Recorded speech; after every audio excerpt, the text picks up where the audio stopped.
Welcome to Emancipated Studio. Welcome my uncle, Uncle Stu, the old man on the block. Good evening, good evening, good evening, good evening. I hope y'all are doing well tonight.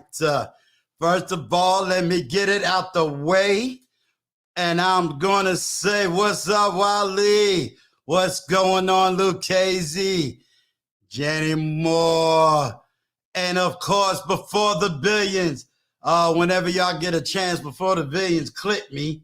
And Lord, he clicked me and I couldn't even remember what in the world I said on this platform. But I saw what I said and Lord, I guess now I got to do a reactionary video to that video. But I'm gonna have to bring him on the stage to get that.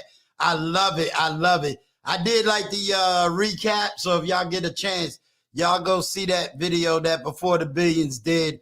Adrienne Nash, she was asleep. So, you know, all this, she young and hanging out with these young people. She ain't even had the old people back on that video. So Before the Billions, you know, I don't know. We're going to have to take Adrienne's grown folk card. She didn't even help a grown man out that day. And then my boy, the one and only Vaughn Bryan in the house. We got S.S. in the house. And let me see who else. We got Stephen Day in the house. Trash Can Ways. I'm going to tell you, Trash Can Ways, you need to stick around because we're going to be hitting all kinds of topics. So, stick around. And Gail at night, she's going to be in and out. So she'll definitely be up and down on the platform. And y'all know Brown Eyes is in the back getting things right and getting it ready. Let me also let y'all know, let me give a big shout out to my people in China. Let me give a shout out to my people in Germany. Let me give a shout out to my people in Great Britain. Let me give a shout out to my people in Canada. Let me give a shout out to my people in West Africa, mostly in Nigeria. Let me also give a shout out to my people down there in the hot Brazilian area. Don't y'all be thinking I got Brazilian women down there. I do have someone that is watching my program from down there as well. I just want y'all to know tonight we're going to be talking about various topics and we're going to be talking about various things. So we're not going to really stick to one particular narrative because there's so many different areas that him and I has talked about in the back channels and just having intellectual conversation. It was like, man, we just need to just put this straight on the platform. So I'm going to tell you, make sure when you come in here, you better bring the pen and pad. You better bring something to write on. Take notes. Write your questions down because a lot of times this platform isn't about arguing, debating. It's about educating and elevating.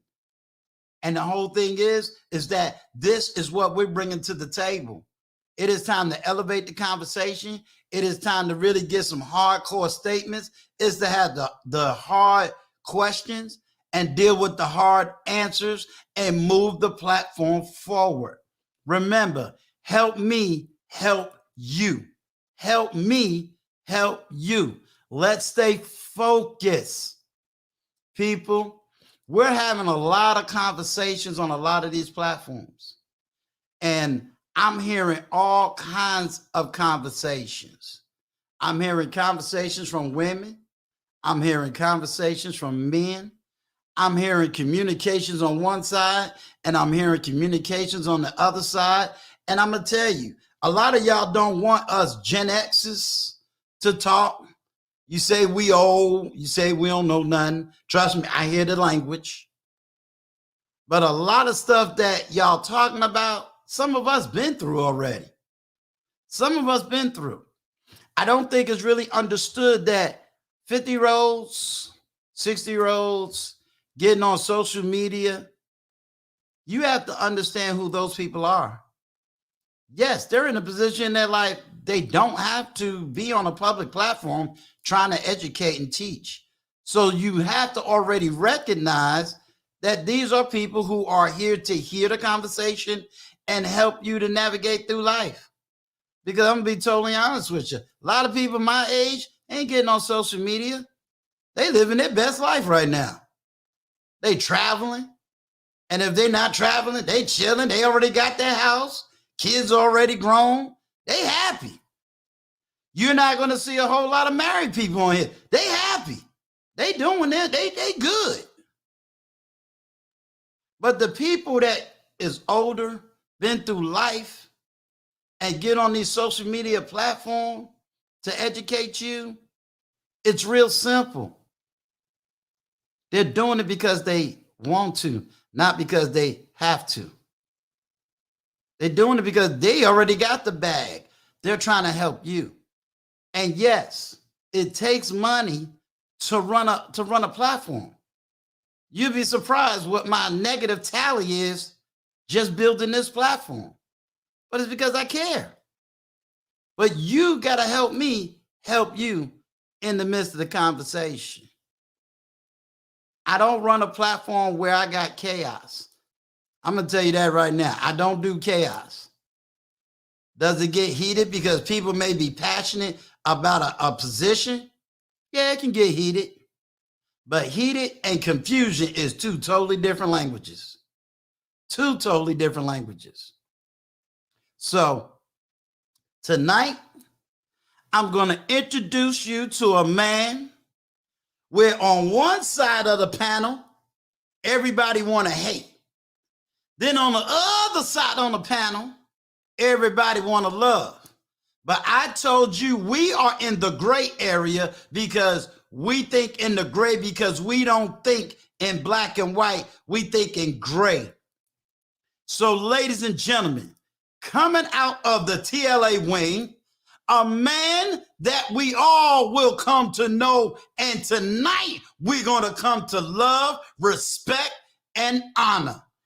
Ladies and gentlemen, when Georgia was having major issues, they called this man.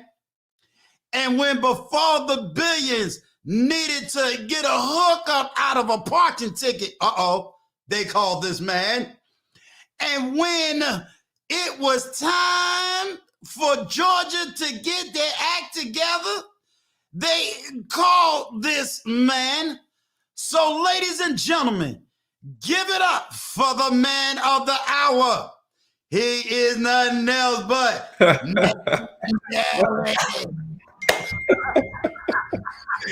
Woo! Listen, hey, that's an introduction. Hey, he hyped me up. I'm nervous now, y'all. Hey, we got to clip that. I'm gonna have to use that clip for all my shows coming up. Shows now. Yeah. Cool. Hey, you know, my mama watches. She probably like, that's my baby.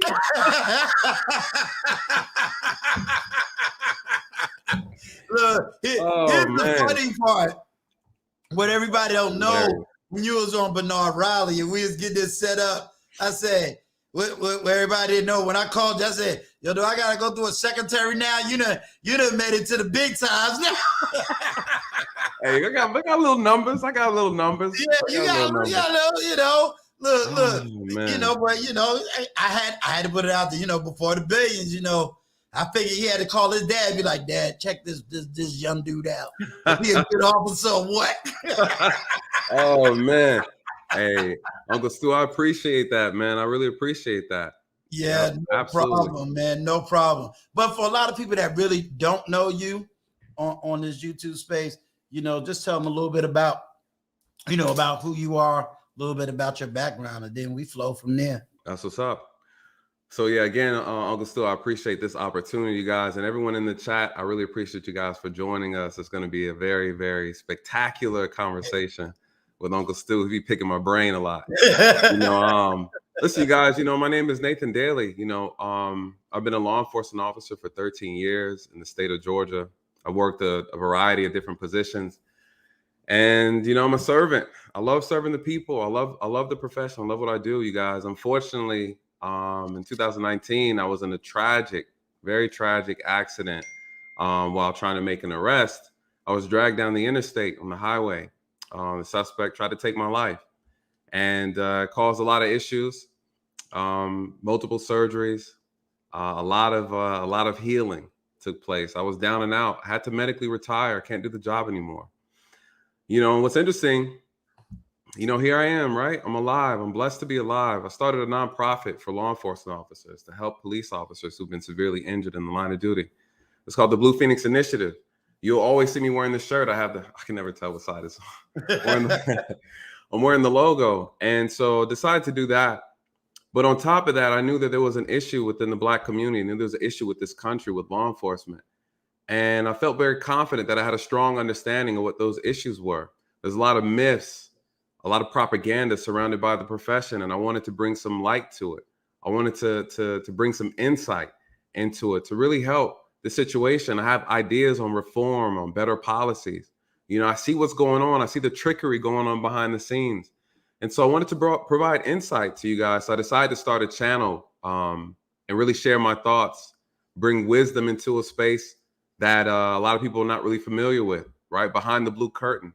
Tell you guys a lot of the truth, a lot of the lies that are being sold to us to keep us divided, and how we can have better outcomes with law enforcement. So that's the purpose of my channel. We do in-depth, introspective, insider look at all these crazy things that go on in our country. And I talk about old cases. We talk about the new ones, you guys. And so that's kind of the purpose, to really bring about change, to have the conversation. Again, like Uncle Stu said, hey, we got to move the needle forward. At some point in time, we can't stop living in the past. What are we doing wrong? What are our interactions like? And how can we change to have better outcomes? And then what can the police do to change to have better outcomes? And so that's what I'm bringing to the space, And so again, I appreciate, you guys, and I appreciate the support. I 100% agree with you. Before the Billions and I did an interview, because we both are children of fathers who did your profession. Okay. And when you got a lot of police issues, I'll speak more for myself. I let Before the Billions kind of speak for himself as individuals. You kind of get torn because both sides of the argument. Right. Here you are, you're a Black man living in America. You show the empathy because hey, this is going on. But then you get torn because it's like, that's not my dad. You know what I'm saying? So right. you get torn in between. Yeah, this is going. Yeah, but this is also my dad's profession. Correct. And you're torn. So I think it's very, very interesting, to be able to play in that dynamics. To know what's on the inside and to know both sides of the argument. You did an awesome live. So I'm going to go ahead and just come straight off of your live. That's what's up. Yesterday. All right. And the reason I want to go down that direction, and I'll let you explain it so everybody will understand where we at in what you're talking about on your live. Okay. It is because I know, studying politics, usually what one state is able to get away with, it becomes a domino effect for other states. Correct. And I've seen it over and over. If Texas comes out with a law that's a little bit to the right and controversial, all of a sudden it becomes like wildfire for other states to use. Sometimes they'll wait on the Supreme Court to make a decision, and based on that decision is how every other state begins to write their laws. And I'm gonna make it real blunt. It doesn't matter if it's a red state or blue state. Right, true. We gotta not just be sitting up here saying, well, it's just this part. It can go both ways. Right. Let's give the audience an understanding of exactly what's going on in Georgia. All right. So that they can understand how it even may affect their state if that law is to maintain itself. All right. So you guys, let me give you a little backstory. Georgia's been on a microscope lately because of the case we had with Ahmaud Arbery, right? And so we know how that case turned out with the McMichaels during the trial. Well, people were angry. They said, hey, Georgia, we need a hate crime law. We need a bill that says, hey, you can't just come out here and do these kind of things and out of discrimination against people. So they pressed the governor for it. what they say, hey, listen, you guys, Georgia represents only 4 states that doesn't have a hate crime bill. We need this bill. We need this. Give us something. Because they're saying that Ahmaud Arbery died. And we want to be able to punish people because we believe that his death was a result of racism. 3 racist men killed this gentleman. So we're like, hey, we need something. So Georgia, the Governor Kemp, signed a bill called the hate crime bill. And you guys, it's pretty self-explanatory. And what it is, it's like you take a crime, you take a charge, and you add a little extra sauce on it, basically saying that, hey, because you decided to hurt this person, kill this person, take this person's life, and it was rooted in hatred, it was rooted in discrimination, it was rooted in because this person was black, their skin, their religion, their sexual orientation. We're going to add an extra little sauce on top of your punishment. That's the hate crime bill in a nutshell, right? So then the governor did something else in return. He said, all right, well, I'm going to sign this into law. He said, well, what's the other issue? He said, listen, our police officers are being hated on too. Our police officers are being discriminated against too. Essentially, he created something like a hate crime bill for police officers. At the same time, simultaneously, he got it passed. He said, listen, if you discriminate or you hate the police and you commit a crime against an officer, I'm going to put an extra little sauce on your punishment too. He created this bill called HB 838. So what I'm going to do is I'm going to read a little bit about the bill, the elements of the bill, so you guys can understand now what new powers protect the officer and then how I feel about it. So this is the bill, and I think Uncle Stu was right. We got to talk about it because there's a good chance there's going to be a domino effect. You know, I like the bill, but there's some room for abuse, right? But we're going to talk about it. But here are the elements of the bill, right? It says a peace officer shall have the right to bring civil suit against any person, any group of persons, an organization or corporation. You know, we're going to break that down. What are we talking about? Look what BLM did. Look what Black Lives Matter did to police officers, right? The harassment, the intimidation. There was a lot that's been going on these last couple of years. So the governor is saying, hey, we're going to protect officers from organizations who have ill intentions against police officers that are intimidating officers because of their profession. What else does it say? You can sue the head of an organization or corporation for damages suffered during an officer's performance of their official duties, for abridgment of the officer's civil rights arising out of the officer's performance of their official duties, or filing a complaint against the officer which the person knew was false when it was filed. What does that mean? It means that you can't just go willy-nilly start complaining, making false statements on police officers. You can be sued. You can be sued. The governor calls this the Police Bill of Rights. Listen, you guys, I like it. I like it. I can tell you stories for days when people have made false claims against me. Could have cost me my job. And the department not wanting to press charges against them simply because they don't want to discourage the public from making complaints. So what does this bill say? It says, hey, if you lie and we find out and investigate this is a lie and you made this lie up against an officer, you're done. We're going to add a little extra sauce on there, right? What else? What is this bill really called? It says a person commits the offense. The offense is called bias motivated intimidation. That's the name of the bill, or that's the name of the offense. You could be charged with that. What does it say? When such person maliciously and with specific intent to intimidate, harass, terrorize another person because of that person's actual perceived employment as a first responder. This is police officers, firefighters, sheriffs, first responders. So if you do this, that's the definition. If you commit that offense, they're going to add a little extra sauce on the punishment, you guys.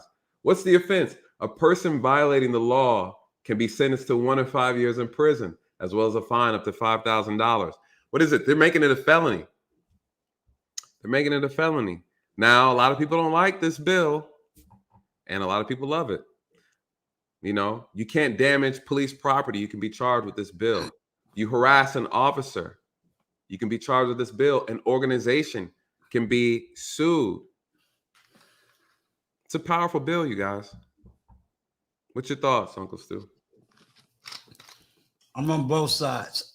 I'm going to take it from the mind of an educator.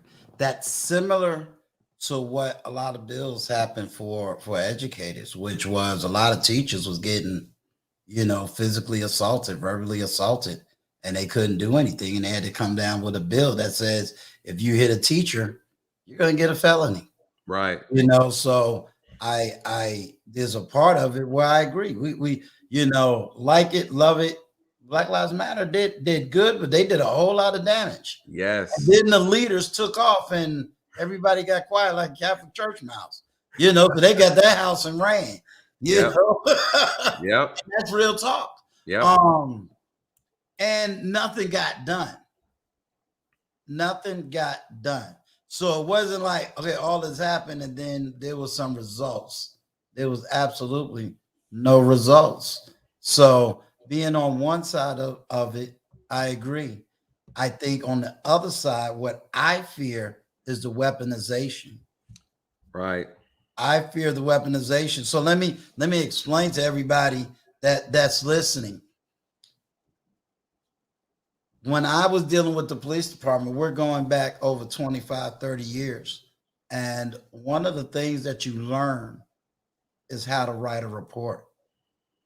They teach you. Now I'm dealing with New York City Police Department. They teach you how to write a report. One of the first things they teach you is no one can define your level of fear. Mm-hmm. Yeah, we gotta talk about that. Right. No one can define your individual level of fear. And don't worry about the armchair fear police. If I say that I was afraid, I feared that he had a gun, or I feared he had a weapon, and I take out my weapon and I do what I need to be done to minimize that situation, even if it appears that I was wrong when all the footage come back, the fact that I had a level of fear gave me a pass in that situation. That's why it's very hard to convict a police officer for, quote, murder, because there is a certain level of grace. Let me take that word out of there. A certain level of, I don't even know the right word. There's a stretch in that legal system when it comes to police officers and that idea of fear, because everyone is trying to go home at the end of the day. So you have that where even if I made the mistake, as long as I write in the documents I feared or at a level of fear, I almost can get away with, quote, anything. And so with that being said, that's what I fear. I get it, but I think it can be weaponized. Something that you made very clear to me in Georgia, and this will be my fear if it hit New York. I did know that y'all didn't have unions. Yes. Down there. We have unions in New York. They got unions in Chicago. They got unions in LA. So their union is very politically strong. Yes. Which I fear the police department will become weaponized, and therefore you will even have more damage going into various communities than we could ever imagine, and there will be no one to stop it. Man, it's a lot to unpack. I mean, I'm trying to come down the middle with it, where no one says, and I have to look at it that way. No, what you said was completely correct. There's a lot of problems here, because when I look at things, I look at it through my lens of how I operate. And I have to understand, you guys, listen, here's the reality. The reality is all police officers aren't created equal, right? And we are all given the same tools, but not the same mind, not the same heart, not the same perception. This is the problem. How do you fix that?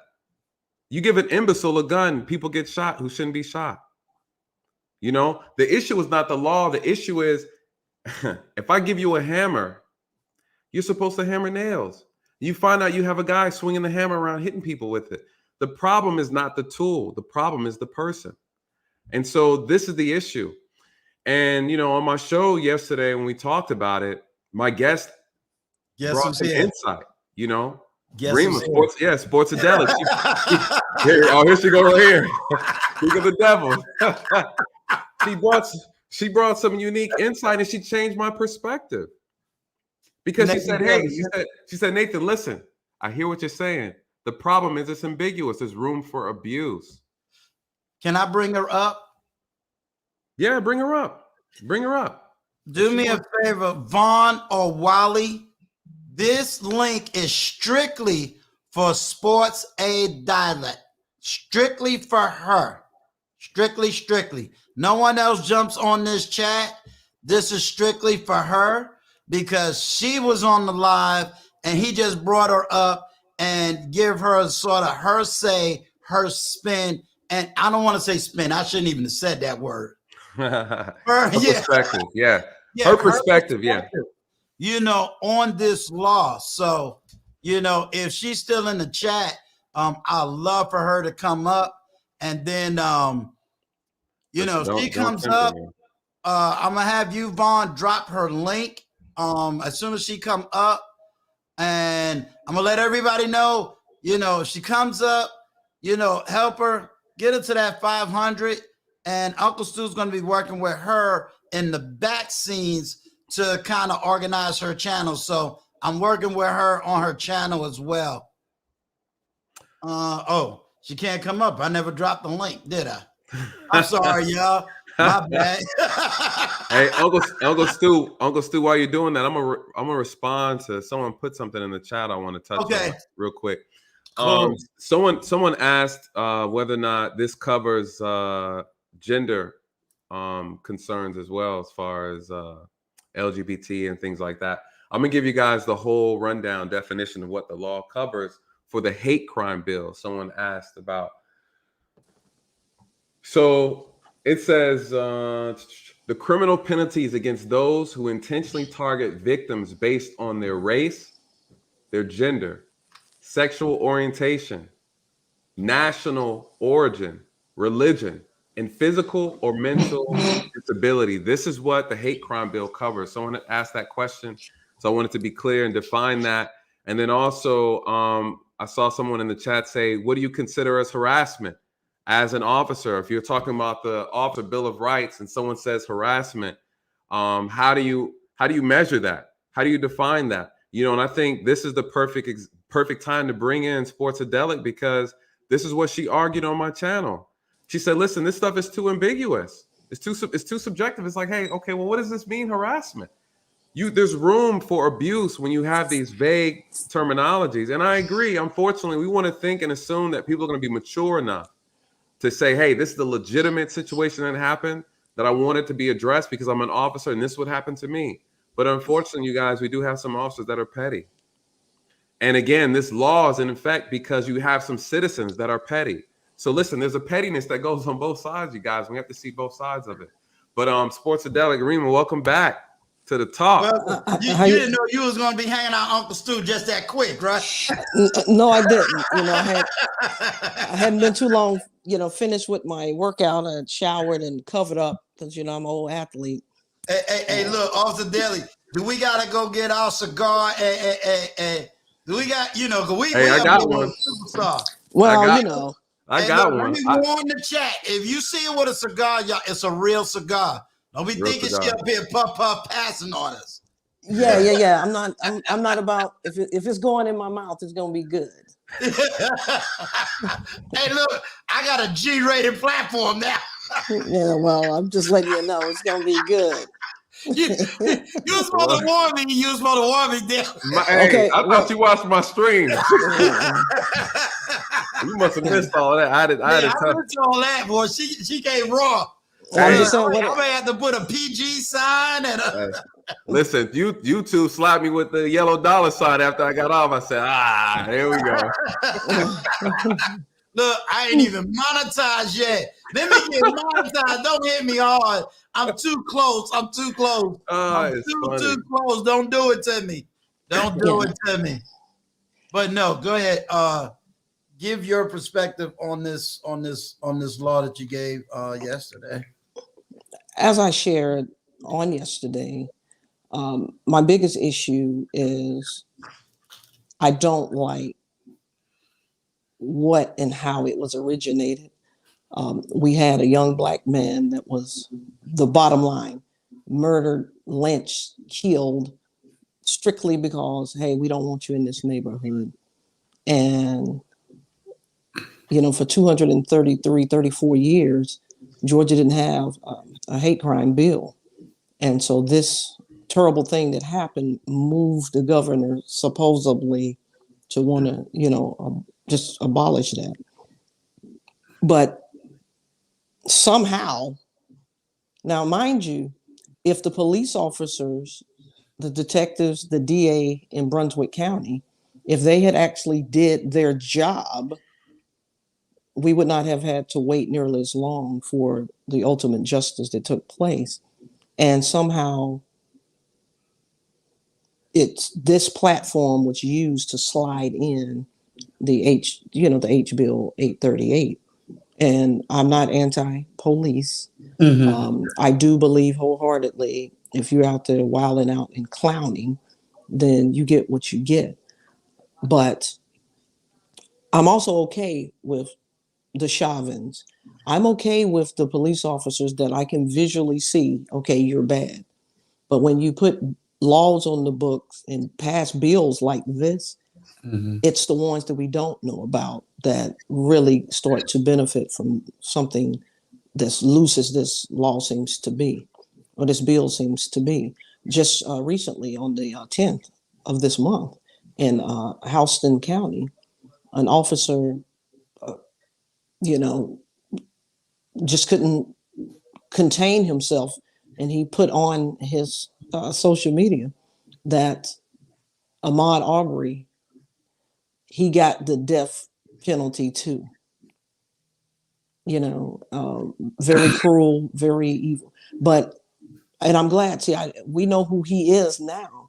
But if he had never made that post, every day that he put on that uniform and he go about his business, he goes about it with that hate in his heart. You got to be hateful to say something like that. You got to be hateful to say something like that. And now, like I said, you have this bill that's so subjective that, and I have a really big issue with the complaint piece because it's subjective. And my background is a counselor, and I know that perception, objectivity, subjectivity matters a lot. And if I get pulled over by a police officer and I don't think it's on the up and up, the police officer will tell you, hey, you're more than welcome to go file a complaint. They encourage you to file a complaint, but who's going to determine the legitimacy of the complaint? What determines if granted, if the body cam is on or if the actual footage make it to where it's supposed to be? I just think it's a social contract. The best contracts in the world are contracts where neither one gains an advantage over the other. So that's just my 2 cents on it. Right. I want to explain to somebody, explain to my audience, to everybody in the chat listening and those that will watch the replay. In political science, there's a terminology called the social contract. The social contract, in a nutshell, because trust me, there's too many books on it. Right. Too many. Trust me. I had to spend a whole 6 months studying that stuff, and it'll blow your head away. But if I put it in the simplest terms, social contract means what the government, it means what the government is socially obligated to be to its citizens, to its people, and what is ultimate objection of that social contract is. The reason I put her up is because I do know she has a more higher, and please don't think I'm belittling anybody. There's a difference between I think I know politics and when you know politics in a whole different category. Political science will teach you some things that the average citizen would not even understand or know. So when she's defining or using the term social contract, this is a form of social contract. What does the state of Georgia contractually say to its citizens and how it plans to keep its citizens safe? You know, again, that's a good political science lesson. Unfortunately, my platform ain't set up to teach political science. So that's about as easy of a definition that I can give it. You know, that's how I knew. I said, okay, this ain't no barbershop activist Right. personality. So I want y'all to know, if y'all go to a platform and you see a, you know, active on the sports and you're going, well, wait a minute, that wasn't the lady on Uncle Stu. Yes, it is. We're going to get her right. But let me ask you something. Did you hear me when I said, because I want people that's in my chat to really understand that although we're talking about Georgia, do you agree that if this Georgia thing sticks, right, it can actually go to other states? That's my fear, but you tell me what you think. We're the test dummy. It's not that I think that it will. I'm telling you that's exactly what's going to happen, and not immediately, because you know you got to kind of see how it goes, kind of see how it flows, to see if there's some tweaking that may need to be done, because really what we're talking about, very subtle and buried, is voter education also. You know, because when these bills are being passed and constructed, because you know a bill might be 3, 4, 5,000 pages, but when you go to vote, they're just going to ask you 2 questions, and they're going to ask those questions in a way that's going to yield a yes. Just like in the state of Georgia, 1994, you had the old bill and you had the Safer Schools Act, which it just said, hey, do you want your kids' schools to be safe by having courtesy officers? Of course we do, right? Right. But inside of that bill was the SB 440 and 441 law, which says in the state of Georgia, we're going to, charge kids as an adult, and we're going to have a minimum mandatory 10-year sentence at the minimum. The judge will have no discretion. So when parents found themselves in this situation with their kids, they're like, where the hell did this come from? But again, I didn't even live here in 94, but my parents were very matter of fact about voter education. And so the first thing I did when I moved here, I went down to the Capitol, because it's free. Hey, you can go see what's going on. And so I didn't want to be one of those people that always have something to say and don't know what I'm talking about, don't know where it originated from. And so I hit up Nathan. I was like, Nathan, do you know about this? Basically the hate bill for police.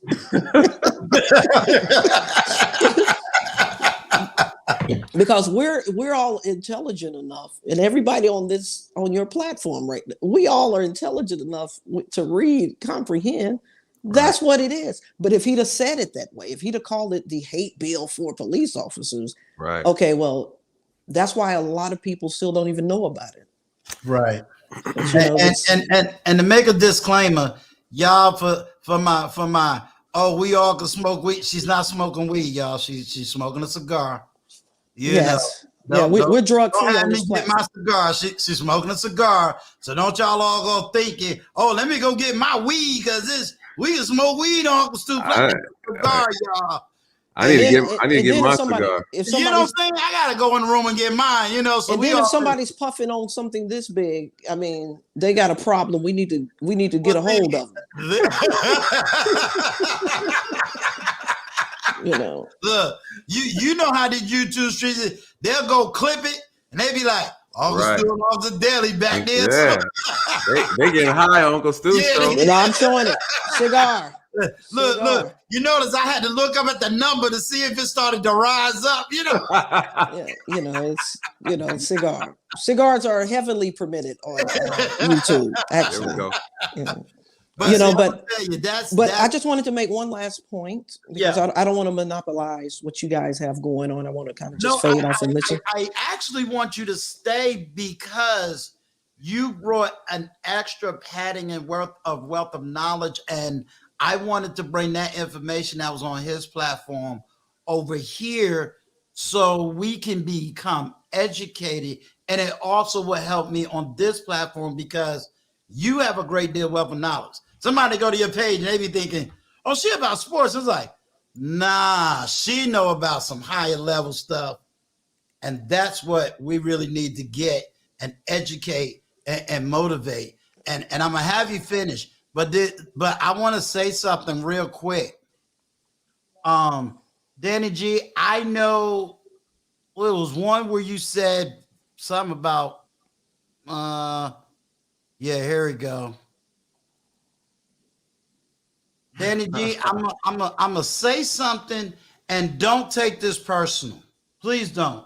I'm not gonna sit here and say be a Republican, nor am I gonna say be a Democrat. Right. What I am gonna tell you is when you really study politics and you really understand what a bill is, It don't matter and like who in he office. explained, and all the depthness of a bill, in all honesty, both parties can go down. Correct. Both parties can go down. There's some things that the Democrats has passed through, and you suffering because of the bill they passed. Yeah. Yeah. You know what I'm saying? Yeah. There are other bills that the Republicans couldn't get through, and guess what? It's still hurting the Black community. So I don't want it to be a party line argument. She brought it right to where it is. She explained it real good. If you've never seen a bill before, you really don't know how thick a bill is. Because when they teach you bills in elementary school and high school, they teach a bill as it being 2 pages. Yeah, we're not talking about Schoolhouse Rock where he Bill, was, Bill on Capitol Hill, right? You know what I'm saying? I'm But just a bill. think about it. On That's how Capitol they Hill. present it. You know what I'm saying? They present it like, oh, it's just this one piece of paper, maybe 2, 5 pages, and they don't realize that an average bill is a book, literally It's a lot of information. book. And you can miss so much in that book. When they talk about padding laws, they'll sit there and say, oh, the law, we want to pass this, but in the middle of all of this is all this other stuff. Well, I'll tell you something else. Back in 2020, when you seen all the billboards, they were talking about in the state of Georgia, texting and driving is going to be illegal. Like you've seen it everywhere, right? Mm-hmm. But inside of that bill was some of the new gang laws. That some are subjective and some are very spot on. But anytime there's a discussion about a new bill, I have to go down to the Capitol because I already know that they're trying to more than likely slide, and They're okay, always, I'm gonna keep it PG, but Thank you. sometimes sometimes in life maybe there's no Vaseline available. I'll say it that way. Okay, so they just get it in however they can. But baby, I ain't bought a tie yet. I'm trying to get there, bro. yeah. But what Hey, I'm you're saying not is, get- but what I'm saying is, when I hear someone, and no disrespect to the Right. gentleman for expressing himself, Right.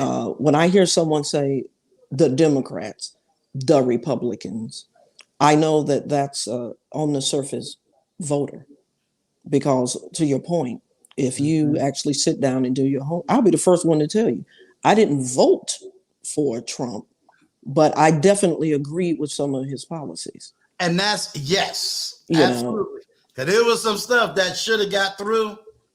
right? You know, I agree with some of his policies, Yeah. especially he said we given too much of our United States to China. Yeah. You know, they got us choked out, and they do. Right, and they do. Yeah. And You they know, do. I agree with him on that. And so it's just a balance in terms of, man, because all of them at the end of the day they already have 15, 20 people attached that they got to satisfy with some bills long before they even know the outcome of the election process. That's why there's a separation of church and state, good versus evil, and because it's dirty. Mm-hmm. It's a business, and you just have to educate yourself and know how to protect yourself. I agree with Nathan. I agree with you that yes, if you comply, that ends it all. Yep. But not always. And Stu, the point that I made was, I think what happens is the only thing that most men are willing to die for is their manhood. And I think sometimes the officer is pressing and infringing. You know, when you say to a man, not the race of the man, to a man, when you start calling a man a boy, when you start saying to a man, you know, what are you going to do? You know, all of those kinds of things. Now it's no longer about whatever you pull me over for, because if you pull me over because my tag is expired, you shouldn't be calling me a boy. Right. Don't give me a lecture. Right. You got to do one or the other. Write the ticket, send me on my way. But if you're going to give me a lecture, then don't give me the ticket. Right. Right. You know, and then there are officers that sometimes try to proposition, you know, females. You know, and like Nathan has always said, it's a few of the bad officers. I know that there's a lot more that we don't know their heart. You know, now if we could clone Nathan and just have all our police departments be Nathan-like, you know, then, you must know his mother's online, right? So yes, Mama Nathan. Yeah, you know. Shout out to the moms. Yeah, you know, but the reality is that's not what's going on. Right. And I'm concerned about any bill that is this subjective when we know that we have a problem within that department. And a lot of it is, to your point that you made last night, Stu, it's not about putting more money into training. It's not about having social workers, counselors, mental health professionals come to the scene. It's about providing adequate care and services for the officers that are experiencing trauma hundreds of times a day, times hundreds of times a week, times hundreds of times a month, times hundreds of times a year. Yes. You know, and there needs to be a platform where these officers can get some of this stuff out. I do believe love will always conquer hate. Absolutely. I do believe that. But we have to create internal love hubs inside of these police departments where they can say, you know what, I'm going through a divorce, or, you know, I think that my spouse is cheating on me.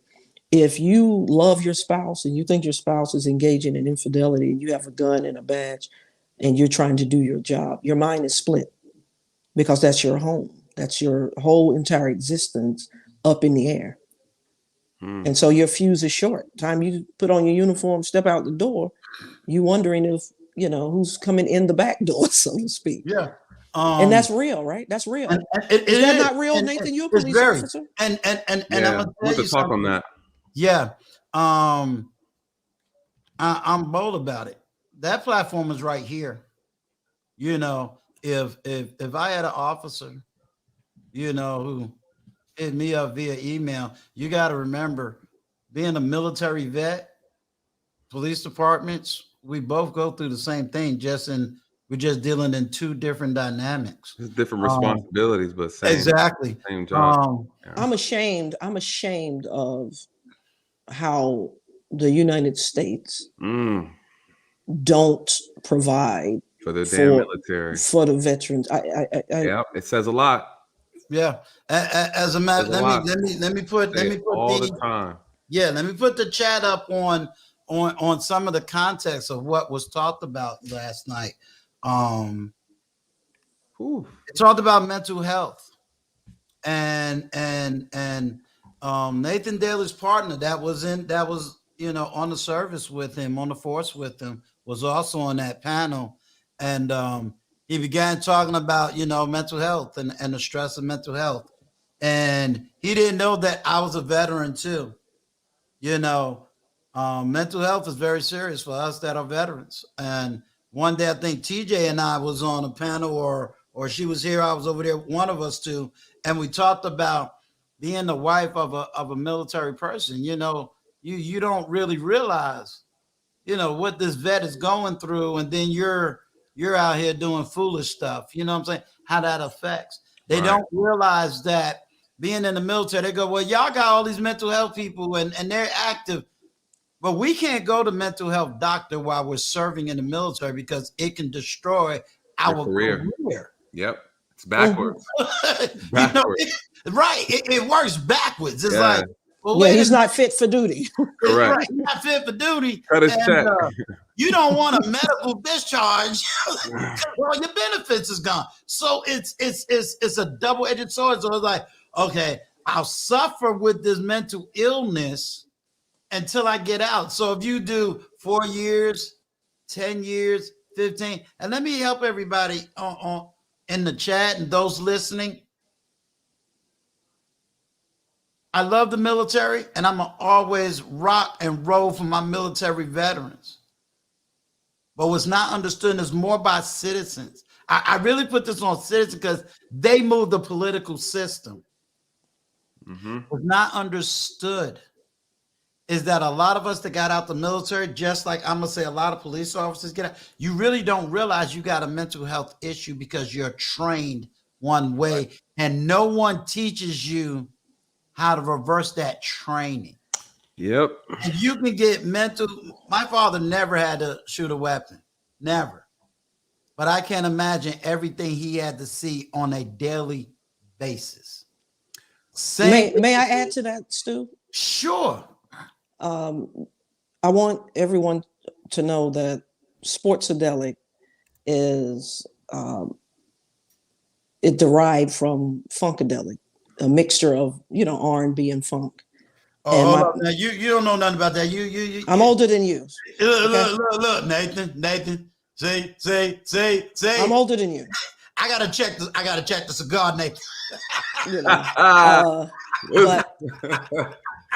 But sports. Listen, I'm just listening to my elders. I know my place. I know my place. You see what I got right here, Albert. Look, I'm a kid. I got water. Well, I've drunk a gallon of water. I ran my 6 miles, and now I'm meditating. All right. But Sportsadelic is about sports and everything else, because having played basketball at every level, my training if you take firearms and weaponry out of it, we're trained to push past pain. We're trained to ignore everything that's good for the sake of the team, and there's trauma that you experience because your body goes through physical trauma. Especially, we know with football, it's not talked about with basketball. I mean, I had 3 concussions. At least they have a helmet on. When you hit that hardwood, I mean, you hitting it. You're hitting it. So, I mean, when you talk about sports and how it intersects, it intersects and, at every level to where you being a military veteran, you can have a real deep conversation with an athlete that's going through CTE. Mm-hmm. You all can talk and heal one another just through listening. Mm-hmm. You know, and that's, you know, my platform. Plus it was research based. I mean, Right. 87% of the people in the world like some sport, whether it's, you know, track and field, something. And so, but they also like everything else. And so that's what's the confines of my show. I did a piece about Ahmaud Arbery because I have a segment where I do a public service announcement. Right. I talked about R. Kelly, why that was a community problem that was ignored. You know, so it's not just about, you know, okay, Georgia won the national championship, Right.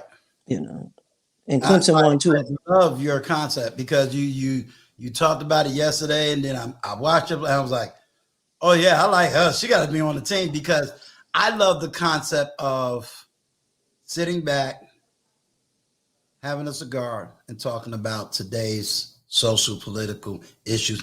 And I love your mindset because there's something you said earlier, and you framed it so eloquently. You said men protects their manhood, and then you took race off the table. Mm-hmm. And I think that is so important because too many times we go to the color and we're not recognizing the image and the character.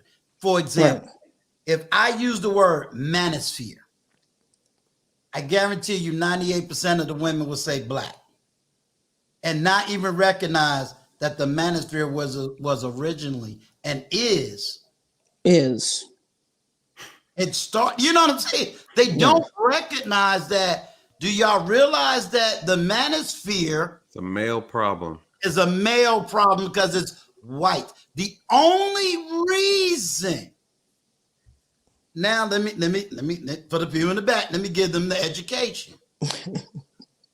The only reason why there was a black manosphere, it wasn't because of color.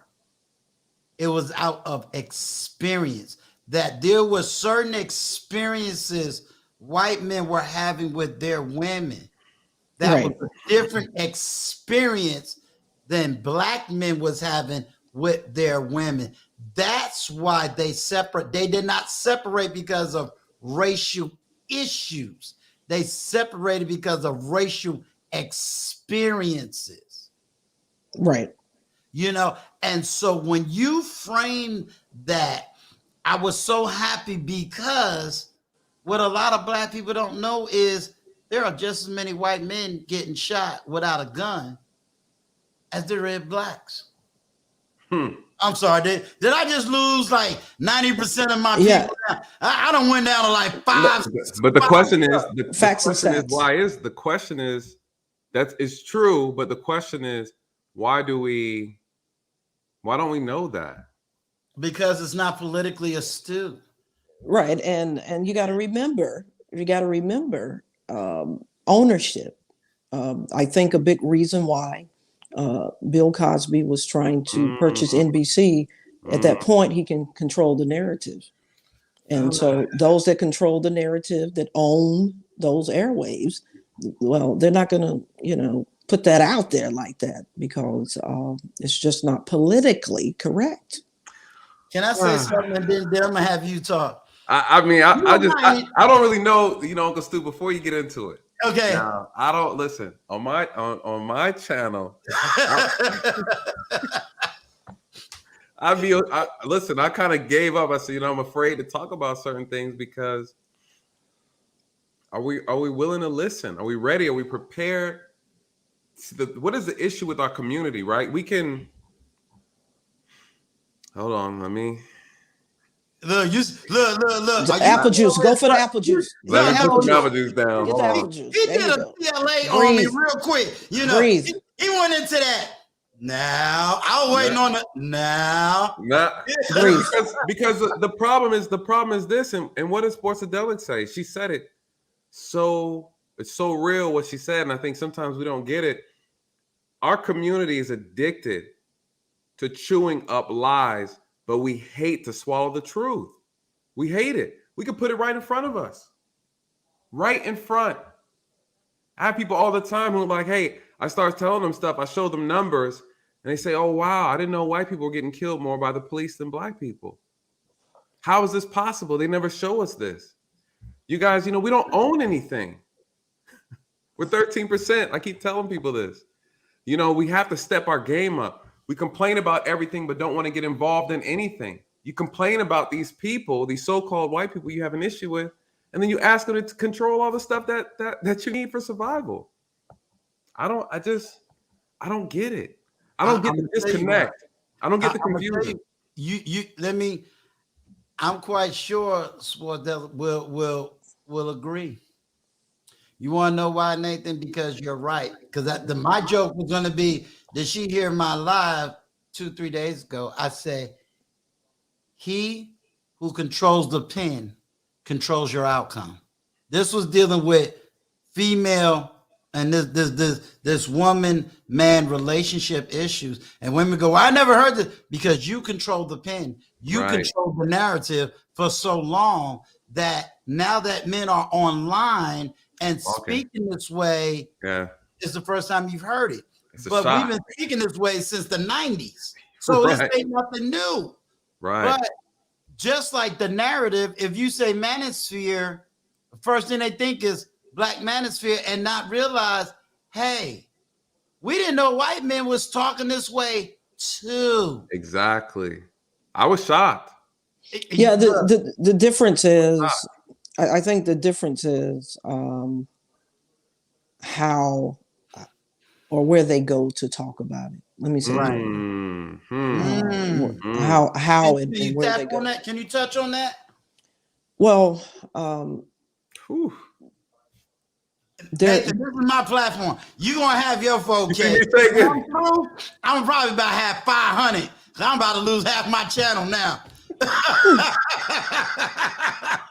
Well, it's Black Power talk. Yeah, the good Lord has always said that if 10 should go away, then 20 will appear. So you'll be okay. Absolutely. Okay, thank you. Look, you about to make me go get my cigar now. Facts. I gotta turn the air conditioner up. Well, these cigars, you're so relaxed and you can get into the deepest part of your mind. There you go. There you go. But what I was going to say, what I wanted to touch on, with exception of the African-American culture, particularly when it comes to men, men will throw the mercy of their soul. They were not taught that to be vulnerable is a weakness.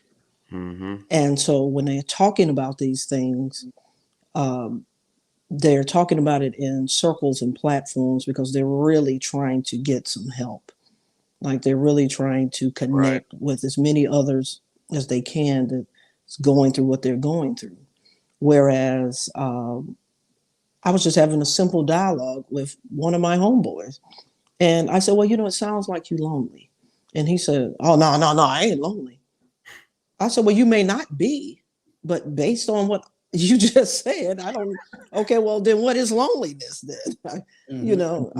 Because instantly it touched them in a way that says, that's weakness. Right. But really, I just think it's just a statistical proven data. Our Black families shun and shy away from counseling, from talking things out. They don't understand or believe that that's where you get stronger. That's how you can become empowered, mentally healthier, emotionally stable, and so they don't accept it. They don't receive it. Whereas I think every other race does. And so, again, it's how they perceive it and where they go in order to work it out. They'll tell you in a minute. I mean, I've been hanging out, because I have friends from every race, creed, everything, and they'll break out in a minute. Like we were at a sports bar, and George was like, "Hey guys, I'm out of here. I got to go meet with my therapist," and he bounced. And I followed back up with him, the next day. I was like, I just said I shouldn't go. He was like, yeah, I got it out. This, that, that, that. But he said that's what helps me be a good husband, be a good father, be a good co-worker, be a good citizen. And they're not ashamed. Here's the problem. There's no Right. shame in it. And and when you take the shame out of that part of it, if we're gonna touch on mental health, I'll say this real quick. What have I examined in our community is that there's a denial, there's an abandonment of family members, and there is a delusion, right, that they need help. In so many cases, we see a lot of people who are suffering from mental health distress end up getting hurt by the police. You guys, a lot of people throw their family out and they just walk around the streets and they get into stuff. And ultimately they don't get the help that they need. But one thing I have noticed is that family member or that guardian is always collecting that check. Right. They're always collecting that check. Well, when we go to the politics, like Reaganomics, Reaganomics took a lot of these services away that's needed in these communities for people. Yeah. Because the thing about mental illness don't care nothing about the race of the person. Correct. And I want to say this to you so that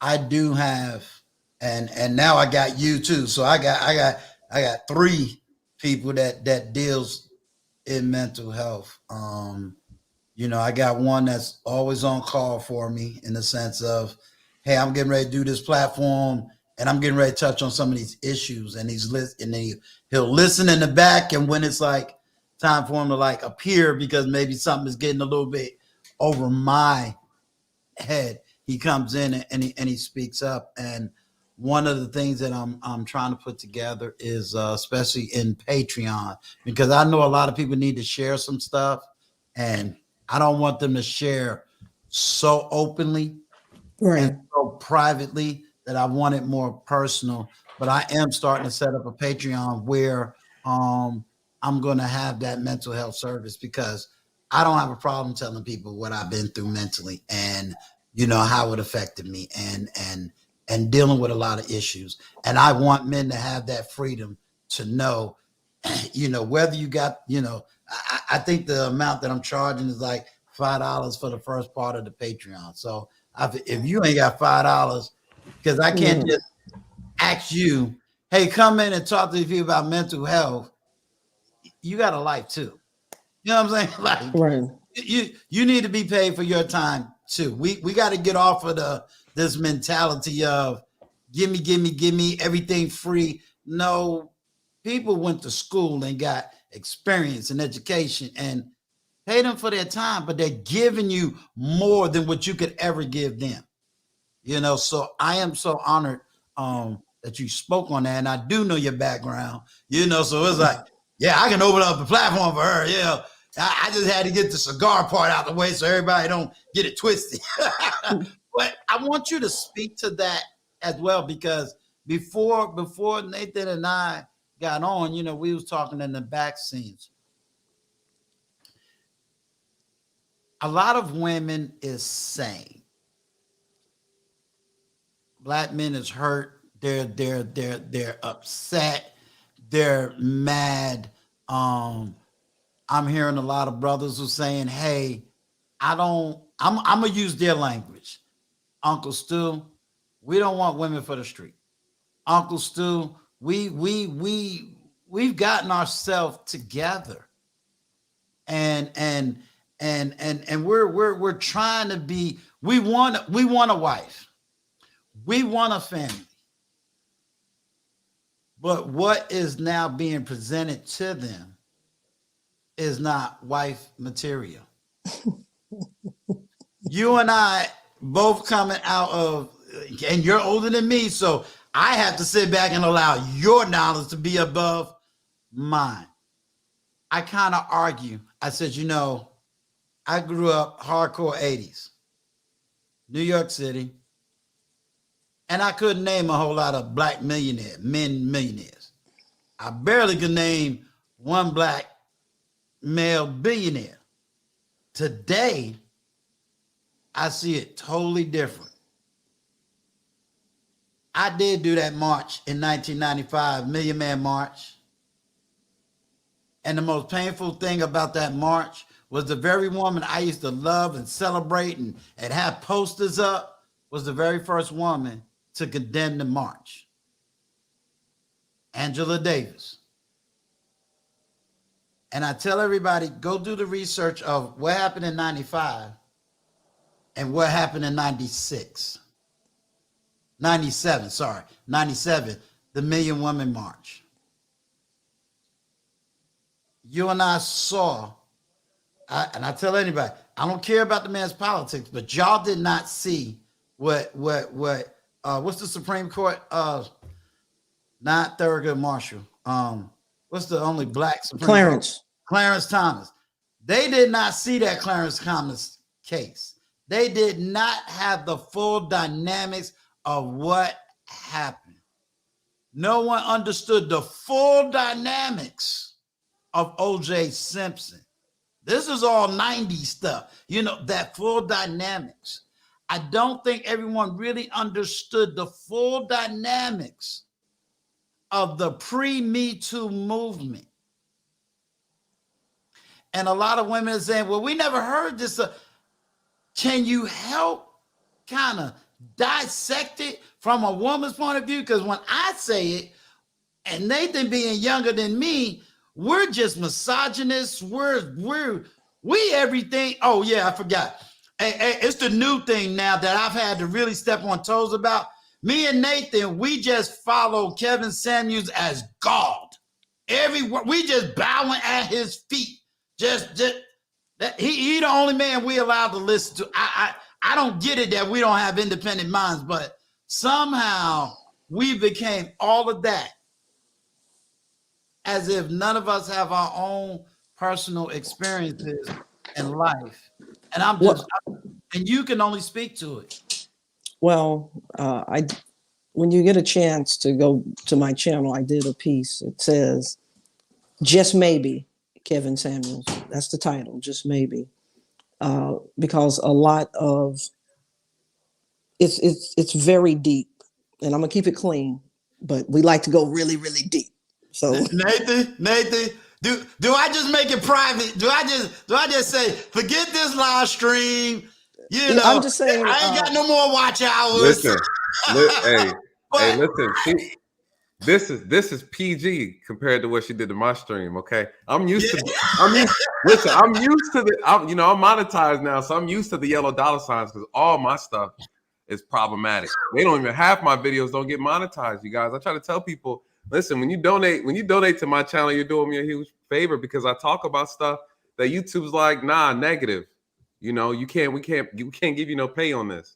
So, hey, welcome to the club, Uncle Stu. Get used to it. Hey, you guys better donate to the chat. Get your numbers up because this video ain't getting no. Let me just do that little PayPal thing because I already see that. Am I at least gonna get the watch hours? I need some watch hours, bro. We're gonna get the watch hours up, all right. You just ain't gonna get paid for it. Hey, so. Well, that's what I was going. You gotta step the super chat game up. Step your super chat game up.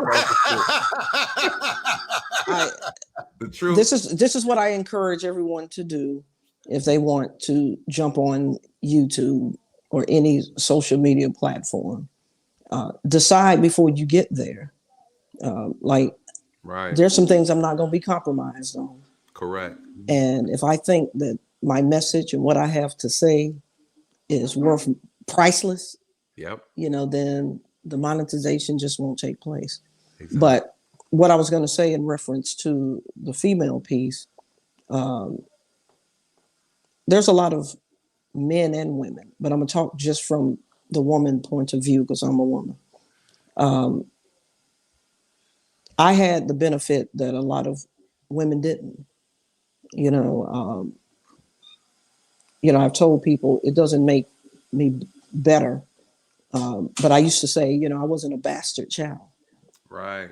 Right, right. And Makes a difference. Don't make you better, but it makes a whole lot of difference. well, Yeah. as the woman, when you say to a young man, if you do, I'm gonna tell my daddy, it changes the whole scope of how he's gonna ever talk to or interact with you. Mm. Right. And Whew. and my father's 77, and I'm still able to go and get that wisdom and that knowledge. And then I can spin it back, to my mother as well. So when you have men and women that have started out seemingly pretty broken, Mm. and then they get together, then you're going to see a whole lot of craziness. And some of my friend girls, they don't like some of the things I say, because particularly with Black women, and I'm saying it because I'm friends with I have some Asian friends, I have some Caucasians, but particularly with the Black women, they think that I'm supposed to just agree because we're both Black. And women. And it has nothing to Right. do, with being a woman or being Black. Correct. It's the information that's coming out of your mouth is ridiculous. Somebody needs to tell you. I'm your friend, so I'm telling you. Mhm. Right. And I think some of the brokenness is why you see some of the crazy animation coming from women, because this is a fact. The most unprotected of the women are Black women. We are the most unprotected from a society standpoint. And so we deal with a different type of social drama. But what I try to tell men is, if you move in with a woman, from the moment you move into her space, into her home, you have lost any real opportunity of ever having her fully respect you. She feels entitled to be able to say just about anything because it's her house. Mm-hmm. It's her house. It doesn't matter if you put something down on it, put something down on the mortgage, or put something down. Like Millie Jackson say, it ain't about putting something down on it. You got to pick the whole thing up. Okay. And so when that starts to happen, I don't think it's right. I don't think you should ever, ever, ever emasculate a man. But I had my father at a very early age explaining to me why you don't do it, what happens to that man. We know from the Obamas the power of that woman speaking into you, Yes. and being your helpmate and really having your back. We have an example that we never thought that we would. Excuse me one sec. Zoe, I see you. So just stay right there for me. I see you. I just want her to really talk to everybody. I'm gonna get the watch hours. I ain't worried about the money right now, but she's really educating, and we need to be educated. And this is, since everybody like to use the word OG, this is my female OG, and she's really educating. I don't know. Look, Nathan just showed up. You know what I'm saying? Hey, Look, listen. he got quiet real quick. Hey, I respect the. Hey, I'm here to learn too, you guys. Listen.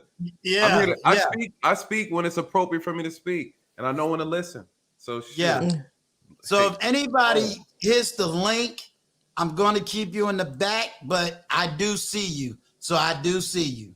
Go ahead. That's okay. And what I'm trying to really get across is, so what we have going on, first of all, I will not ever be tricked. I will not be tricked by words. And like on one end, you have, Kevin Samuels, and he's correct. The the verbal disrespect that some women engage in with men at a public level, particularly that look like us, is astonishing. But at the same time, you're no better in the sense of, because the things that you say to women, Black women, you can only say it in public and get away with it because we're unprotected. Like if you start saying the same things about women that don't look like us, you're going to get shut down on YouTube. Because again, we don't own anything. We really don't control, that much of it. And so it's acceptable because it's already been said, this is what we do. This is what we do. We destroy one another. Privately, publicly, it doesn't matter. And so when it comes to the dating game, it was very difficult for me dating because on the first date, I already know it was going to be the last date. But I didn't connect the dots fully until I got older, that I'm bouncing information off of my father. He's either bouncing information off of his mother or no one else, because he doesn't have Uncle Stu. He doesn't have Uncle Nathan. And he doesn't know who his dad is. And if he does know, there's no relationship. So I'm sitting there. I know that this is going to be, the last date. Now, my system was smooth because when I know it's going to be the last date, I always picked up the tab because I still wanted you to feel good about the experience. I tried to educate. Not every interaction is going to turn into what you may want, but I'm going to respect you. I'm going to treat you no different than I would if we had connected. But as far as being that dude in my life, I know that it's not going to work because I know Nathan is very matter of fact about there has to be some submission in a woman. Okay. And it does. The problem is we can't straddle the fence. There are some blessings that we can only get if we're married. And people want to play house. And there's never any dialogue about the transition from getting to know. Then, okay, now you're courting. Now you're engaged. Now you're married. There are some things that is okay if you're my boyfriend. Those same things are not going to work if you're my husband. So before I say yes to the engagement, there has to be a conversation. Well, look, okay, if we're going to go to this next level, we got to clean up, some kitchen stuff and then create that platform for him to be honest with you. Then we can get engaged. But people just figure, okay, we're married and marriage is going to fix all of that. And that's not what happens. And now everything is about pay. Like, you now have women, Black women, that everything starts with what you gonna do for me. But if you just put the money on the dresser and walk out the door, wait, you're not gonna treat me like that. I'm not a prostitute. But yes, you are. Yeah, I mean, yes, you are. Like, if you saying what you gonna do for me, if you want to be with me and involve yourself with me, you better be able to pay this, and this.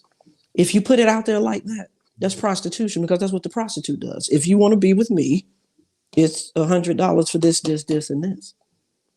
So you can think that you're not. You can think that you're not, but you need to educate yourself on really what you're doing. And that's what you're ultimately going to get in return. A man is going to start operating with you at a financial level, not at an emotional level. But then you cry because you're not getting any emotional engagement from him. Well, you ain't created the platform for the emotional engagement. I'm just the opposite. I take everything off the table. This is a real live, straight up interaction that I've had 1,000 times over. Look, hey, don't try to sleep with me. Don't try to woo me Don't try to do any of those things, because if it's not rape, I'm going to do what I want to do. I'm going to do what I want to do. So I just take it all off the table. Now my father said, a man likes to think and believe and feel like there's been some conquering.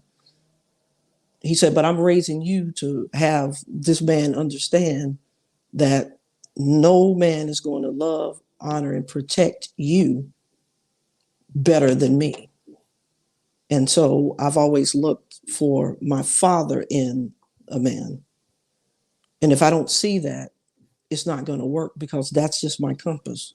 That's all I know. The first image of a man in my life was my father, and it was a good image. Now, if that image isn't there, or if that image is warped, then chances are, when a young man see his mother tricking and seeing different men, oh, he's not going to respect women. His mother has shown him that's the one woman in the world he's supposed to be able to trust. And he feels like, I know I can't. But then he goes off into the dating world, right? But he's been shown, just the worst image, possible. And I'm not saying in all cases. Right. I'm not saying in all cases. But when we talk about the dynamics of dating inside of our own race, we got a lot of broken people coming together, trying to find some level of completeness. But first, take the therapy, take the counseling, be real with self, and because it starts there. It starts with just being real with yourself when it comes down to sharing yourself with someone. And it's tough. Like, it's tough to, go up against a woman. Like, I remember the club scene. Guy would ask me to dance, and I would say, I don't slow dance, but you can come back on the fast track. Oh, well, let me buy you something to drink. No, thank you. Okay, see, I done took his two aims off the table. But see, my father told me never to slow dance with a guy unless I want him to be my guy or he is my guy, because it's more than a dance.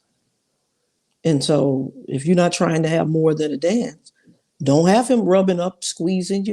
We look good, we smell good, we soft and squishy and stuff. And next thing you know, he's following you to your car. It's not well lit. And now something crazy could jump off. That's the lesson that I got. But the guy didn't get the lesson. He's looking at me as he says, well, what did you come here for? You don't want to drink. You don't want to dance. I said, well, I don't want to slow dance, and I don't want to have a drink. You asked me, would I like a drink? You gave me the option of yes or no. I'm saying no. Now, if there's no option, then don't give it to me. Just give me the drink, if that's what it's about. So it's communication, auditory application. What is auditory application? That means you got to be processing the information that somebody's giving you fast enough to respond appropriately.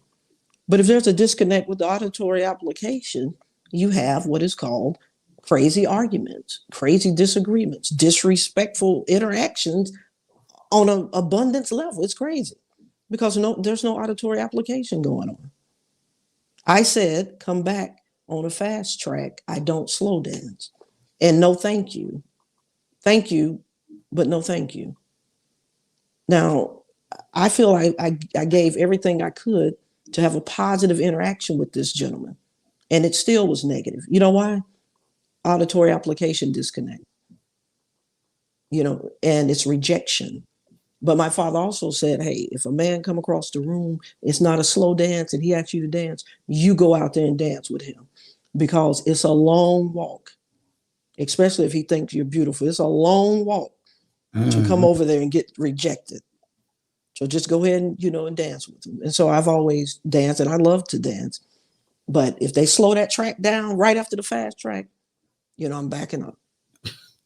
I want to ask you something, because for some men, you would say it'll be triggering, but I like the way you kind of educate on that level. You talked about, because that's a Malcolm X thing, Black woman is the least protected in society. I'll give the other side of that narrative. Black men say we've been trying to protect the black woman, but she's been rejecting us. It's hard. I say it's hard to protect someone that doesn't listen. Right. Okay. Yeah. Let's go with that one. And really, we can go with both, because you can say everybody is saying it just in different ways. Some is saying, I can't protect a woman that, let's say I protected a woman and I am the one that ended up going to jail, and she went right back to the very brother I tried to protect her from. Well, I'm the one who got beat up to protect her. Or I was the victim in the case. Well, I'm sorry, Uncle Stu, go ahead. Yeah, no. No, I was gonna say so many ways to phrase that. Yeah, I mean, we know that, a lot of times when guys say that, we know it's a multifaceted issue, because you can dive into, what is the scenario really? We talking strangers? Are we talking, immediate family? Are we talking about a relationship? I think if you really break it down, I'm gonna see what Sportsadelic says. If we really break it down, shouldn't it really come down to it's a respect for the men, right? It's a respect for the men, right? Can we say, is that something that you would argue, Sportsadelic? You think it's a respect issue? Like, I see black men and I don't see them as men I should listen to. Like, where do you think? Because I don't know either, right? I don't know. But I have heard that. I have heard women say black women are unprotected. And I'll say it this way. I'll answer your question. I have to give you this as an example, and I think you guys will really get it. Let's say a guy's a personal trainer, okay, and he's at least 200 pounds overweight. He shows up to the training section drinking a Coca-Cola, eating a bag of chips, and he says, but you need to listen to me, and I'm gonna get you right. And she's sitting there saying, it doesn't appear that this is working out for you, so I don't believe it's going to work out for me. And so some things in life, you have to also, you can't just know the part, because it doesn't mean that he doesn't know what he's talking about. Very true. Some things you have to know what you're talking about, and you have to look the part. Because guess what? Perception is reality, right? And so if a man presents joblessness, if he presents a lack of drive, see, because you can be out of a job, but that doesn't mean you have a lack of drive. But if it's joblessness, lack of drive, immaturity, and he's saying to you, listen to me, well, he's not acting or looking the part. That's going to be a hard sell. It's going to be a hard sell. And then there's the flip side to it. You have men that are doing well, that look the part, and they're not acting the part. It's like, I have this money, so you should listen. And that's not going to get it done either. So I think when it comes to interpersonal relationships, you have to look the part and be acting the part. They have to be in line with one another. Otherwise, out the gate, it's a disconnect. Because the reasons, like, because I can go along with a man that's out of a job if I see him getting up every day trying to find one. But I can't go along with your program and listen to you if I get up and I go to work and I come back and you're still laying in that same spot when I left. The only difference is there's more dishes in the sink. The kitchen is not swept. These are some real life things. I'm talking about things that some of my friend girls and other women that I know, this is their issue. Like, so let I'm trying to be there for you, but I can't do it all. You got to Well, help yourself. well, let me push back on that a little bit because that's a little bit different, right? Right. Because that's right there is a woman's choice to be. If a woman has the power to choose, men do the selection. As a man, I get to say, this is the woman that I want. It's your job to vet me properly and make sure I'm the man that you need for you as a woman, right? So if you pick a man and this man is lazy and he has no purpose and he's moving about the world recklessly, and that's the man you chose, well, you get what you get. As a woman, you have that power. I can't pick and demand a woman. A woman has to choose me after I select her. Well, let me ask you this, Nathan. Mm-hmm. You've seen a deck of cards, right? Mm-hmm. When do you know if you have an ace or not? When you got the ace. How do you know you have an ace? Well, that's an understanding everybody knows. We agree that this is an ace, right? Like that's No. I'm very deep.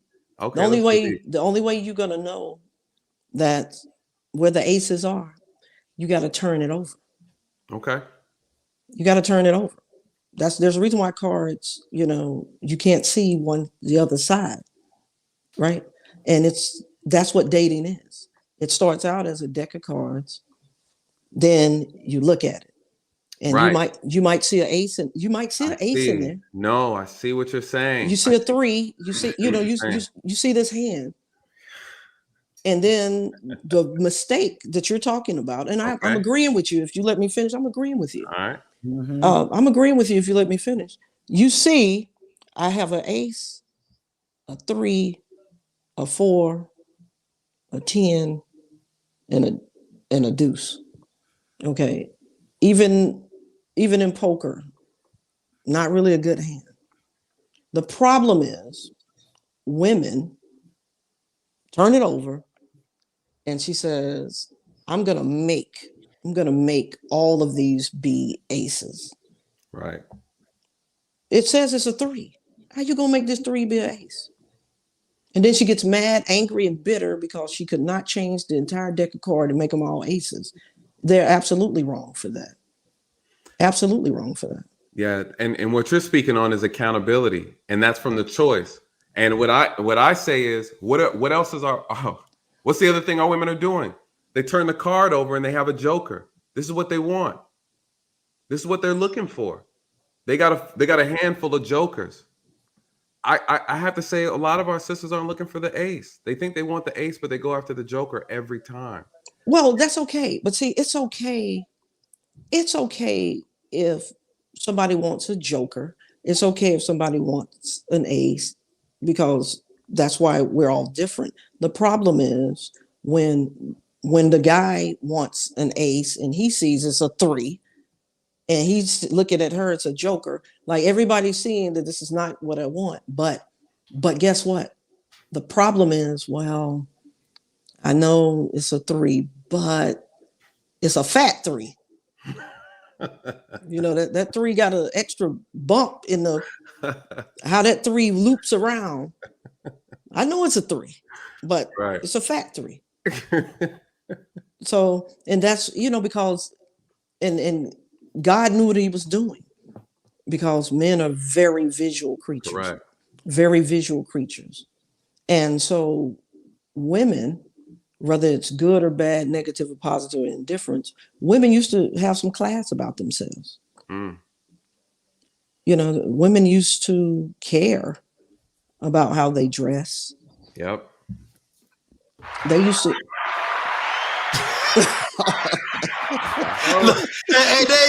I gotta keep my brothers alive.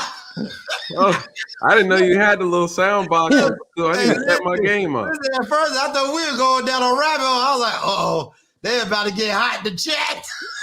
Yeah, but it's a fact. I mean, it's true. You can't run from the reality of it, right? The fact of the matter is, you have women out here misbehaving, dressing beyond provocative, and then you want to be disrespectful if a guy says, damn. Surely the problem is, she has decided when she put on that outfit who and what type of guy she wants to get the damn from. Except for the other guys don't know that. They just going visually what they see. Right. If you don't want that type of attention and you can't handle the debris that comes along with dressing that way, then you need to cover up. Right. So now let's angle that back around to why women feel they're not protected. Because if a man is telling a woman that this is inappropriate, this isn't acceptable, we don't like that, we don't like this, hey, your tone, your attitude, make it, and then you hit us with a, hey, mind your business. I can be who I want. This is my body, my choice. So when we talk about why are women not protected, it's not because men don't want to protect. Men love protecting women. This is what we're designed for it. The issue is women aren't protected in our community. It's women who don't listen, find themselves unprotected in our community. If you concern yourself with being a boss chick, you want to be an independent woman, you don't need a man, then why do you need a man's protection? This is the question that men have. Well, I think it's not being very specific. Like, no, it's not. And what I mean by that is, like, I can sit here right now on this platform and I will say to you, I don't need a man for what he may think I need him for. You know, because if I come to the table and I say, hey, look, I don't need or want your money. You know, I want the protection of, if I don't have, I know you got my back. You know, I need the protection of a soundboard. I need to be able to bounce information off of you and not be judged. I still need you to love and respect me, even if I'm dumping out, you know, something that you don't necessarily agree with, because you're my safe place. But I think now there are some women that are off the grid. When they say they don't need a man, they mean it. Like, but they also are the ones that,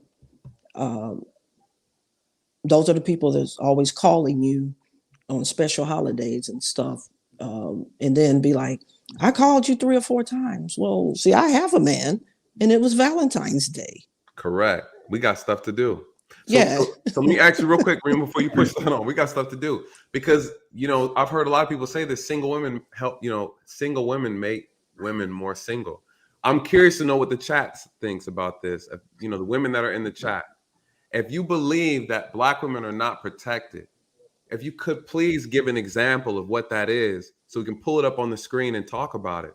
Because I don't understand the concept. I really don't understand. When I see Black women, they always are protected to me. I don't know. I don't know. So when I hear women say that, I think that's a talking point. That's not really. Well, I think you have to talk from, see, most of the time, see, as a counselor, right. I'm talking from a different point of view.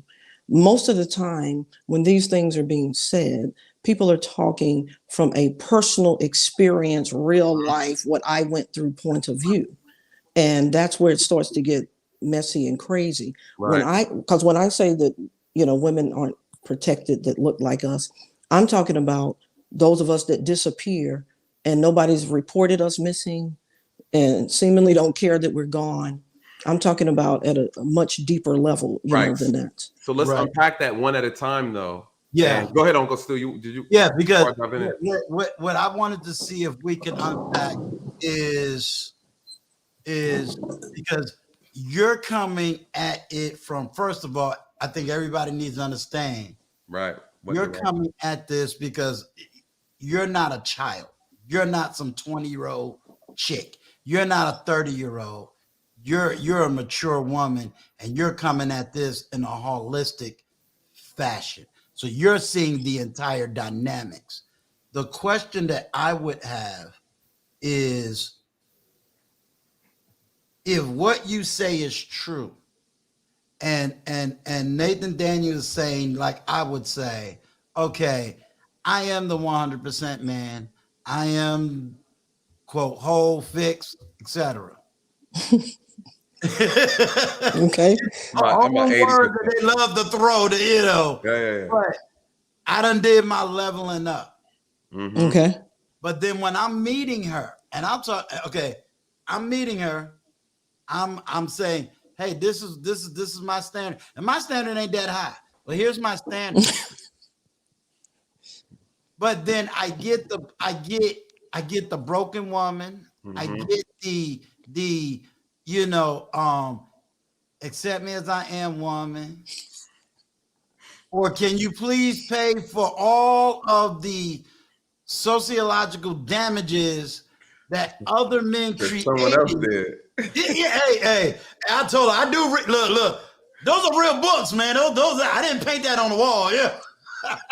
But I get that dynamics. Now I do get what you said partly. I do. I'm gonna talk to my brothers about, because there are some brothers that ever since that word 6-figure came out, all of a sudden every man in America got 6 figures. I don't know how, but they got it. But I'm also dealing with brothers who are single, got it together. They're good, but they're still giving me that same level. And my experience has also showed me the same thing. So I'm not just going on Manosphere talking points. I'm not going on speeches I heard from Kevin Samuels. I'm going on personal experience. So I would ask, can you speak to that dynamic of a woman? Right. Because now I'm dealing with a much mature woman. I'm dealing in the 50s, age 50 category, 45 and up category. Well, I want to give my disclaimer. I'm gonna give my disclaimer, guys. Okay. And hello to the other guys. Hello. My disclaimer is, I'm sorry, my clone will not be out to 2055. Okay. So you're gonna have to wait on my clone. Hey, AKA, they don't make women like this anymore, you guys. That's what she's saying. Rima, before you dive in that real quick, I want to put this in context, because when we talk about protection, because you made a statement about from a different perspective. When I say Black women are protected, I'm talking from the Black community perspective. And then there's a second perspective, like, hey, how does the nation see us? Listen, Black women are Black people. Black women, you going through the same thing Black men are going through. So don't get it twisted. You're not individuals in this problem that we have. Right. Stop separating yourself from Black struggle. Black, they did this to Ice Cube. He said, listen, this is the contract of Black women, Black America. And in these ladies. Yeah, the women went after him. They said, the hey, they said, hey, where's this stuff about Black women? He said, aren't Black people considering Black? They're all one and the same. So we're dividing ourselves. Black women are saying we're not protected in this country. Look what happens. Black men wind up missing and lynched too. Black women are winding up missing and killed too. Listen, this is not an individual gender problem. So, but what we're talking about, what I think we should focus on, I would say, is, are Black men protecting Black women in our community, right? That's what a focus needs to be. The news and all that, we don't own any of that. We don't control any of that. If we have Black news, we can report on Black issues. But if we talk about, are Black men protecting Black women, where did Black women get this idea that Black women are not protected? That's okay. I got it. Nathan, you got to understand that when she says that Black women are least protected, I'm going to speak for me. I do believe that it is a matter of fact to say, in comparison to Black men, and Black men, we can protect ourselves. So I want to leave that where it's at, to say Black women are the least protected. But to say that Black women are choosing to not be protected by Black men is more where the conversation, I think, goes, because Black men are not protected, Black women are not protected. Black women are supposed to be protected by who? A Black man. Now, to go into what she's saying, sports, well, first let me give you your flowers. Like, everything you're saying, I agree with you mostly. I feel like what you were saying does speak to the direction the conversation needs to go in, and it's an important part of the conversation. But I think me and the other Black men on this panel, and whoever's in the chat who agrees, will understand that if you're not looking to be protected, then by us, but you are going to make the case you're not protected, who are you looking to be protected by, and why? Like, what's the reasoning for it? if you're not looking to Let protect me- yourself. Well, I think what I want. Hold on before you answer that, because I do want you to give it an answer, but I also want to really go beyond something. And this Okay. is going to be my challenge. I'm not saying what you asked is wrong. Here's my challenge. I finally got a woman who is older, and I'm trying to get above the talking points. Mm-hmm. Okay. Okay. Do you understand? Y'all been talking to 20 and 30-year-olds. Okay. Right. I'm just gonna put it out there. I'm not gonna play with it no more. Y'all talking to 20 and 30-year-olds that ain't never lived life and ain't never left America. Facts. I want to talk to a woman who is college educated, because I can hear it in her speech. Okay, a woman who comes from a mother and a father. I heard it in her speech. A woman who comes from a much higher level of knowledge, life, and experience than them chicks that you see running around on YouTube. This is the woman that, see, I always say, watch what you pray for, because you might just get it. Okay? Now you got it. What you gonna do with it? What you gonna do with it? Because here it is. Here's a black woman that's older than your uncle. Here's a black woman that's coming educated. Here's a black woman that did not come on the platform and condemn any black man. Mm-hmm. She didn't come here with no black man hate in her heart or in her speech. I None love of- the black man. Do you understand? So now she made it real clear. We got to learn to hear. And so Nathan is 35. He's giving her the arguments. We need to give that the respect to say, okay, let's hear from a woman who ain't broken. And she's not really saying it's the man's fault. She's trying to give us a language. And she said something about women, and that's the part that I wanted her to kind of unpack. Does women have the vocabulary to say exactly what the real issue is? Right. She just said that. See, we're so busy sometimes. I'm not blaming you. I'm speaking to the whole. Sometimes we're so busy with our talking points that we're just ready, that if they don't hit every single talking point, we dismiss everything that they say.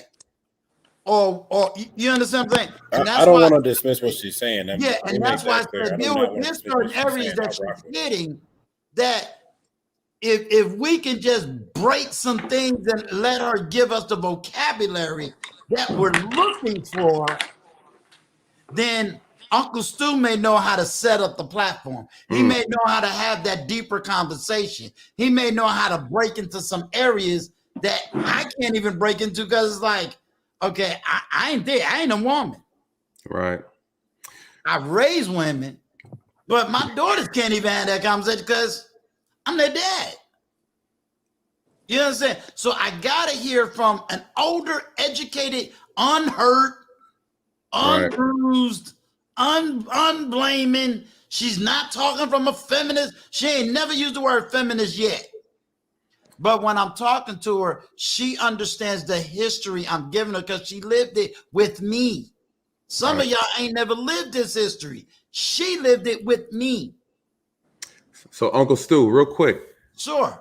let me ask you this. So before Sportsadelic gets into it, I want to say before she dives in, because she'll dive all the way in, you guys. You know, you got to brace yourself for the knowledge she's gonna spit. She's been dropping gems all night. So one thing specifically is I want her to touch on, what do we mean from our community when we say a black woman is not protected? Because there's two ways to look at it, right? We know from a national standpoint, but I'm focused on our community because that's what we can control, right?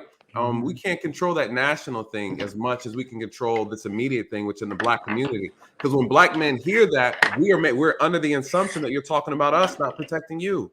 So the question is, what does it mean when a black woman says they're not protected? Is she referring to black men? And if that's the case, what does that look like when a black man doesn't protect his woman? Because if that's the case, we need to address that. And that needs to be that needs to be something we talk about maybe on a different show. But I want to know because I'm confused, right? And I honestly, I'm saying that because it's easy for people to make a statement like that, and it's coming from someone who's quite delusional. And sometimes people exaggerate something and not really bring out the full context of the conversation.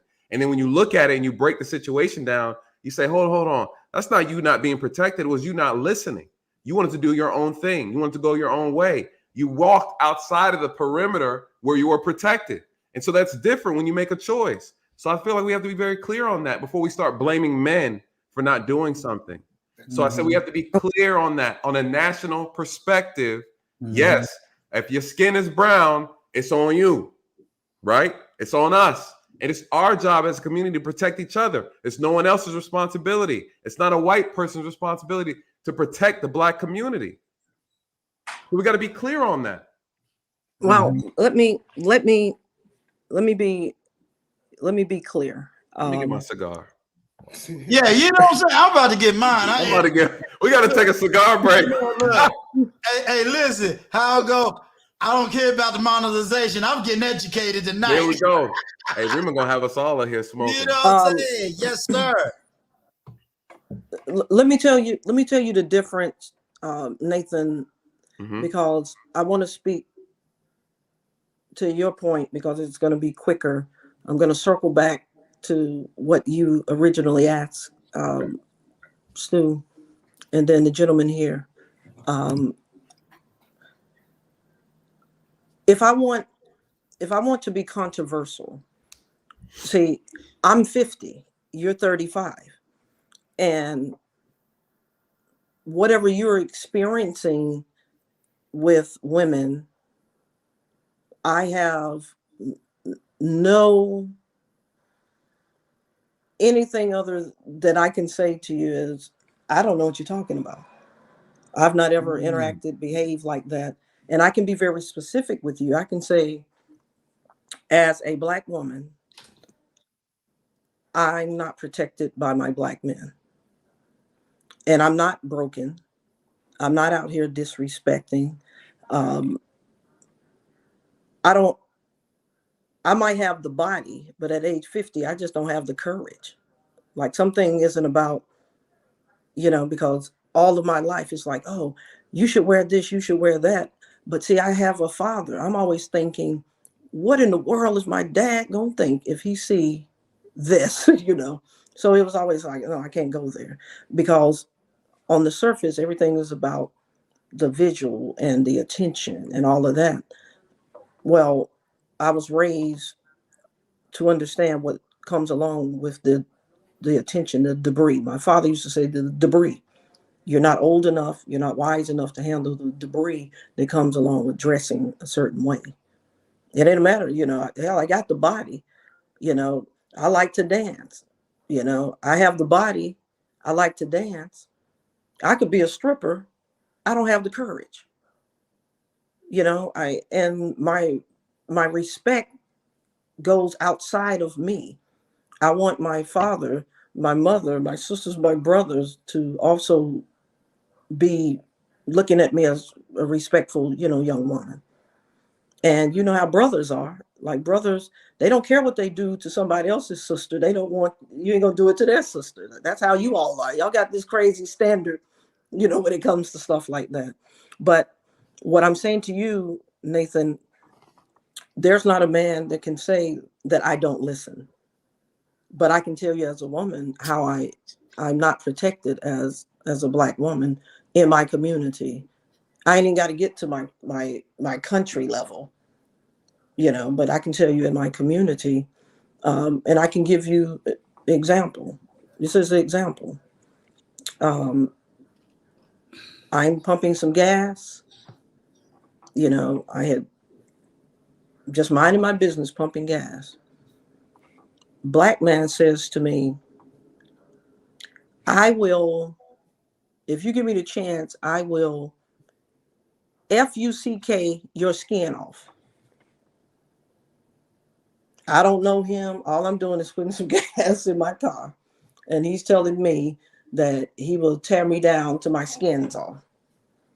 Now, there were other black men present, but no one said, what is wrong with you, man? You don't talk to this woman like this. So now I got to think. I got to think my way out of this situation. I didn't like it at all. But I figured, man, if he's this off the cuff, he might really be, because underneath everything else, I'm still a counselor. And this is not the battle that I want to choose. But it would have been nice. Now, when the guy pulls off, the other 3 black guys say, that was messed up, what he did. Like, he should not have. And I'm like, okay, well, thank you. And I got in my car and moseyed on the way. To me, that's a non-protected moment. Because as a woman, there's not a woman in the country that can defend herself against a man that really wants to hurt her. I don't care what your personal choices is as far as your orientation and how you want to be identified. If a man really wants to bring you to business, physically, you're not going to be a match. So I'm minding my business, getting some gas. That's what I got presented to me. And if I respond to it verbally, now I got to deal with his ego, possibly, and what that may turn into.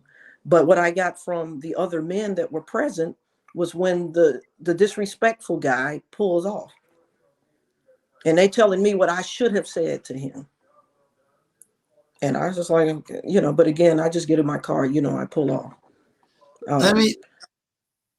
There's 2 comments, and I want you to address the 2 comments and then go. You can skip over mine because I'm going to tell you something. I think this is an awesome conversation. And I don't want everybody to make you the face of the millions of black women. I really think this is an awesome peeling away layer. There's 2 comments, there's 2 statements, and I'm going to give you both. God's Will Spirit says, what does protection look like to a black woman? What specific actions do you need to see? Now, let me introduce everybody to the panel. Everybody, meet my oldest daughter, Tiana the Miracle Talks. That's my daughter. And she said, we as women get attacked from gay males about our bodies, private areas, and more. Now, let me make it real clear. My daughter got a daddy. So she's coming almost from the same line as you. My daughter is married. So she comes from the same line as you. But my daughter has also confessed some situations where I didn't know about it, but she was in unprotected places. So this is a subject that I'm going to say is sensitive on both sides. That's why I want us to breathe in this moment, because you let me know, Nathan. I don't feel attacked. I don't feel that she's trying to belittle. I really think she's Absolutely trying to, she's trying to really unpack this conversation. And look, I'm a cheat. If she 50, I beat her, Nathan. I beat her for 4 years. I got my OG status back. Yeah, I told you I'm a counselor. I'm a counselor. So as a counselor, I go by the actual age. Okay, I got you. I want to hear. Hold on. I want to hear the brothers talk because and give their opinion on it. And you guys, when we talk, I mean no disrespect at all. When I'm expressing it, because I hear the same thing everybody else hears. And just like that, Nathan, before you do that, I think it's important. I want to answer the questions that was presented. The question that the guy. He wanted to know specifically what it looks like. Right. For me, in that particular situation, I would have wanted the men to stand up and say, hey, look, you're not going to be talking like that in front of us.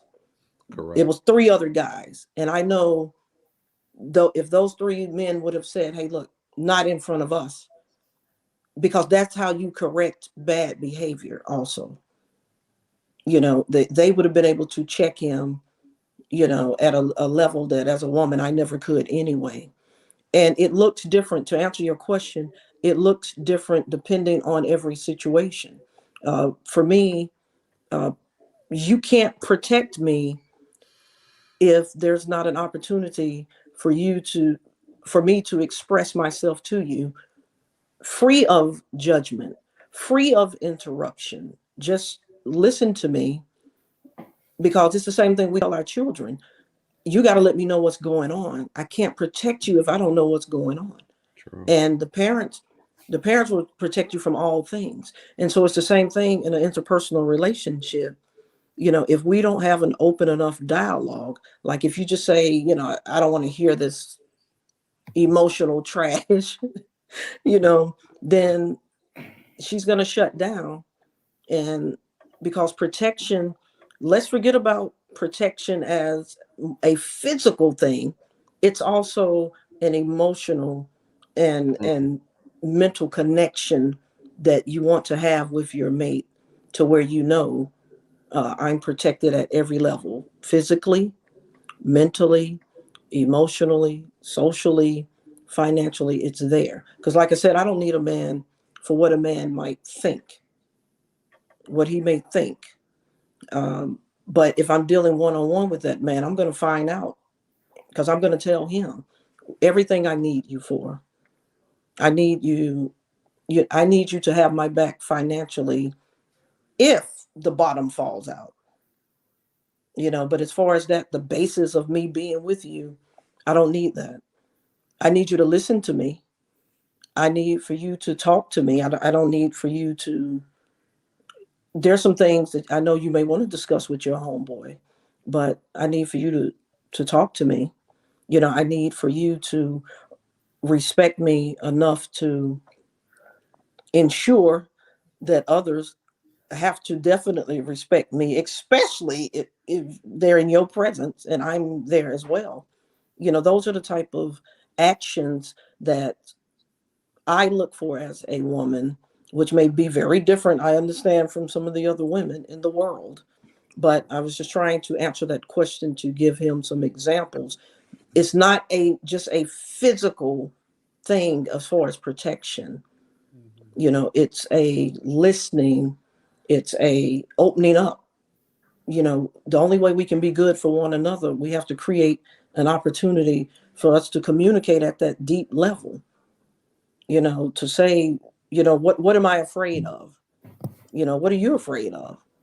Just really open, about it, because that's what a relationship is. It's not about egos. It's about really exchange, sharing, caring, listening and opening up to one another, because I can't help, I can't be the best I can be for my man if I don't really know, what's going on with him. I want every. George, when you say, Oh, there's an example you gave that said, The center. if the bottom falls out, like that's everything you said made sense to me. But when you said that part, The other one. that sounds like I'm sorry, guys. The other remote. Oh. When the bottom falls out, Is I'll the give man you is your support as when the bottom falls out. So if the bottom falls out, and the man is keeping you up. right. As an example, I'll give you a very personal situation. This past May, my sister was diagnosed with cancer. Okay, that has changed the dynamics of their home. That's not the time that you want to find out that your man is not able to be there fully financially, because something happened unforeseen that nobody planned on, and you want to know, if something catastrophic happens, that he's able to and willing to. So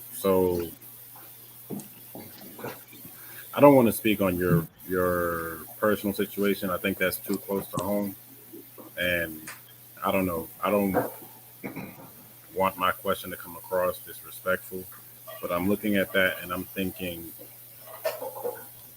if he's going to be responsible in that situation, he has to have a level of control of the situation to say that he's responsible for everything ahead of time, so that even if she, this is sounding too much like a talking point, but Go ahead, speak it. Even if she now going through her situation is relying on him to step up, that what he's going to do to step up, at least financially, is going to be everything that he can do.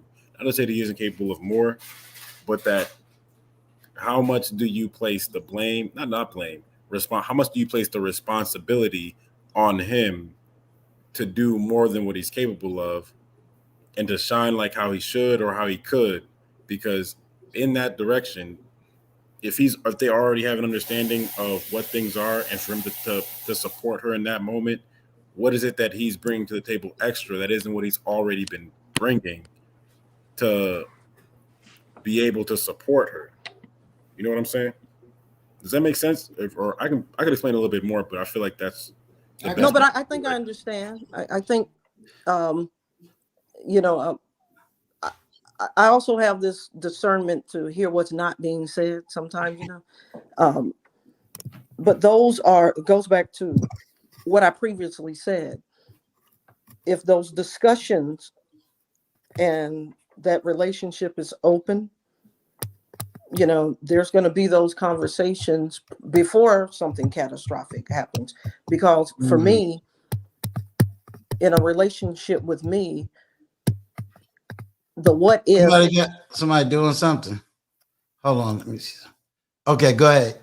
You know, for me, the what if has to be talked about, because if I ask each person here, why do you have dental insurance? You're going to tell me, well, in case I have to go to the dentist, something could happen. Okay, why do you have health insurance, car insurance? You know, why do you? Okay, well, we still have to talk about the what if as it pertains to how we're interacting in a relationship. If this should happen, we need to be prepared. So I'm the woman that's going to say, so instead of going to Miami and blowing $2,500 balling out, let's just go to Chattanooga. It's a couple hours drive. We can still have fun, but we'll save more money because we don't know what may happen. You know, so if it's me or if it's you, you know, we still have that nest egg there, but nobody really talks about the what if. Like they okay. You know, they just fly by the seat of their pants. I think I understand what you're saying. So I'm gonna try to summarize it. I'll pass right to Uncle Stu after this. I'll put myself back on mute.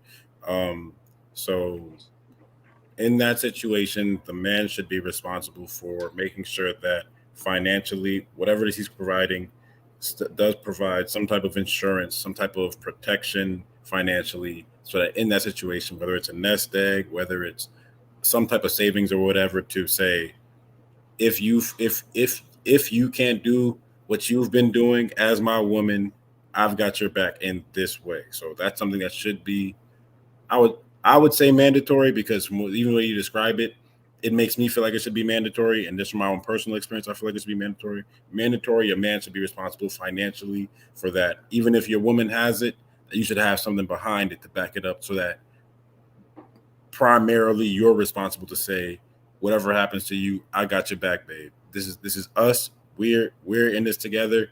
I've got us financially this far. And even though you're doing what you're doing, you can count on me in this way. Does that make sense? Is that? Yeah, I'm sorry. What is your name? Oh, Zoe. I can't see your name. Zoe. I like your name too, Sports at the League. I've been saying it in my head like several times. Thank you. Well, hey, only thing I have, please subscribe. Have you seen the show Family Guy? Yeah. You seen Family Guy, right? There's a character. His name is Quagmire. Nobody ever pays attention to what a quagmire is. A loser. That character is there for a reason, and it's called Quagmire for a reason. And most people have quagmires. And what I mean by that is, if the situation is that he moved in with her and he's paying less than he did prior to moving in with her, instead of the what if, and I'm gonna save more. You see the guy instantly. Now he has a Yukon, a brand new Yukon Denali. He's balling out to the max because I know she don't need me financially because she was doing this before I got here. So that mindset, and then something catastrophic happens. Now we're into the quagmire. She's angry, upset, bitter, because he's not there the way that she wants. But they ain't never had a conversation about it anyway. Right? Anyway. And he's not going to volunteer to have that conversation neither. Right. But I just think that'll clean up. Now, I believe wholeheartedly that the man should take the lead. I believe that to the core of my being. But if you want me to lead you as a woman, I'm not going to do it personally. And then that's where, Nathan, I become unprotected because I'll say, well, I don't want to lead. I don't want to lead a man. Oh, well, you're independent and you're this and you're that, but why you can't take the lead? And I'm saying, well, number one, it's unnatural to me because you're dating where I'm coming from. I didn't come from a crazy situation where I don't know how a man operates. I've had to curtail some of my thinking because I do understand from an intelligence standpoint that things change and evolve, but my mother was a housewife. It was very important to my father that our values was instilled in us, not the daycare, not the mother-in-law, nobody, our values and whatever he had to do to make sure that happened, and I think most men would really want to be able to do that. I really do. Right. But I really do.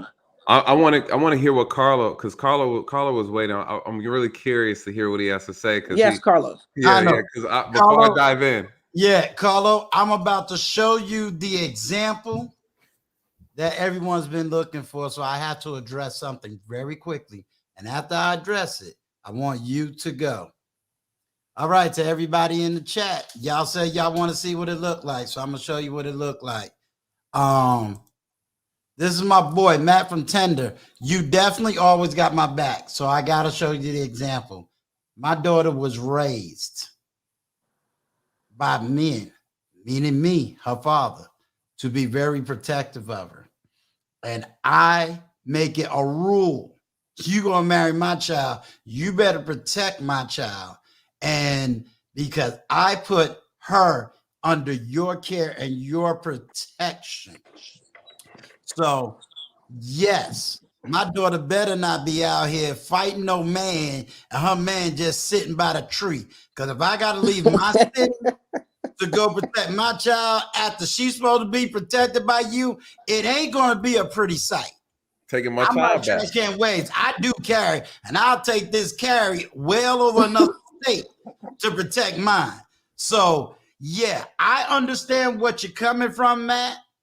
I think just like I said on the platform, I'm now trying to elevate above talking points. I know exactly what she's saying about a certain community and how they speak. And it is very true. Very true. And Trash Can Waves is right on point. See how nice, nasty they can get with a heterosexual black man and what they want to force a heterosexual black man to do. So, Matt from Tender, you always got my back. I'm not trying to call you out because I know you got my back and I know you mean very well. But I had to step in on that conversation. Yes, that's the way my child was raised. So when she tells you this, I am not confronting no man, is not my place. But why can't men tell other men is not acceptable? Maybe no one understands my point. That's why I had to step into that conversation. This is my child. That's my firstborn. So, yes, she's going to be protected. may he rest in peace. Her grandfather protected her, her dad protected her, and you and her husband better protect her. So on that note, that's what protection when you come from a semi-holistic family of men look like. So I get it. Trust me. That's why I'm elevating the conversation, because if we don't know what it looked like, we don't know what it looked like. I can't blame somebody who never seen it, because I'm about to throw a question, but I'm going to get my panel to kind of talk, but I don't want you to feel belittled. I don't want you to feel disrespected, because I think men have great questions, great concerns, and great understandings. And we need to really unpack how we talk. And it's good. So you're okay. So don't feel offended. But that is an example of what male protection looked like. My quick question, then I want to get to him. Going back to the situation you had, couldn't it be argued that the reason men didn't protect you at the gas station is because a lot of men don't want to get hurt, or, you know what I'm saying, go through something where they get hurt or murdered, or turn around and literally get disrespected? Protecting a woman in that regard, because there's been so many examples of men who has done that. Either they're not here or they're in jail, and this woman is living the best life, and now he ain't got a life. I mean, and I'm going more on history within the last 10, 15 years. And that's why now men is like, hey, look, you want to be with that? Look, I ain't touching it. I'm not getting in the middle no more. I'm not doing that, you know. And it could be a generation thing, because I understand it on our level, but then I also understand it on the 35 and under level. Couldn't that be a legitimate argument? Well, I think whatever governs each individual at a moral compass standpoint, that's up to each individual. Because I had to govern myself. I went through the same processes in my mind.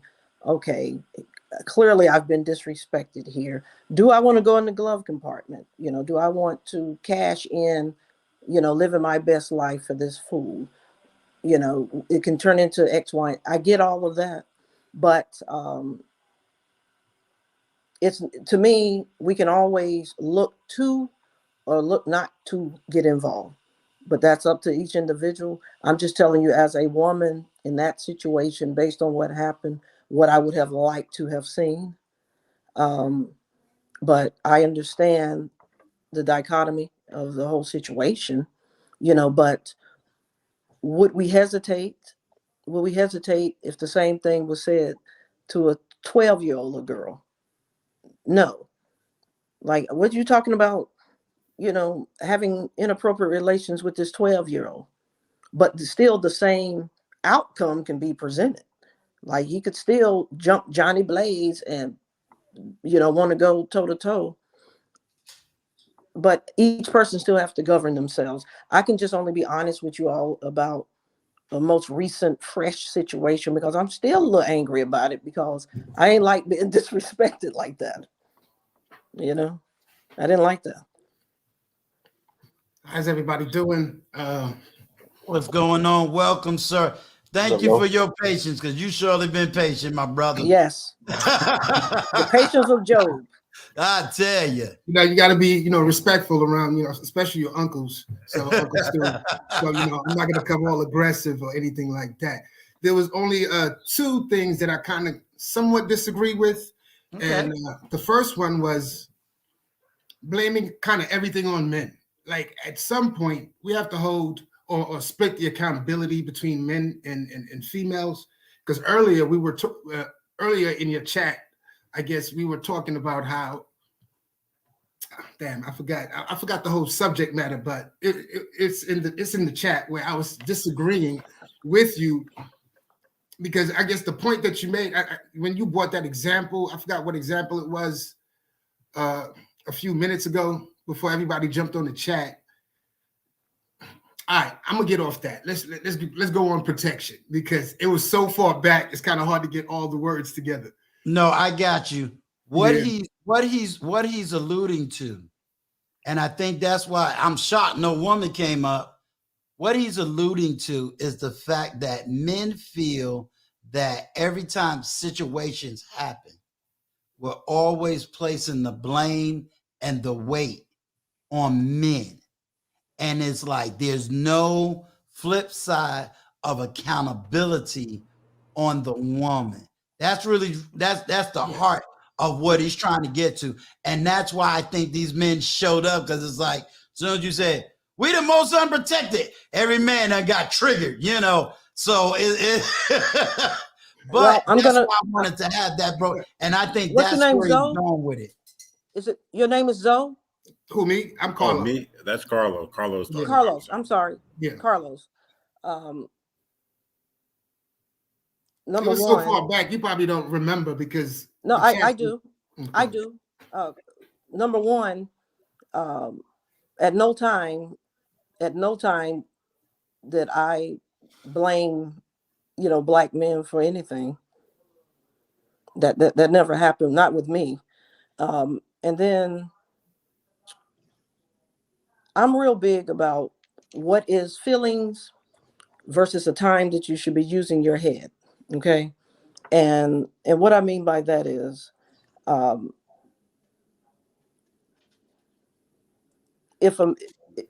me, if a man is operating, from a premise of women need to protect themselves, that is his choice. Like, I'm not knocking any man for how he chooses to, operate. I'm just being honest about, from my own personal perspective, and women that I've talked to about what protection looks like, for us. And that's why I wanted to be very specific, with Zoe, in terms of having the what if conversations, to be prepared for the what if, because we do it all the time in other aspects, whether it's dental or health insurance. But I don't, in that situation at the gas station, I didn't have an expectation of the three other men. It would have been nice, but I didn't have an expectation for them to do anything. I don't know them. They don't know me. We got this wild guy saying stuff, but I didn't blame. I blamed the guy that said the ridiculous, nasty, dirty, filthy comment. Absolutely.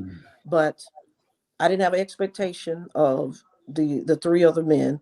It would have been nice. You got to understand, I grew up in an era where he would have been checked immediately. Right. Immediately. Right. I recognize times have changed, and it's probably more often than not going to happen. I grew up where men were truly about dying for something. They're not falling for any and everything. They're going to stand or die for something real. But I understand times have changed. I understand when you want to try to protect a woman from a guy that's beating her down in the street, and then you already know the next day she's going to be with him. Again, I get the big picture of that. I don't know that that's really what we're talking about. That's the physical piece. I think men understand the physical piece of protecting a woman. I think the breakdown with men and women, it comes at that mental, emotional protection level. And what does that look like? What is that? Actually, that because it's easy. The second. Actually, I'm sorry for breaking, but that was actually my second point that I wanted to make, was with the protection situation, that no one is protected when they step out in the street. Like, when they step out into society, no one is protected. Everyone has to fend for themselves. I think where the black woman is saying that she's not protected is because she doesn't have that man at home that security of knowing that she can call somebody if she needed to. So, and that's where I think that most of the I'm not protected mentality comes from. Because of course, if you don't have a man at your house at home, you don't feel protected out in society. But if you do have a man at home, you do feel protected because you know if anything does happen, that you just make one phone call and that man's going to be there. No matter what, that man's going to be there. So that's why I think I can tell you that that's not true. That's not true. And I'm just telling you because I was the woman in the situation, and you know, there is a man at home. There's still a father, there's a brother, there's some uncles, you know, that's not it at all. It wasn't about my feelings. It was more about in that moment. Yeah.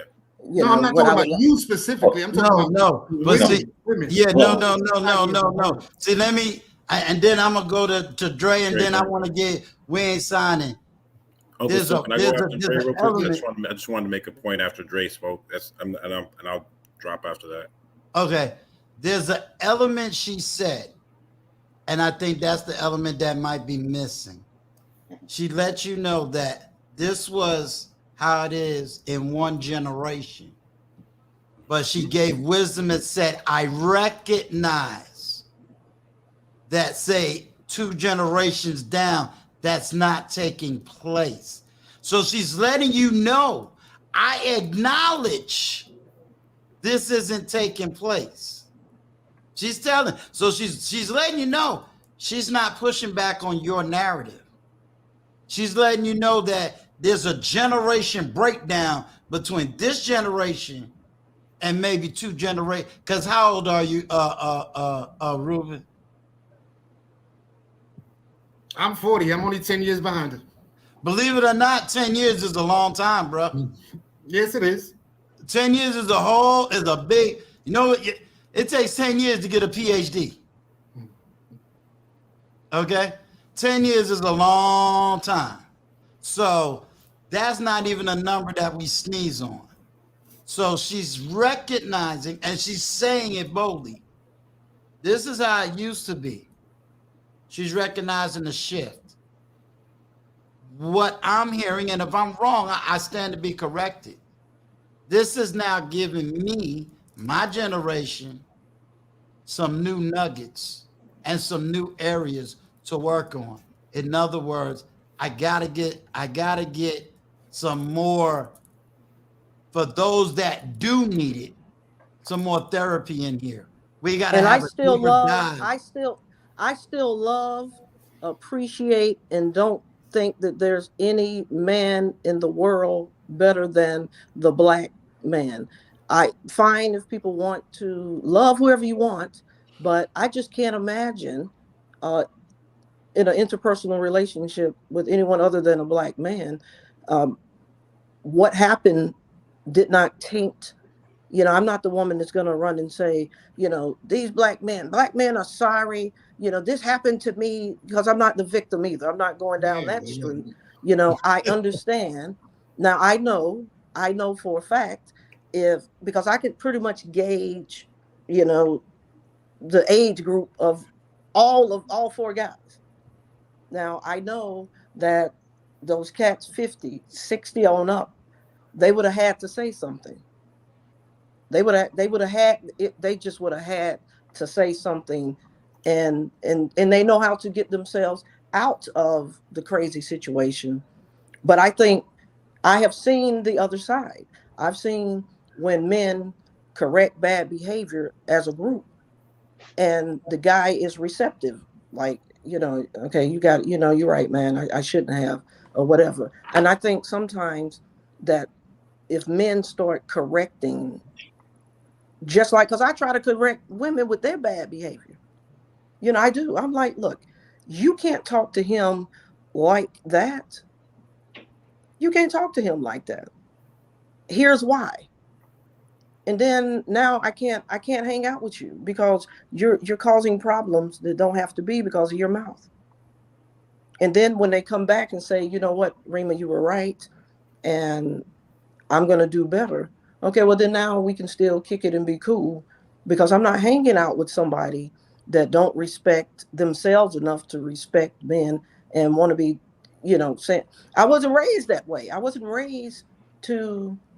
I'm not even go like if I emphatically disagree with something that you say on this platform, you're never going to know that I emphatically disagree, because I'm still going to be respectful in my whole entire presentation, because I don't have to be disrespectful to just disagree with you. Exactly. But that's me. And I understand not everybody's me. See, here's the thing. Dre. And Rima, I'm gonna tell you, unfortunately, you were collateral damage. What you was caught in the middle of is Excuse me, who is this? it's Dre Blanco. Oh, okay. My father, told me don't talk to strangers. Well, Yeah, because I ain't gonna lie, I was like, well, who doing the talking? Yeah, when did Barry? I thought Barry White was deceased. oh, here we go. Here He we got that go. voice. I ain't gonna hold you. He got that voice. Yeah, come on now, she giving you a compliment. I appreciate it. You came I know in who you are. collateral I seen you. damage. She came in and called you the voice. You done punked all the men up here. The maestro. He's the maestro. Let me get my thought. I appreciate it. Yo, check it out. The problem is what's going on right now is you have women wanting men to be traditional, to be courteous, to be chivalrous, but they want to be modern. You can't be independent in a relationship. You can't. The man is dependent on you and you are dependent. It's codependency. We are in a relationship together. Okay. But the problem is when you sit down there and say, I don't need a man, but then when something happens, you need a man, and this is what the Zennials and the millennials are dealing with. Okay. I'm 48. You know what I'm saying? I would have said something because that's how I was raised. And unfortunately, you was raised in your femininity. You embrace femininity. And unfortunately, that is it's really an anomaly right now in this time, because not everybody is being raised the way you were. And that's the problem, because I'm a girl dad. I have 2 daughters, and I sit down there and I'm in them. I'm in their head. My oldest daughter, I'm in her boyfriend's ear. I'm like, look, you want to do grown up things? It's your responsibility to take care of my child. You are, you know what I'm saying? If I have to come up and protect her, then you don't need to be with her anymore. Okay. And that's the thing. All you need to do is call me and say, hey, this will happen and this is how I took care of it. That's all I want to hear. You know what I'm saying? but Dre, it really shouldn't be a conversation. But in reference to you at that gas station, I understand and I applaud you, because you have kept it 100 and you acknowledge that there's a difference and you're not blaming anybody. You know what I'm saying? But you also acknowledging the fact that there's definitely a disconnect between men and women in reference to how we are supposed to protect. Okay. Regardless, you should have been looked at, instead of a strange woman, a sister, an aunt. So you know what I'm saying? Because the world is small. Those same 3 men may run into you at a barbecue. You don't know who each other knows. So at the end of the day, something should have been said right there. Because this is Georgia. Everybody got a goddamn gun anyway. So if you're going to say something, then you might as well go ahead and strap up and be able to protect yourself and say, hey, I was defending this woman's honor. She was greatly disrespected. And I did not know what this gentleman was capable of doing if she had gave the wrong response. You know what I'm saying? I'm gonna respond. Can I add on to that? No, I'm gonna respond this way. Guess what, gentlemen? Remember I said earlier, we pray for things, and when it finally comes, we need to embrace when the answer and that piece that you're missing shows up. We need to go ahead and embrace it. Now you have a woman that says, here it was when I was growing up, but I acknowledge what's going on. And now I'm available to the men, but mostly to the women. And I am now having access to Uncle Stu's platform to be able to have the dialogue. So you got a woman that got your ear now, but you also got an educator. Now you got the aunt. Now you got the woman that can listen to that younger generation you say you having trouble with, and let her be the educator. And so what we need to do as men is when we get that, instead of repeating ourselves, when she acknowledges it, we need to embrace it and say, what can we do to help you? Of course, she's going to keep telling you, make sure you subscribe. We got that part, right? I will. So what we got to do, just like I get on women, let's get 100. Just like I get on these women who sit up there and tell me, well, we don't know all the good black men, and we don't know what, and I keep saying, well, dang, I keep bringing them to the platform. What are you talking about? No, they're in their friend zone. You know, they're in their friend zone. That's where all the good black men. They have. I have a question for the men. Let me say this to add to Dre Blanco's point real quick, and it might support Sports of the League's point as well, because this is what I wanted to say. This is the point I wanted to make. Like me right now, I'm in Philly, and if a woman were in Sports of the League situation at a gas station here, depending on where it was in Philly, where I think it leads the country last year in homicide, I probably would have walked away. I'd have been a coward in that moment. In North Philly and maybe Southwest Philly, maybe not in West Philly. This is where a lot of my family is at, so I might have stepped up there. But if I was down in South Florida, in Palm Beach County, Dade County, or Broward County, and that same situation happened, I'd have spoke up. And I wouldn't have let that slide any further, because it's a different. Even though there's dangerous parts and not so dangerous parts down there in any of those whole counties, I wouldn't have felt as much of a need to be in fear for my own safety, as well as a woman. So I'm going to speak on my own self in that situation, because she was brave enough to volunteer her personal situation. I'll speak on me. I'll say there's situations right now today where I wouldn't speak up and on behalf of a woman, no matter what the cause is, because I got to make it home, and I've got my family here, and I've got responsibilities as well. But I would still look at myself and feel weak about it, but I'd still be like, at least I made it home safe. And there's situations where if I was in South Florida where I live, that I know, like, there's no woman that's going to have that situation happen to them, whether they're, whether I feel like they're an auntie or not, whether I feel like they're, above me in wisdom and status or not, that I'd be like, no, you just don't talk to women that way. And it speaks to Dre Blanco's point, because he said in Georgia, everybody's strapped. So that those games might be played a certain type of way, but at least everybody knows that whatever you got, I might got too. In Florida, that might be the same. That'll be the same thing too. But in Philly, I don't feel the same way, because whatever happens here, there's going to be dire consequences later on down the line that might affect me just doing what I believe to be the right thing to do is in Philly. But in Miami, nah, shut the hell up. You're not talking to her like that. In Palm Beach, nah, shut the hell up. You're not talking to her like that. That's not how this is gonna go. She's just pumping her gas. I'll pump her gas for her. Matter of fact, you get back in the car. I'm taking control at this point. Dog, you don't talk to her like that. That's not how you speak to a woman. And I feel that way sincerely, even being of a younger generation. But like with my own level of understanding, there's places around the U.S. where I'm going to be that way, where I'm familiar in the area and I understand what the consequences may be, that I'm going to behave a certain way. And there's places where I'm just not going to play that at all, because in Philly, these young kids they don't care. These kids are younger than me. I'm 30. I'm 32. These kids are 14, 15 and up and playing gun games that they're not going to think before they pull that trigger. And I've lost people to this out here. I've lost people to a lot of things out here where I'm like, it's not going to make sense for me to make that decision. And I'll be like, sports, get in the car quick. You know what I'm saying? So you don't need that much gas. You don't need that much gas, sports. Just get in the car quick.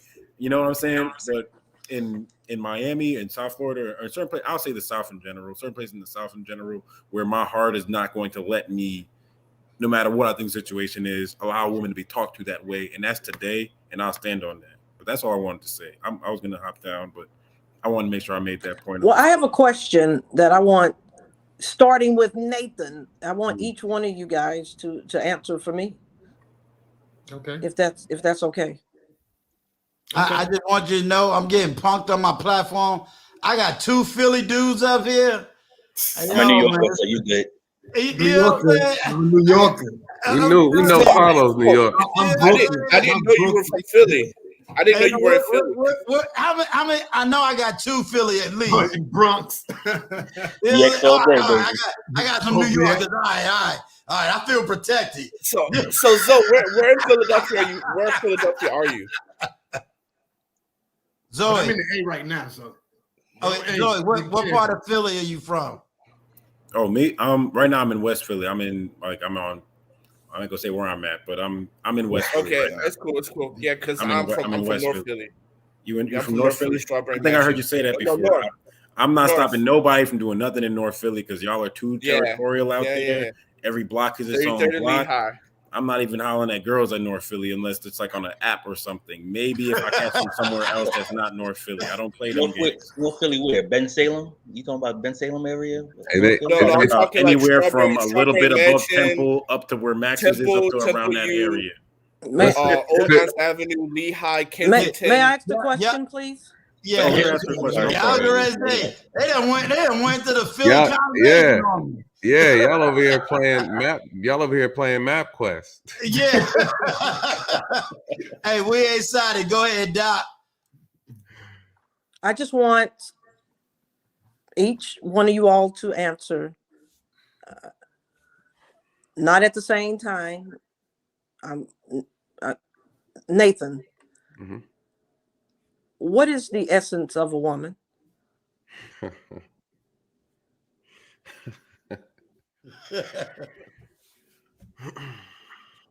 But if I need to come back to you, I will. Stu, what's the essence of a woman? Why she asking me? I'm the host. Okay. Damn. Hey, Stu got the major cop out. I would say, what's the essence of a woman? Jesus, that's a deep question. You know what? I would say this. This is my answer. Unfortunately, my level of vocabulary cannot conceptualize the true meaning of that. Therefore, I shall not answer. It's too deep. I'll Too answer. deep. I'll answer. Go ahead, Carl. Who's that? Oh, Nah, Dre? hold on. I Zoe, won't go get ahead, Zoe. punked. Hold on, Zoe. I Fuck me. I'm sorry. Yeah, no, I won't get pumped because I believe every woman has their own essence because essence is who she is.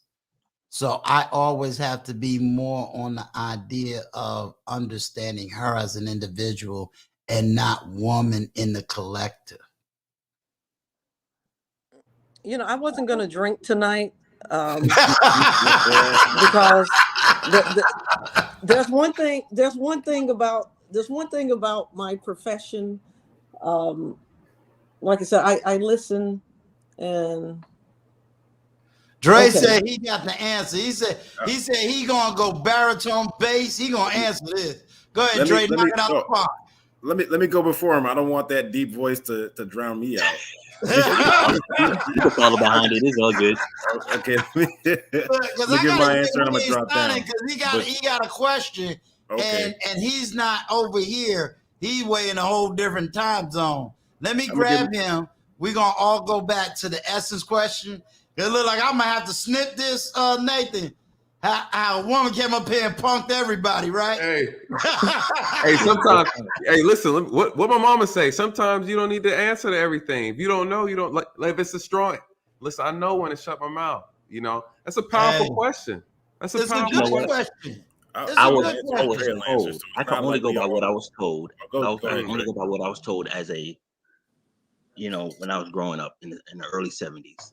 So that's what I was told because I have no brothers. I have all sisters and I have all daughters. I have no sons. So to me, the essence of a woman is purity, dignity, grace, understanding and compassion and empathy. You understand what I'm saying? That's what I was taught because men and women have both different consequences. Yes, we are equal in certain ways, but we are completely different. Okay. And if you want the protection, and it's like, we're the engine and women are the fuel. You feed into us, trust me, we be that Maybach, we will be that Bugatti, you know what I'm saying? We'll run through a brick wall for a woman when they feed into us, okay? Because they have their grace, their elegance is something that is undeniable, second to none. And the thing is, especially when you have a black woman that is living in her femininity, when she feeds into a black man, that black man will sit down and soar heights that even he wouldn't have believed. But it's all about feeding into each other. Okay, it's work. Everything is work.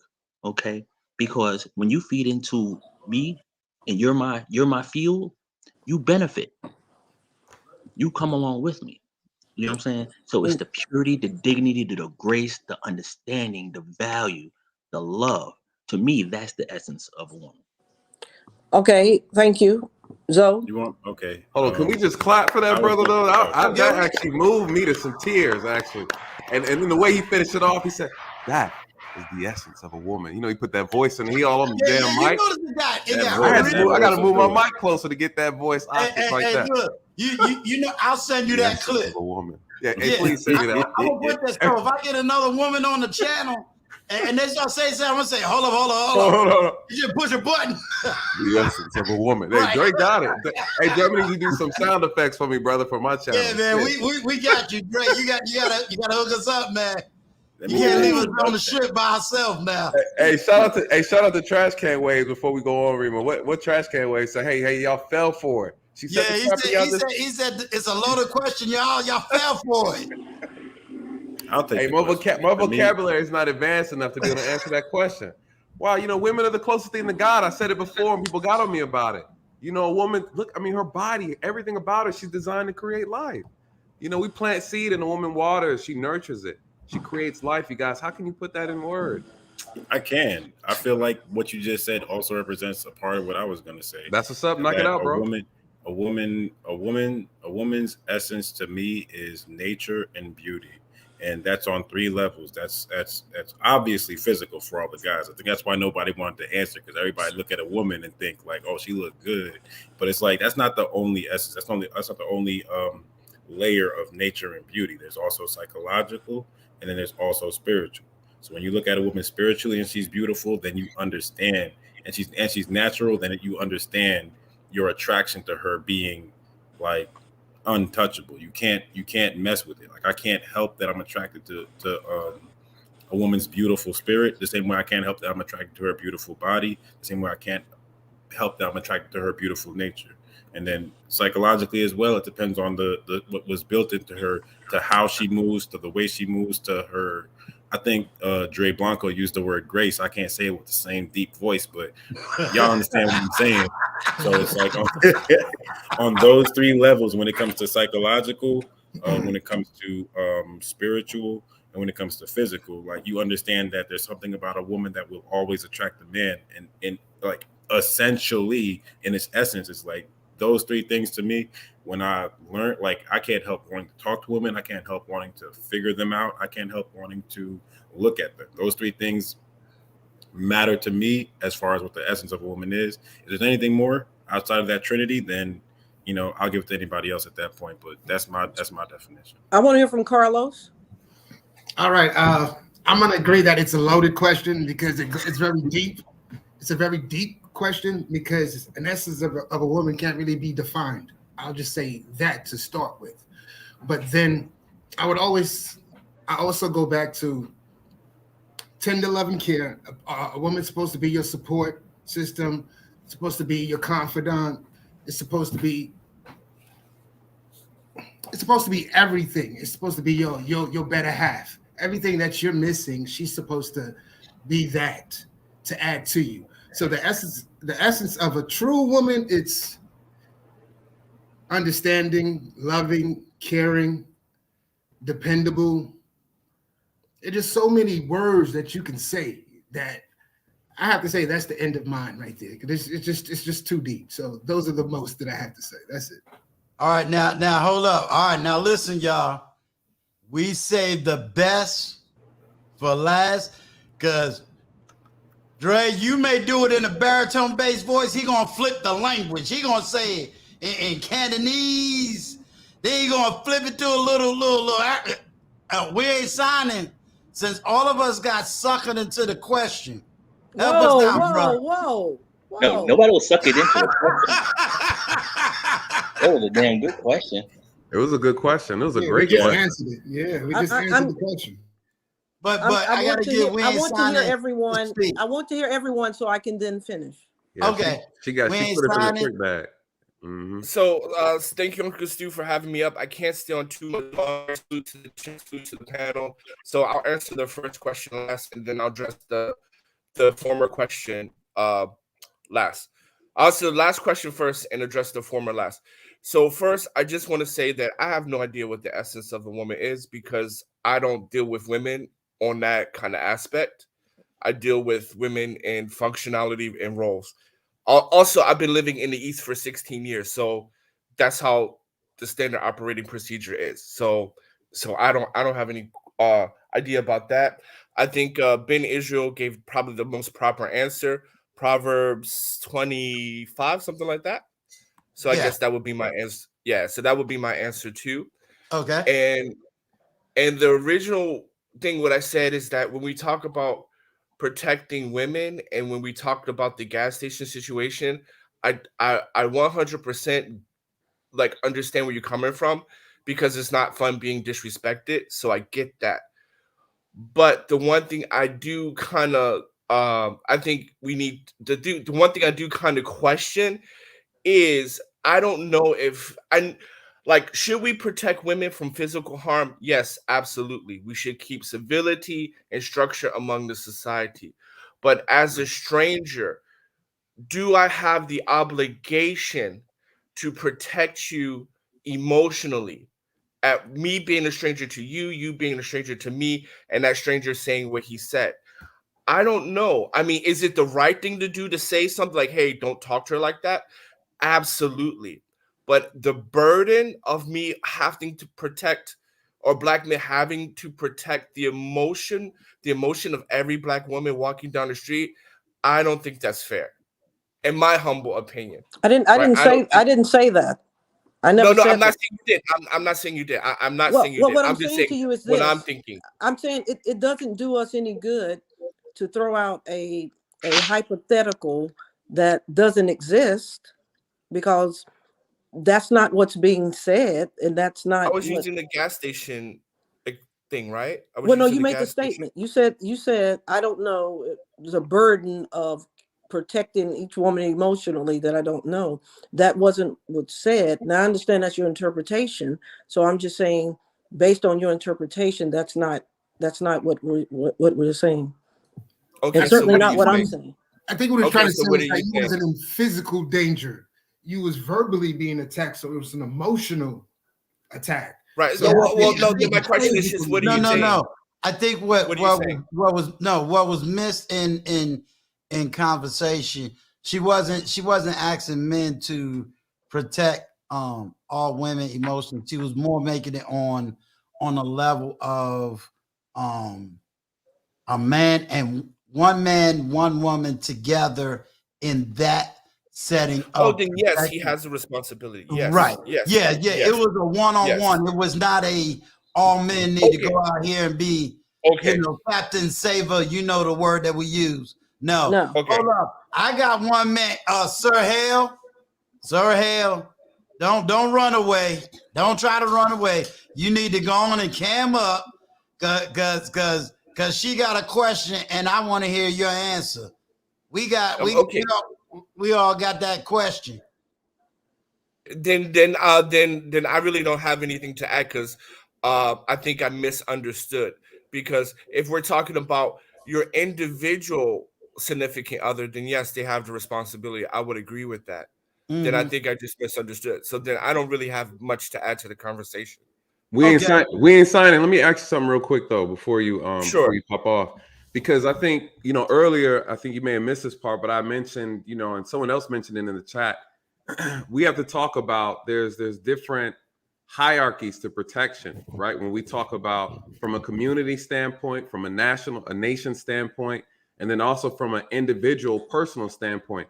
Like Dre said, hey, I have control over this house.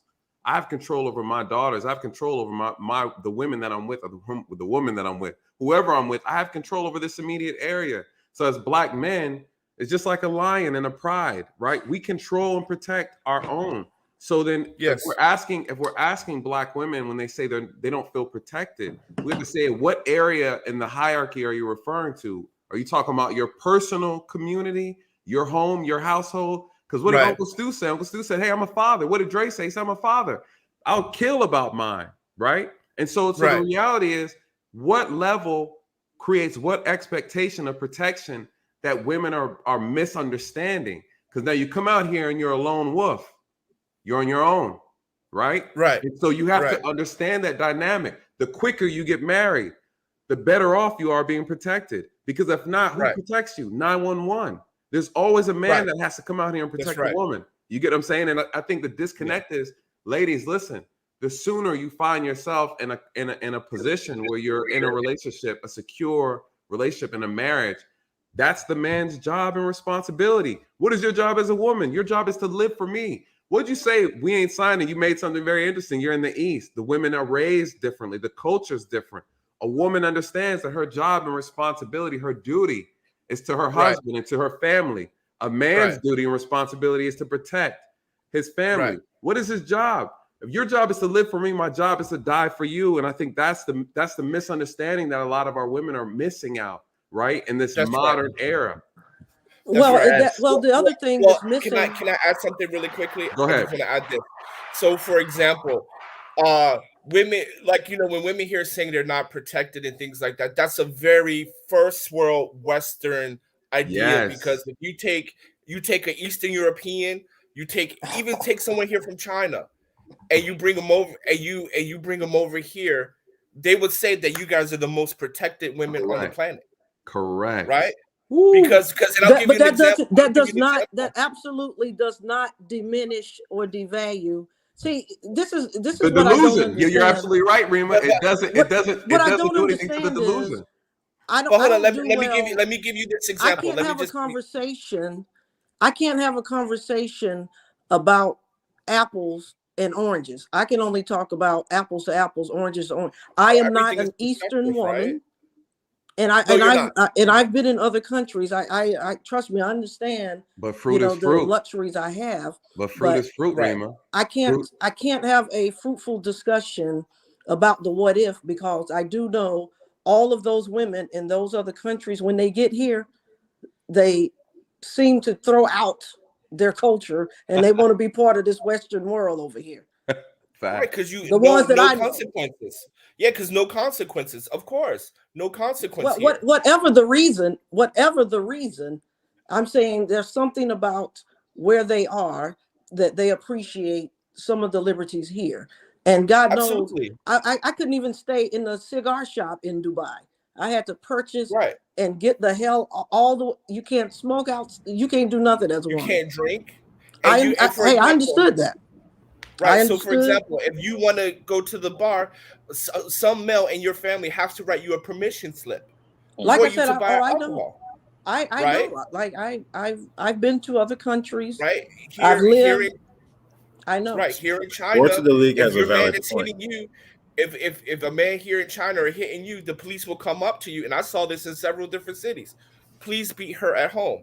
Don't do that in front of the house. Get out. Don't do it in front of our shop. Listen, we ain't signing. Don't do it in the mall.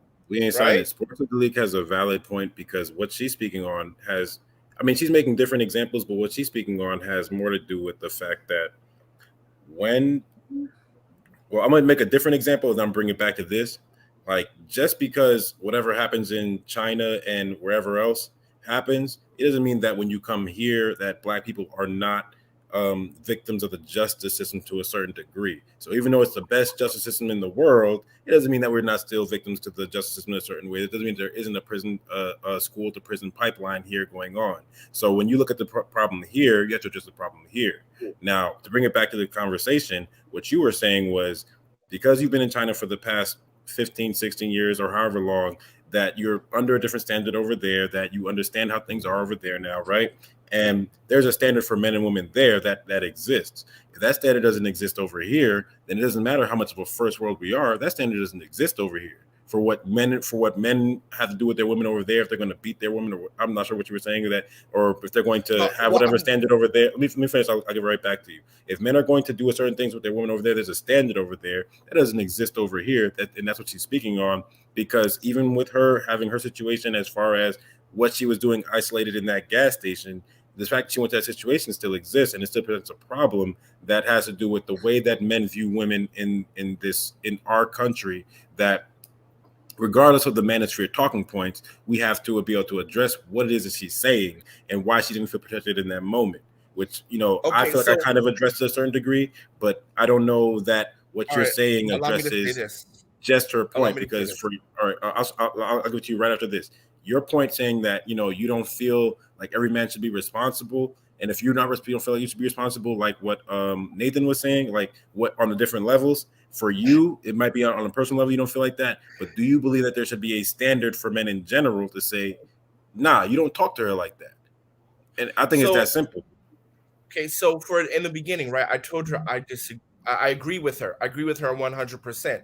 And even when speaking to the man who said that about her, that's absolutely the right thing to approach that man and say, you know what, chill out. That's the right thing to do, unless you're like North Philadelphia, like you said, right? So yeah, right. So like we are agreeing with me and Nathan. That should be the standard. What are we agreeing on? I'm sorry. No, I'm agreeing with Sportsadelic that situation was wrong, and the right thing to do was to say something. We agree on that, right? And I also saying that men should protect women when it comes to physical harm, right? And when it's talk about emotional safety, that should be relegated to her husband or the men in her family, not relegated to the men that are strangers in the community.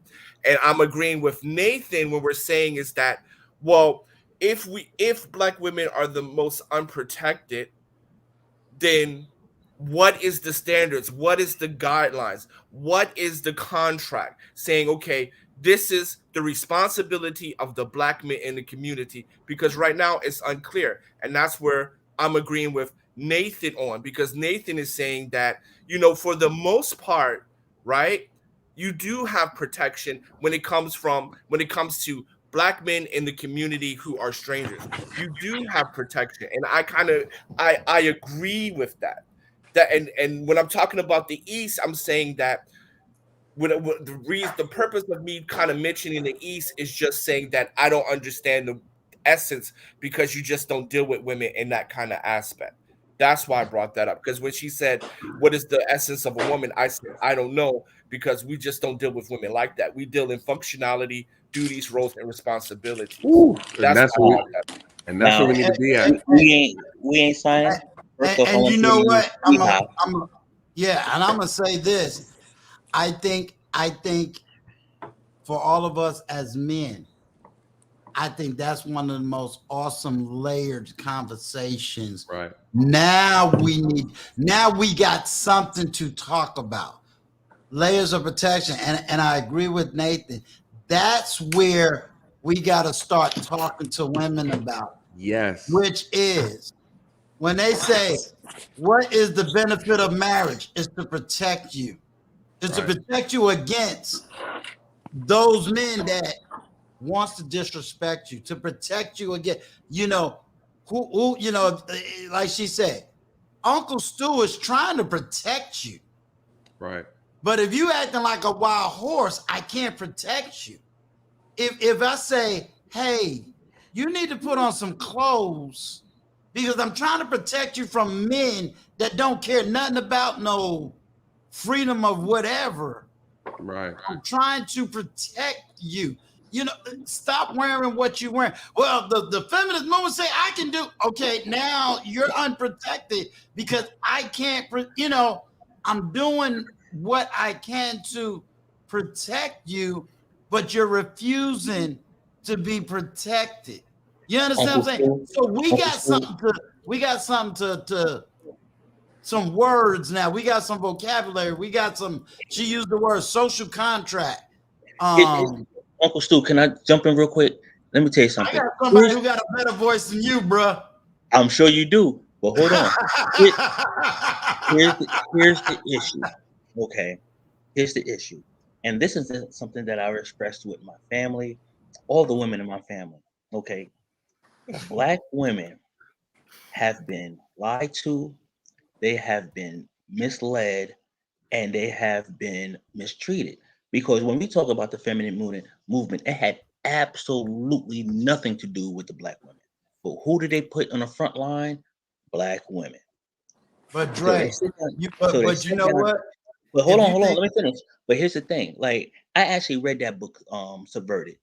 Okay, when they talked about how they put Black women on the front lines and lied to them. So it's kind of like, look at that Beyonce, all the single ladies, but she going home to her husband. So you're sitting up here, you know, taking everything she says for gospel, but she going home to her husband, and you still going home alone. You know what I'm but saying? Dre, watch So on the this. front Watch this, lines, Dre. But watch this. 2021, we already said that. 2022, we got solutions. We can't keep talking about the problem. but you know what? We now have solutions. We have solutions, but the problem is not the fact that we have solutions, it's the implementation of the solutions. But you got to listen. Nathan said earlier, it's like, yo, how can I lead you if you don't listen? But guess what? You know what I'm saying? Let me go back and say it. Now I'm gonna drop wisdom. You ready? I'm ready. Always. We talked about that already. We just got the solution, and we already said how we're going to implement it through education. Because now, what sports dialect did was gave us the vocabulary. We didn't have the language. Do you remember when she asked a question about essence? What was the first thing Nathan said? I don't have the right words. I don't have the vocabulary. Guess what? She just gave us the vocabulary. What is the vocabulary? Uncle Stu, I need you to teach the meaning of social contract. When we understand what social contract is, now I need you to apply that word social contract to this situation. Earlier this morning, Sir Hale Speaks had on his morning show, and we talked about whose responsibility is it? Is it the family or is it the church? Right? So now, okay, so let's say it's the family. So guess what the example is? Now I got the social contract. Now I know what it looks like. Now I can go and implement this social contract because I got the right words. Just like when my daughter and Matt Tender was communicating, I knew Matt Tender didn't mean any harm. He wasn't trying to beat up on her, and she didn't mean no harm. They're having a conversation. But if you don't know what something looks like, you can't imitate it. So when I said, hey, Matt Tender, I'm not beating up on you, but because this is my daughter and I know how she was raised, this is what she's saying. This is how it looks like. So if we don't know what it looks like, we can't keep going backwards and going, but Uncle Stu, they're not, when we're not teaching. Hold on. Uncle Stu, there's something that let me get Sir Hale in here real quick. But hold on, there's one thing that she said that you're missing that was very profound. Okay. See, the problem is the fact that Rima is in her femininity. Okay. And she understands her nature. She says, I am not the leader. And I'm be honest with you, I am a leader, dude. I'm very intelligent and I understand how to move forward.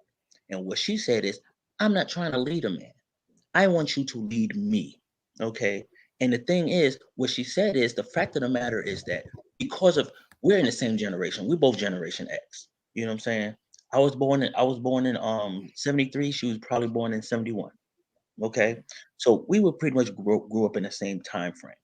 Okay. And what I'm trying to tell you is, when it comes to leading, is you right now you have a section of women that think that all men ain't trash, all men ain't this, all men is this. And then you have a group of men that feel that women are only out for money, they're naturally hypergamous, and I can't trust them because I have a lot to lose if I pick the wrong woman. So there's a disconnect. The generation that Rima and I come from is, my job is to lead, is to provide, is to make sure, is to make sure that if you fall, you have a cushion to fall on because I got you. Okay. And that's how I was raised. Okay. I was raised that your job is to provide. Your woman's money don't mean anything unless you just gonna put it in savings. Your job is to make sure if something happens to you, your family is taken care of. Your job is to make sure that there's a cushion that you provide. Whatever decision you make for your family. Okay, there's no selfishness in this because you can't make reckless decisions and wreck your family. Okay, Now I'm that's going to teach. that's how I was raised.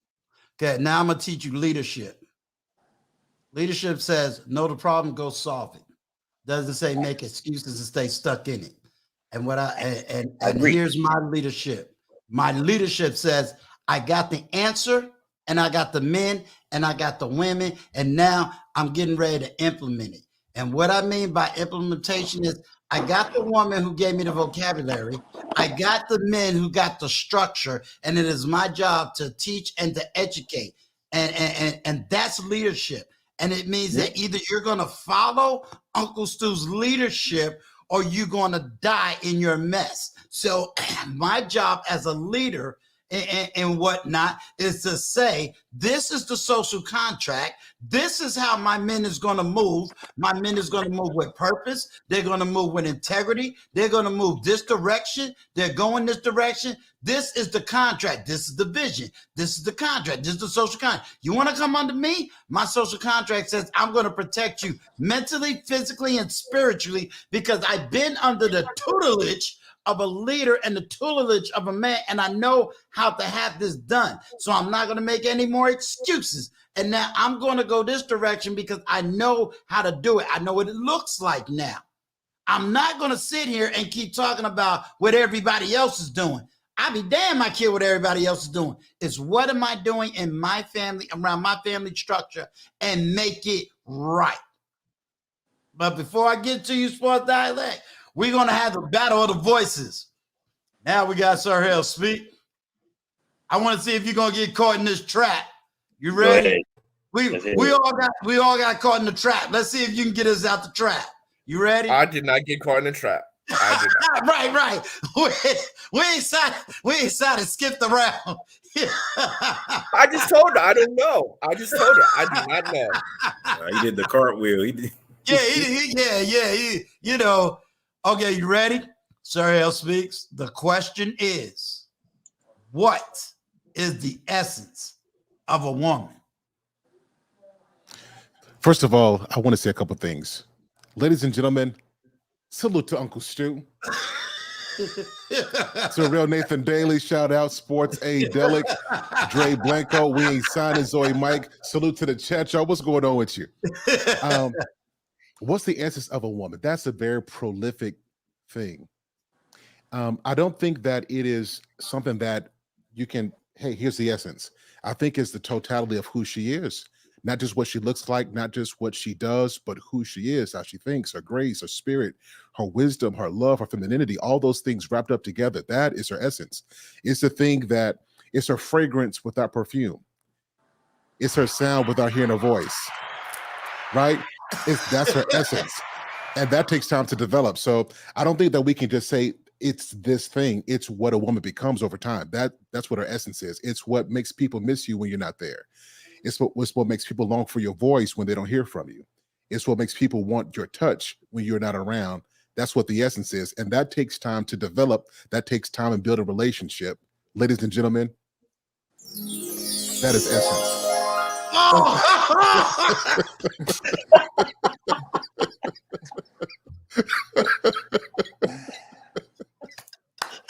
Hey, I tried to give it the best I could, Uncle Stu. Tried to do the best I could do. Let me set a disclaimer. He's married, ladies. The show is crazy. Hey, look, you know how to look. Y'all know how it go. All the women was ready to throw it up. Be like, hey, I want. Okay. Don't get talk Kelly. Don't get talk Kelly. She watching Uncle Stu. Don't get me in trouble, baby. Is that what you doing? Okay, now But I hope that answered the question, though. Hope that answered your question. I honestly, first of all, it wasn't a loaded question, as some may have suggested. No, it was just number two. jokes. Yeah. Number two, I wasn't looking for any answer in particular. And number three, I want to share with you why I asked the question. I asked that question because I think it answers all of the questions or obstacles that men have. And what I mean by that is, I could sit here and directly pinpoint, because I have excellent recall in terms of I compartmentalize. I can go back to each conversation, what everyone said 2 hours ago. I could choose to, when I interrupt and say, hey, I didn't say that, because I don't want to, and I'm not going to listen to a person talk about something I didn't say. At that point, it's no longer fruitful. I didn't say it, so I don't, we're not going to talk about it. I almost never get involved in conversations with what's going on in another country. We have too much going on here. And because I've been and lived in other countries, I think I understand the benefits that I have living here. Now, with all of that being said, I can always point out I can only say, well, maybe you were not listening, or maybe you didn't hear, or maybe you didn't understand, or what have you. But until you understand the essence of a woman, you're not ever going to be successful when you're dealing with a woman. And that understanding, to your point, happens over time. But more importantly, it's still different depending on the woman that you're dealing with. Sometimes people keep trying to put squares in circles, and they just don't want to bail out and say this is not working out, or whatever the case may be. And you deal all day long, when you're dealing with any woman, you're dealing with the essence of the woman at all times. It never goes away. It's permanent. It's there to stay. And if you don't have a full understanding of what that is, then everything that she does or everything that she says, more often than not, you're going to find some kind of fault or some type of scratch, because you just don't understand the essence of the woman that you're dealing with. And sometimes you're not even putting in the work, because to your point, it takes time. You got to be willing to get to know, because otherwise you're just, shooting a shot, in total darkness. And I know, Nathan, your position is, I can't protect you because you don't listen. Okay. Even that has to be broken down, because she might really think that she's listening. And can we deal with what you said before, though? Because I feel like we're about to go to a different part. What you said. Well, no, we're not going to a different part. So I'll be done in a second, but I'm not going to a different part. I would like to respond after when she's done. So I'll patiently wait. Yeah. I think that it has to be broken down. Again, it's all about communication to get to a better understanding of the essence of the woman. So if you're dealing with someone and it doesn't seem that they're listening, or, hey, why aren't you listening to me? You got to have those discussions. Zoe, it goes back to what we talked about earlier. It's the what if, because sometimes when a gentleman is trying to protect, he hasn't given any context to it. And sometimes it is necessary, because she ain't had the benefit that I've had. She hadn't had a father to raise her. She didn't have a big brother. She didn't have the Uncle Stews. So she really don't know. Like, I can promise you, a chick coming out of North Philly is still, I grew up in the Bronx. The chicks, there's two different chicks. The ones that North Philly versus, the Bronx, everybody's different is my point. And so whatever you're not getting, or whatever disconnect is there, sometimes you have to just come back and give full clarity and context of why you're asking. Look, I don't want you to wear this because of these factors. Now, if you do that and this person still doesn't listen, then you have a decision to make at that point. It's really that simple. I just think people make it more complicated. You know, I think you have to tell them. And protection, like I said, it's not just a physical thing. There's layers to it, Stu. There's, like you said, it's layers to it. And so now, and I'm telling you what we think as women. I'm telling you what we think as women. You can say we don't think it. You ain't got to agree. You ain't got to like it. I'm just telling you, when we think of protection, it's layers to it. And yes, women have to do a better job of communicating, because if I walk away from my marriage, it's because, well, I've done everything. I'm a communicator. Like, we're going to talk about this. I need to know, I need to understand, because otherwise, what are we doing? If I walk out of any relationship, it's because I have done everything that I possibly can do. And this person is just not understanding, or maybe they just don't want to. Either or. It's hard to continue to grow, you know, if a person has already decided that they don't agree or they can't understand, you know. So that's just, you know, my take. Disconnected. Do you think part of, you know, now I'm gonna come at it from this angle, because in America, over any other country, she could walk out that marriage and be financially, and she is protected both financially, socially. She got a whole lot more protection coming out of a marriage here in America. And I know you say you didn't want to touch other countries, but I got to touch other countries than she would be outside of any other country. Well, that doesn't matter, Stu. It just doesn't matter. Like, I can sit here and tell you, in Athens, Greece, I made more money playing basketball than what the WNBA still pays to this day.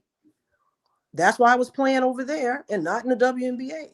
Right. You know, I'm just saying, we can come up with all kind, you know, it just, what applies and what doesn't is my point.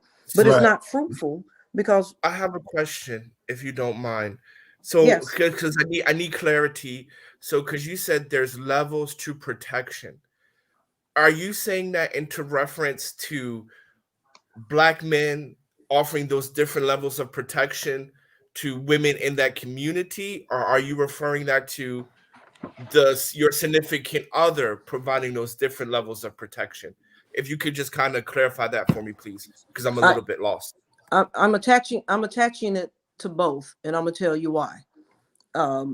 Naturally, it applies in your interpersonal relationship, and I think the situation was, I didn't have an expectation. I don't know if you heard what happened to me at the gas station. Did you hear that? Yes, I heard. Okay. Yes, I didn't have an expectation for those other 3 Black men to do or say anything. I have no right to, you know, not an expectation. But if the question is asked to me, what would I have liked to see happen? I would have liked to have seen what happened during the era that I was actually growing up. But I recognize that that's not what's going on. And we straddle the fence here in this country more than any other country, because we talk about humanitarian, we talk about loving our neighbors, we talk about giving and caring and sharing. Right. But that's part of it, isn't it? If you see someone being completely disrespected to the max, I mean, you know, so we just do nothing. No, I said in the very beginning, right? And I'm going to reiterate, it's the right thing to do to say something unless you're in North Philadelphia, right? I've said that, right? I've said that it's the right thing to do, right? So, but my point is, or where I'm having a hard time, because again, I understand you're saying you do not expect it, which is fair, and I think that is very reasonable. And I like talking to you because you're pragmatic and I'm very pragmatic. So it's very easy to communicate with you because we're both two pragmatic people. But the situation where I'm finding it hard to reconcile is that why would you say, because you're saying that protection is all these different levels, which I can accept and I agree with, and interpersonal.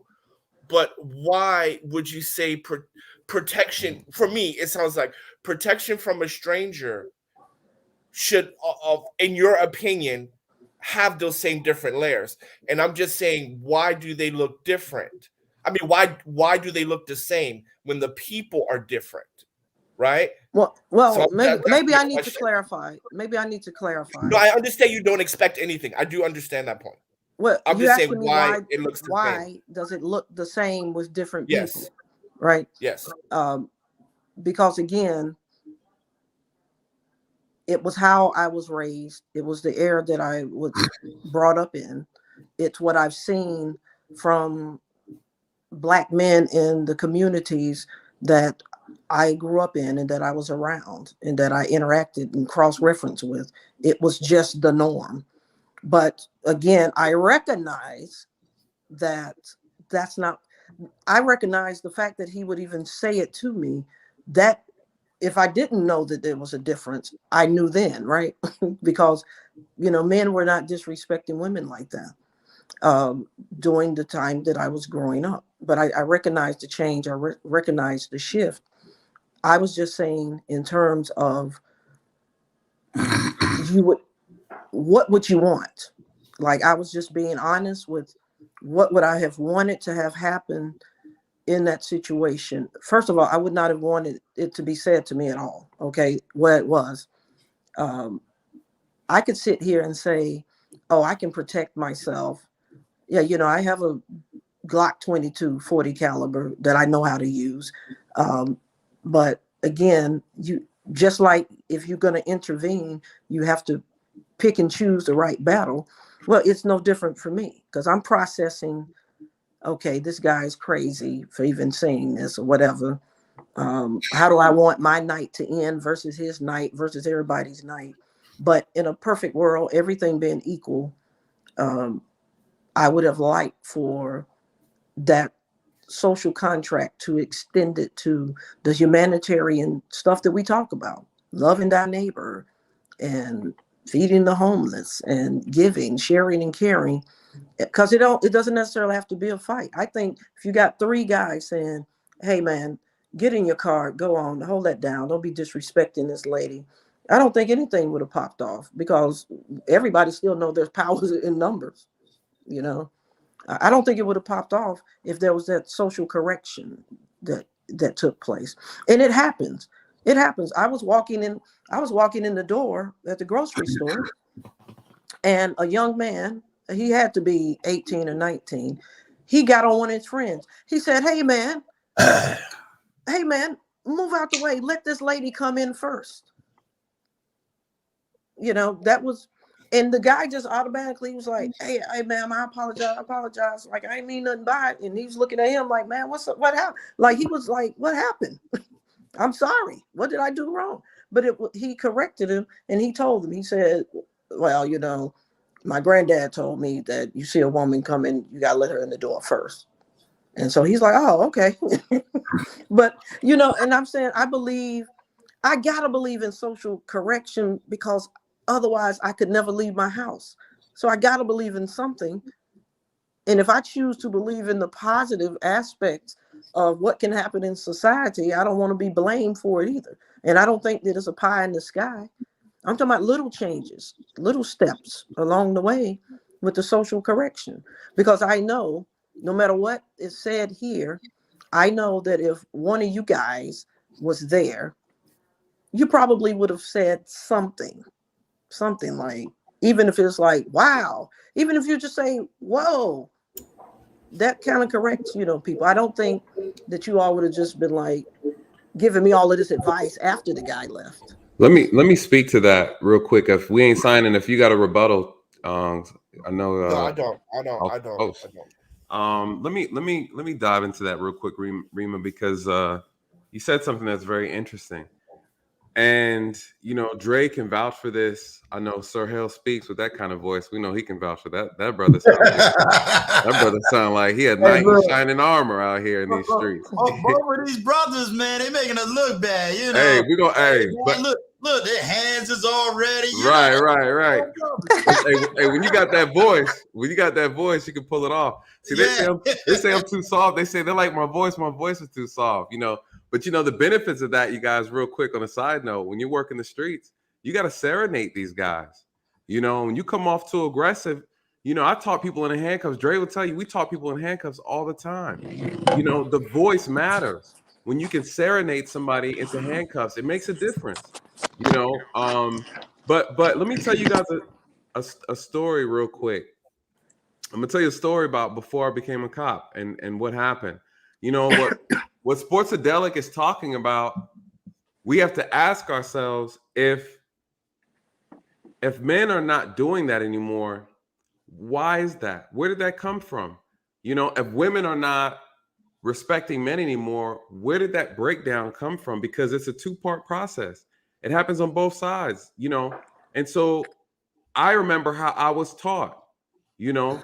Sportsadelic said, hey, I'm not used to this because my father told me something. And then she gave an example about those young men. She said, what did my grandfather say? Regardless of what you know, if a woman comes through here, you open the door. If you see you see a woman struggling, you help her out. If you have the seat and there's no seats left and the woman walks in, what do? You get up. I have seen young men, look at a woman walk through and say, hey, these seats are taken. Yeah. Right. Yeah. So where did the problem is? Where did the breakdown come from? I was raised and I still practice it to this day, you know. And so I had a situation when I was working. I worked at the hospital before I was in law enforcement. And I was coming through the lobby and I saw a man and a woman having a verbal altercation. They're having a dispute. And the lady at the front desk said, hey, Nathan, look what's going on. I said, yeah, this is crazy. You guys, I was like 18 years old.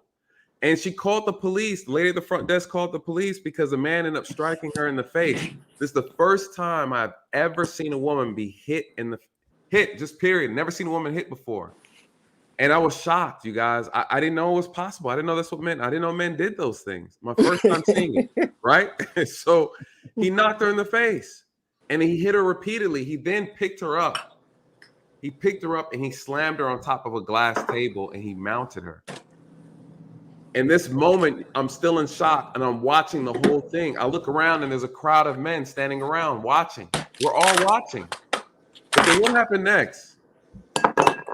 You know, Sportsadelic, you got you got a whole situation going here. You know what I'm saying?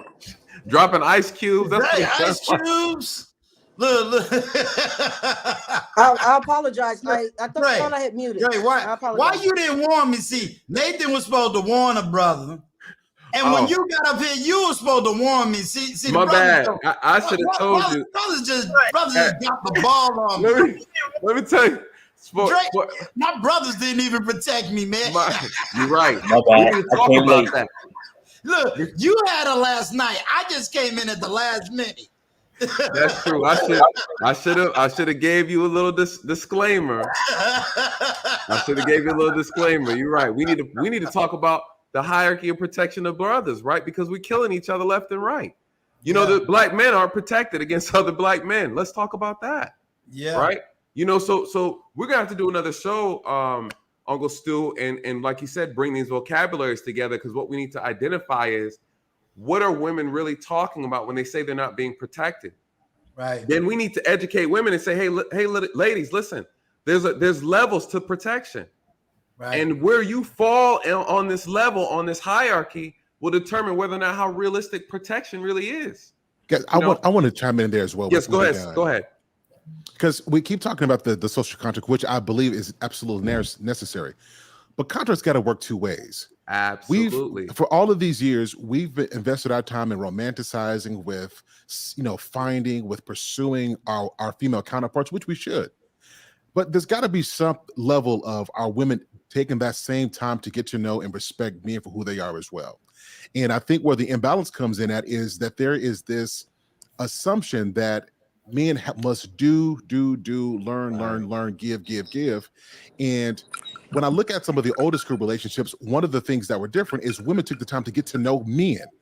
I think it was said that there were different courses that people of other cultures are taking to get to know black men, black men.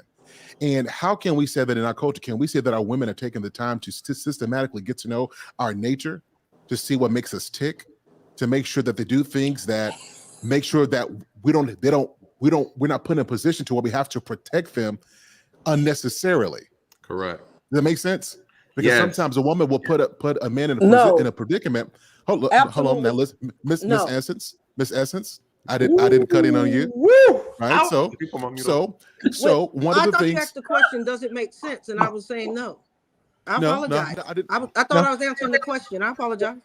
It Miss wasn't your Emma- turn yet, Miss Essence. It wasn't your turn. Right? Look. Do we finally get to stop? And then look, first I got the baritone-based voice brothers up here flexing, and then Nathan. I gotta get this bushy 30-year-old up here to be flexing. You notice he came up here in his nurse outfit, like, yeah, I'm just taking a break after making my 5 Gs. No. I sincerely apologize. I thought No, we just messing. he was asking. Nah, the we just question. messing. Does that make Yeah, sense? listen. And so I said no. So I've been waiting for a minute to play on that word essence. I just been waiting my moment for that, and that was the perfect time to use that. Flawless. So no, we're all good here. Brother. We're all good. Good timing. But the point that I'm making, the point that I'm making though, is that the social contract is only working one way. And this is like, and something you said before, Sports Adelic, you said that you said that you're a communicator, that you talk about things, you're a talker. And most of our women are. The issue is not with our women talking, the issue is with our women listening.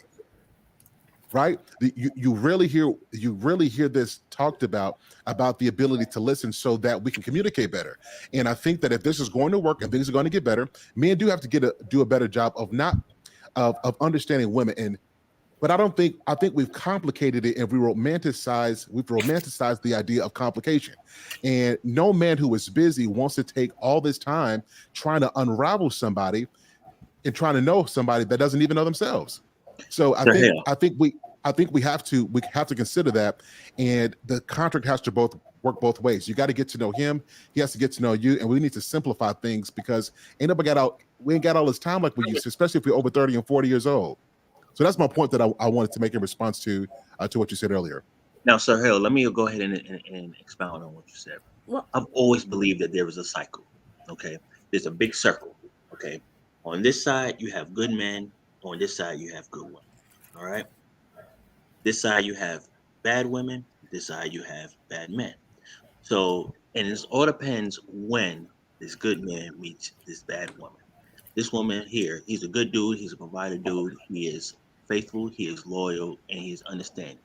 Okay, but he's boring because he don't sell drugs or he's not out in the limelight. But he's all about making sure his household is secure.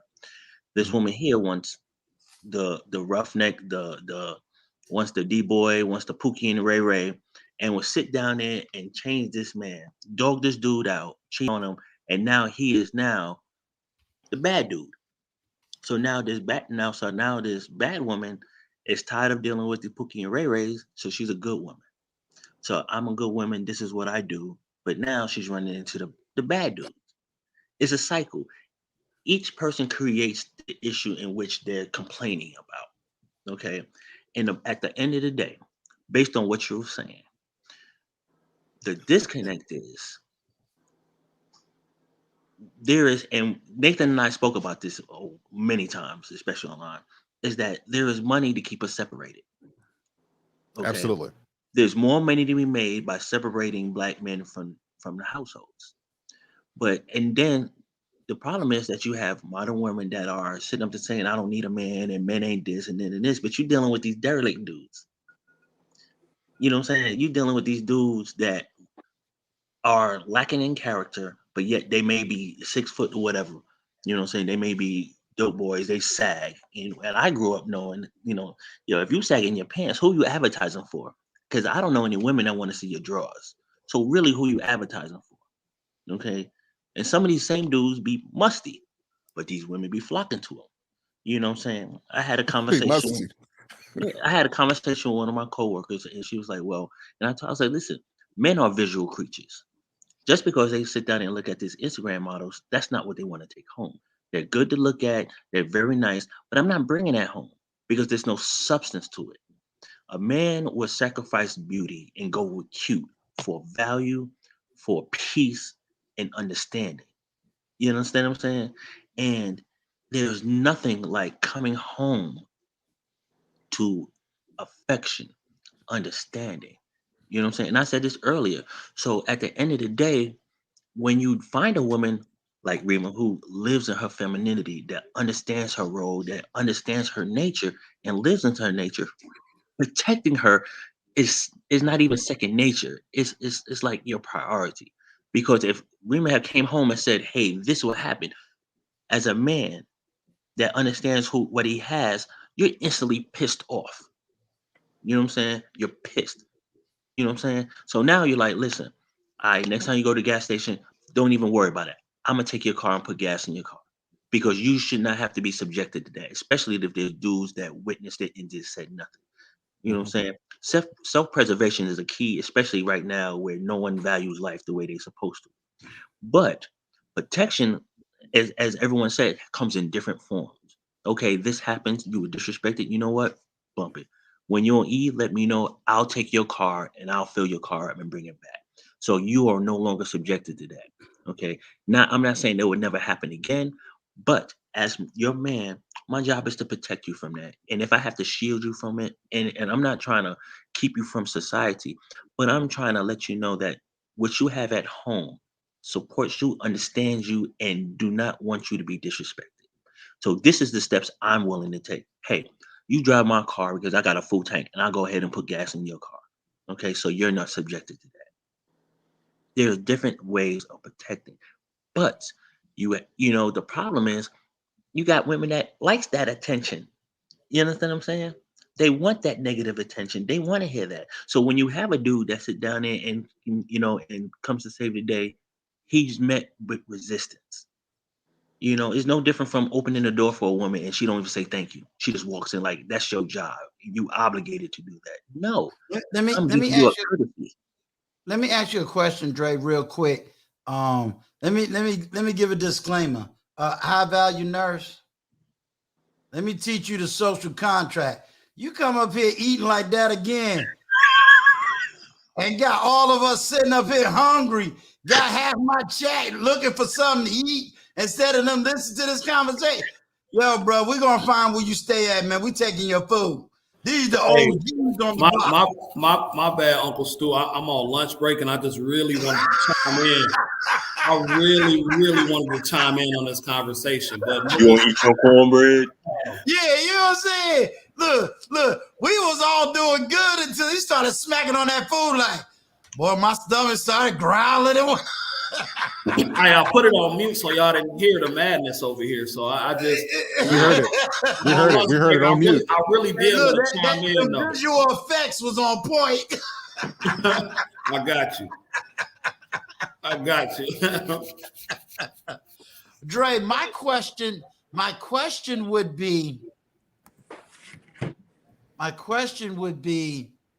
but do we at least, now that we have some vocabulary, some words to go with it, at least start the education process and at least try to get women to understand what we really say versus, and I'm not saying everything got to be on us because I agree with Sir Harold Speaks. It's a two-way contract, but really getting them to understand what we really trying to say and what we really trying to protect. Like I said earlier, this is gonna be something that's just gonna be hard and we can't do nothing about it. And we just gotta admit, some just ain't gonna hear.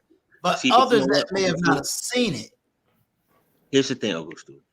Okay. It comes from, and this is what I've noticed. When it comes to giving unsolicited advice, it rolls off like a duck's back, like water on a duck's back.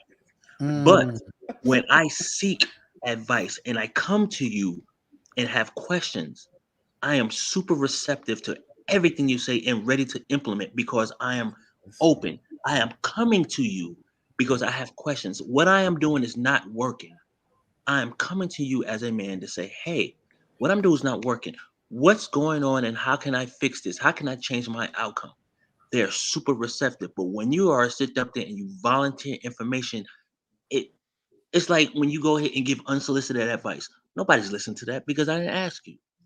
I'll give you an example. You go ahead and ask your wife, hey, do you like this sweater? And They're like, I mean, you look good, you all right. But when you wear something that you want to wear, then I ain't like that. I didn't ask you. When I asked you if you like this, you had no input. But I'm wearing something I like. And I didn't ask you if you liked it because I really don't care. You know what I'm saying? I'm not receptive to what you have to say. Mm. And that's the thing. And it comes with advice. So I understand exactly what you're saying when in reference to the social construct, in reference to teaching, but it has to be receptive. When you see, like, I give you an example. Okay. My oldest daughter, I told her, I'm like, listen, I can't ground you. You're in your 20s. I can't put you on punishment. My job now is, as a parent, is to be your advisor. When you come to me, my job is to advise. I am not going to give you any unsolicited advice unless I see you going in the wrong direction. And I'm here to put a stop. I'm not advising you at that point. I'm telling you, yo, you messing up, and this is how you need to fix this. But my daughter comes to me all the time and says, hey, this is the situation. How can I change the outcome of this situation? And when I talk, she listens. And then she has her questions. There's no buts in there. There's, okay, I understand what you're saying, but how do I implement that? Me. Okay. What's the best approach for me? But when you sit down there and you start telling women, you need to do this, this, and this, and this, I got the answers because I have another woman here that's giving me the answers. They're not going to be receptive. Rima will have a way better job communicating to these women and letting them know where they're going wrong and how they, you know, what direction they may go in than we were, because they're already not listening to us. But a woman of Rima's stature, intelligence, you know what I'm saying, sophistication would be a draw, because no woman can go to Rima and sit down and tell her anything that she don't already know. You know, ain't shit too slick to a can of oil. You know what I'm saying? Right. And she the can of oil. One second. How much time you got, High Value Nurse? Because I know you said you was on your lunch. We all know that you finished eating because you ain't moving your jaws no more. You're muted. You muted. I don't want to distract the panel, so I'm gonna keep my luscious food over here to the private. Yeah, but no, I got nothing else to say. You could go ahead and speak on it because I know you've been waiting, and I don't want to take over, Uncle Stu's spot, but but we don't want to mess with your time as well. Yeah, because we know you on a short time. I can wait for the young lady because the young lady had her hand up, so I don't want to pry. I got some time. See, that's them bushy jobs, y'all. Everybody else got them 30-minute lunch hours. No, he got an hour lunch break. Yeah, I want to eat out of panel. Then he gonna flex on the time like I got all the time. I got time all the world. But high value nurse, we want to hear what you have to say because we've all been up here, going on 4 hours. We talk. I'm curious to know what your thoughts are, and then Sportsadelic, she come in here and close us out. Okay, all right. With the permission of the panel, that's fine. So I wrote some things down because you all made good points, but I wrote some things down because I didn't want to forget. I guess I'll just start with the point of protection.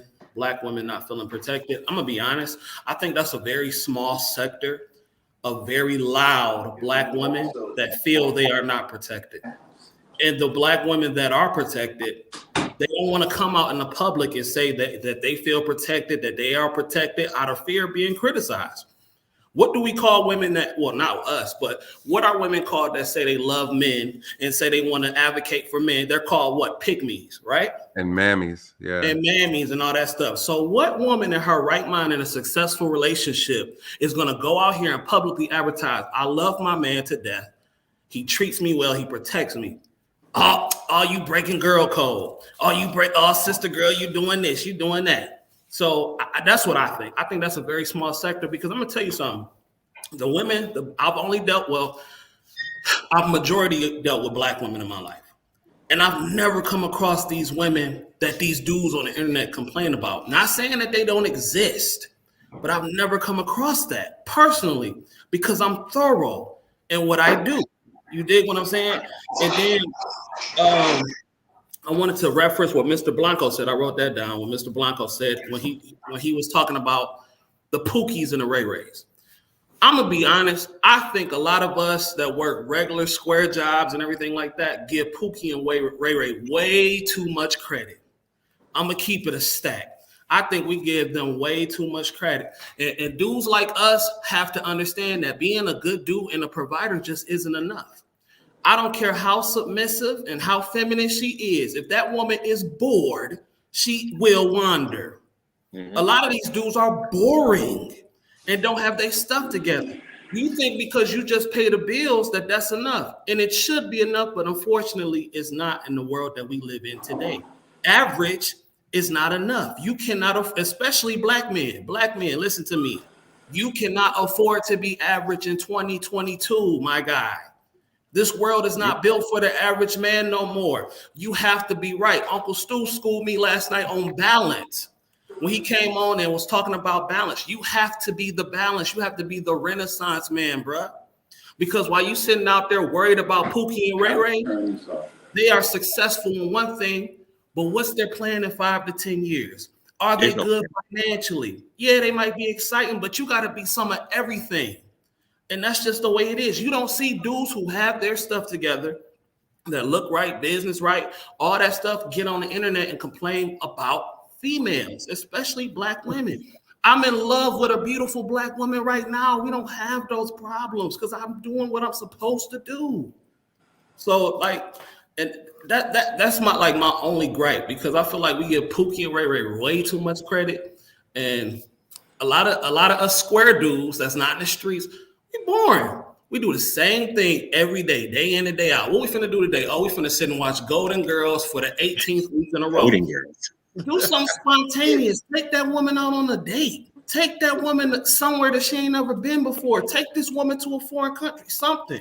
And if you can't, you know. I'm gonna say something before I'm gonna give it a spot on to Rima. And I want to respond to that as well. I definitely want to respond to that. What you like? I make very good money, and I travel. I've actually lived outside the United States. You know what I'm saying? And I have traveled. And I don't mean just by myself. I have traveled, and I believe in anyone I deal with exploring my world. So square doesn't always mean that, you know, it's monotonous. You come in for work, you know, you do your 9 to 5, you pay your bills, and you don't do anything. That's a misconception. What you have to understand, and you know, like I said, I'm an older dude. You can only do and only control what you can control, because regardless, if a woman is disconnected, at some point gets disconnected, they're influenced by something outside, somebody else says something in their ear, and they do something. You cannot control that. Okay. You can only control what you can do. Okay. And what you have to understand is, as a square dude, you are a commodity, because at the end of the day, you have women out there that realize, you know what, this is what I really need. You know what I'm saying? Because even though as men we're visual creatures, we still, once we get past the visual, we get down to the character of the person. So when I talk about the Pookie and the Ray Rays, is because they live a certain lifestyle, and they're not thinking about the long term. It's here and now. Okay. You know, and it's always like it's 16% of the men that actually having sex in the world. It's not the majority, it's the minority. You know what I'm saying? And as a police officer, you know, and I used to deal with chicks that would, you know, file abandonment warrants on dudes. And I would ask, like, listen, before you got with this dude, did he have a job? No. So what would make you think because you had this child that he would get a job? He was a bum when you got with him. And just because you had a child, he's still gonna be a bum. So you can't get blood from a turnip. Okay? Because at the end of the day, you made a decision to bring this baby into a world with a dude that they have no goals and no potential. But yet you have a dude in your friend zone that's college educated, making 6 figures, but you have in the friend zone because you think he's boring. At some point, you have to start looking at your long-term financial security. When I speak to my daughter, I ask her, I said, okay, what's your long-term goal? Okay, we're dealing with a dude, he's very traditional, you know what I'm saying? But what's your long-term goal? What are you looking for? What does your future look like with this person? You know what I'm saying? And these are things that aren't even asked. We are a microwave community. Everything is right here, right now. We do not have the patience. Okay. Men know within the first 6 months, yo, I love this woman and I think she'd be great and I want to marry her. It don't take 10 years. It don't take 15 years Trey, to decide Trey, whether can or I not build you on want what to. you're saying? Go ahead. So Sorry. I'm gonna have to drop in a second, Uncle Stu. We got to This get is Rima because Rima been waiting and she's struggling yeah, over there. yeah, Uncle Stu. Like this is this is my kind of stuff. But listen, we got to get out of this. Like I am so sick of us the way men think. We think the square dudes are calling Pookie and Ray Pookie and Ray because we hate that they get the girls. Oh, The I don't hate Pookie it. and I Ray mean, are I never calling had a problem with that. just Me hear either. me I ain't out. never had a problem pulling no chick. Yeah, guys, again, guys, listen for a second. So Pookie and Ray are calling the guys square because they smart. This is you see this. The Right. squares are calling Pookie and Ray.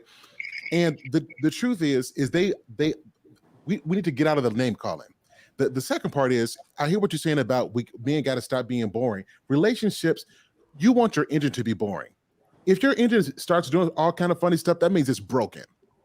We got to get out of this where men, you got to make this amount of money. You got to do this. You got to be an entertainer. You got to be a comedian. You got to be all of this. You've got to learn to be with somebody who brings what you don't bring.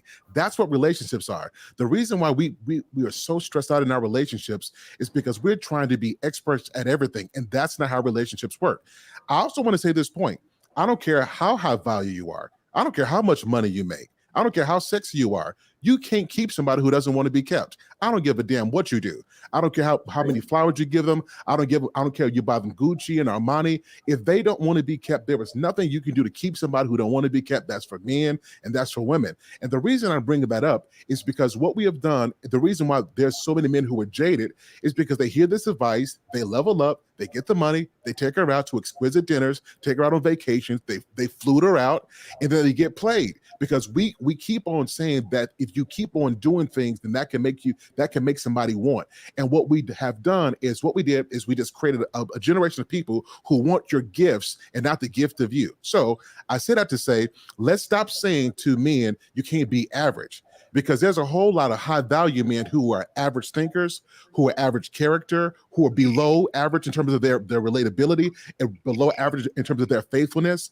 So let's get out of this term of average. There can be a man who's earning $50,000 to $60,000 who's got more integrity, who's got better credit than somebody who earns $120,000. So let's get up out of this. As men, let's stop this because we need the trash workers. We need the police officers. We need the people who work the ambulance. We need the people who work the call center. We need the roof workers, as well as the corporate CEOs and all in between. So as men, let's get out of this. We need men on every level. This is how society runs. So let's get up out of this. And if you were boring, I'm type A and I'm boring. I can say this. My wife is the most funnest thing. This is my girl. She brings what I don't have. And together we have a relationship. I'm done. I just want everybody to know y'all will see that clip tomorrow morning. Average might be your best option. No. Only thing I wanted to Hold on. Let Rima go because she's been waiting. And I'll say this: I'm a very high earner. Let Rima go. That has nothing to do with it, though. High earner has nothing to do with it. Though. I wanted to bring up that point. I never mentioned money once. I brought that up. He was speaking in the general. Yeah, I brought that up just to say nobody. I don't want to seem like I'm arguing it from any point. I'm just saying we got to get away from this because it's creating unhealthy layers of men feeling like we need men on every level. That's how society's run. Yeah, Raymond. I think for me, what's always amazing to me is, and I will ask this question. And I don't mean disrespect by no means, but I will ask a man, well, how many men have you tried to get to know intimately? How many men have you been trying to date? And I know that if that's not your lifestyle, you're going to tell me none, right? Right. But so as a woman, because I'm the woman that have, dealing with the men on that level, right? Let me tell you how far you're going to get when you try to get to know a man and take it slow and find out what he thinks and what makes him tick. If that's not coming with some smash hours, it's going to be a short-lived. You're not going to be extending the opportunity because unfortunately, not all men, we're having an intelligent conversation, but most men that I've ever interacted with, platonically, intimately, or what have you, if you're not putting out in the bedroom area, they're not trying to take it slow and get to know. And, because as women, we want to take it slow, get to know what makes you think and what you like, what you don't like. But, it's like, I got to know what's going on with this piece right here before you can get into any of that. And I think that a lot of times men don't want to really just go ahead and cop to that. It's great. You really want to know what you want to let her know, what makes you tick, what you like and what you don't like, first and foremost in the bedroom. Everything starts with the physical, the sexual, and then it has to spiral, from there. And there's nothing wrong with being honest about it. I mean, that's what it is. I mean, at the end of the day, because again, I'm not saying all, but, and I tell women this, don't get upset if a man ultimately wants to take you to the bedroom. That's just real. Like if they're heterosexual and that's their lifestyle, they might go about it differently, but they want to get there as fast as they can, because they don't want to invest too much time, too much effort, too much energy, and definitely no finances unless, hey, you're doing this piece, on the sex tip and the bedroom tip. Now, how do I know that? I'm the woman. I'm just telling you what goes on when you try to find out what makes him tick and, why does he feel the way he feel about, the sunset and why he loves the color purple, the movie. Like he's not trying to divulge any of that. He ain't trying to divulge any of that until he knows what's going on with these cookies. And I'm just telling you because I'm the woman. Well, I'm gonna tell you like this, Rima, and I understand exactly what you mean, but I'm gonna get real personal right now. And I'm gonna tell you like this, okay? I understand exactly what you're saying, but that is see here we go. See, there's a but. I'm the woman. I'm telling you what goes on with a man behind closed doors or getting there, and you have a but for me. Like if you tell me as a man what you deal with a woman, Hey, you I'm didn't going to tell say me I this. No, you understand. didn't tell me they had a battle. And I'm not even going to give you a but. Brother. Rena, let me tell you. I'm gonna tell I'm you not why. even going to give you a but because you're the guy. Listen. You're the man. And I'm right. going to take your word for it. I don't know because I don't deal with women like that. Right. I don't have a but for you. And I'm always amazed. I'm always amazed why men have a but when a woman is telling you what's going on with this man behind closed doors. I'm amazed. I'm amazed why there's a but. I'm gonna tell you why there's a but. I'm gonna tell you why. Because it's not all men. Okay. It's not all men. But she didn't say that though. I understand that. I never said she did. I never said she did. I understand. But my but is I understand your encounters and I understand what you see. All right. Now, granted, I understand. My but is, and I said when I said my but, I said I'm gonna get real personal. Okay. My encounters in my life is that I like affection. I never wanted to build. I never wanted to build. I can't do it. Let me finish. I'm not gonna. I can't allow you. Nathan, I can't allow you. Can I get that cat button? Stop the cat. I can't allow you to finish Uncle Stu, because I've already given you the disclaimer. I've already told you not all men, so I'm not talking about you. So you don't have to tell me. No. I know, but hold on. But you're gonna do it anyway. Okay. You're damn right. Ain't no cap in here. Listen. I have been. See, the problem is I have been in a relationship that was built on the foundation of sex, and it was empty. There was nothing there. When shit went bad, that's all we had. So I had to change up how I did things. You understand what I'm saying? So I understand that I wanted more of a spiritual and a spiritual connection. I wanted to know about you, but it wasn't about how often you put out. Because I got tired of dating chicks that was always horny and hungry. They'll give you the butt as long as you feed them. I got tired. This is Atlanta. I got tired of that. Yeah, that bitch is good. You know what I'm saying? And what I was looking for was substance. So I took my time to deal with the character and the substance of the woman. Okay. If I saw that you always wanted me to pay for stuff, I had to leave you alone. Because at the end of the day, you know, I can't say that I was one of them 16%, but I never had any problem getting with women. It was never my issue. Let me ask you Uncle a question. Stu, Yeah, in a short that's period of it. time, I got nothing Substance. but love for you. I appreciate you, and I would never, ever, ever, ever want to do anything that doesn't bring total honor. But I will get to so that I won't have any rebuttals. He capping. Dre. No, I ain't capping.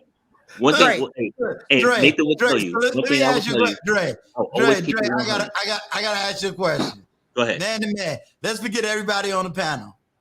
So you telling me you went to the 90-day rule? No.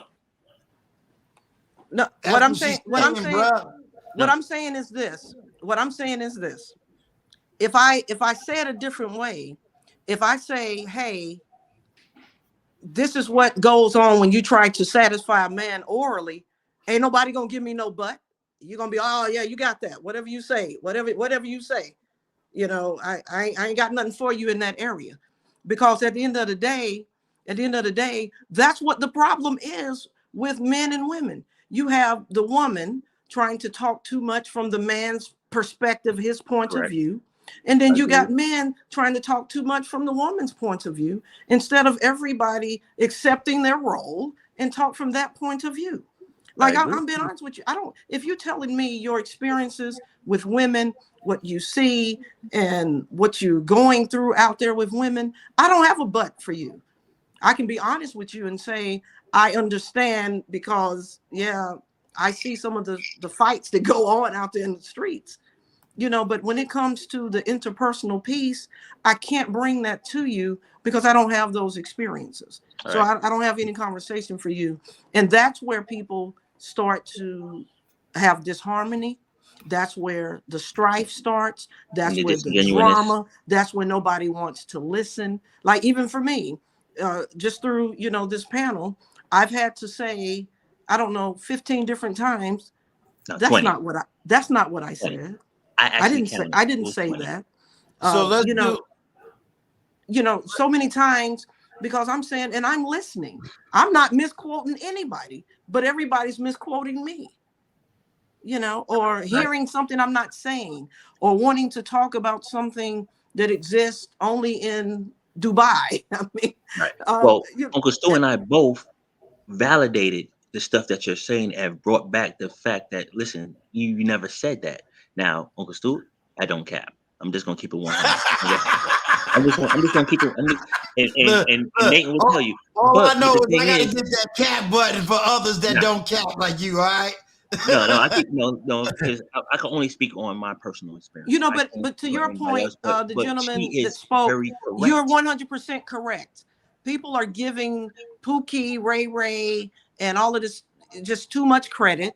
And I've always said this: if you don't have any positive experiences that you can share in a 2-3 hour conversation dealing with, you know, a woman or a man, then it's you.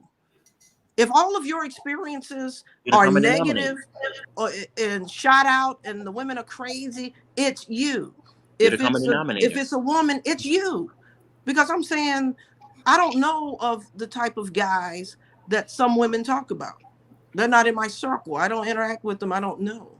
Like, can we say, like for you, Nathan, if you meet all of my friends, you're going to be uncomfortable because we're listeners. Everybody's just going to be sitting there while you're talking, and you're going to be like, okay, well, you know, y'all can say something too, because I don't know some of these women that are out there, but I respect what you say because you deal with them, so it exists, and I respect. Let me ask you this: Would because I'm always looking at the next plan of action, because you dropped a whole lot of information. I literally just took the panel from Nathan and just brought it over here.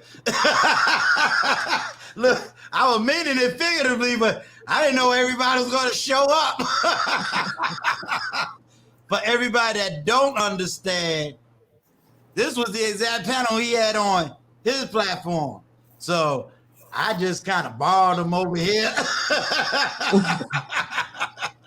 Yes. But if we was to say, putting a plan of action together, and it might take several panels, that all of us has to come back on a panel and argumentatively begin because I'm gonna go on what Dre said. I can't just drop a video and hope somebody listens, because they're not just giving my advice versus saying, okay, I got a platform.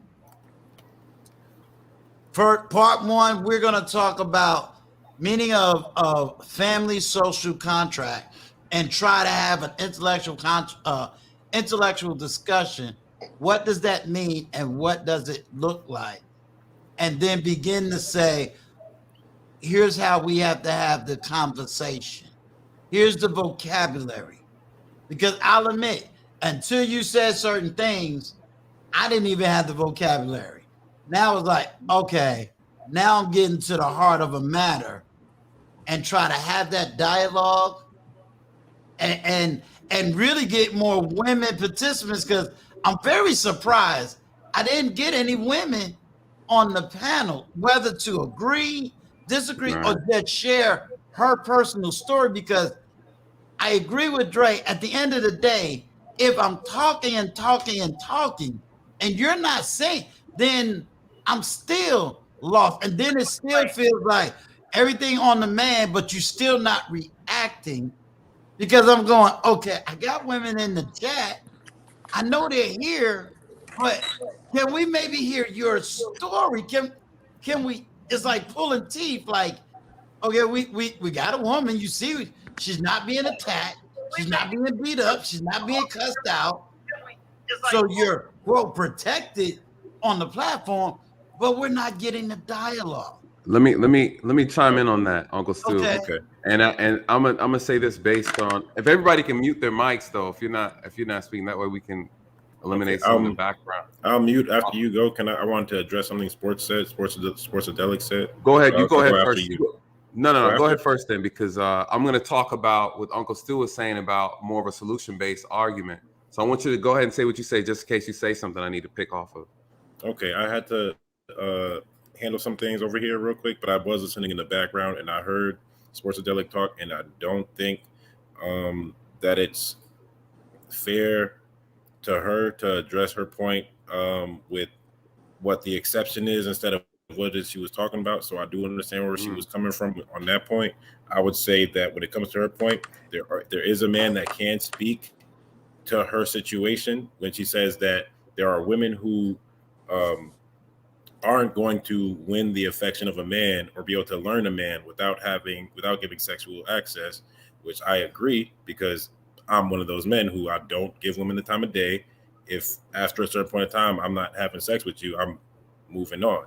Now there are men that are better than me, but I have to say I'm that type of man. I'm a modern man, and for my pushback really only for what she said has to do with the fact that she can speak. Women can speak on that experience because they date modern men, but modern men can speak on that experience as well because they are the men who are deciding not to keep certain types of women with them or to exercise their options. So for me to say that, but from my point of view, there's two things. There's a biblical standard, and then there's a modern man standard, or I would say not even modern man, a Western man standard. And me, I've been negotiating within my own life over the past couple of months. How close can I get to that biblical standard? But I know I'm not there yet, where the woman that I'm going to treat with a certain level of respect, that it's going to be that, and it's going to be by under biblical standards. I'm going to say that for that type of woman, I'm going to look in the church. That for that type of woman, I'm going to look for how serious her religious beliefs are. And even when I talk to women now, or over the past month or so that I've been coming on these platforms, it's been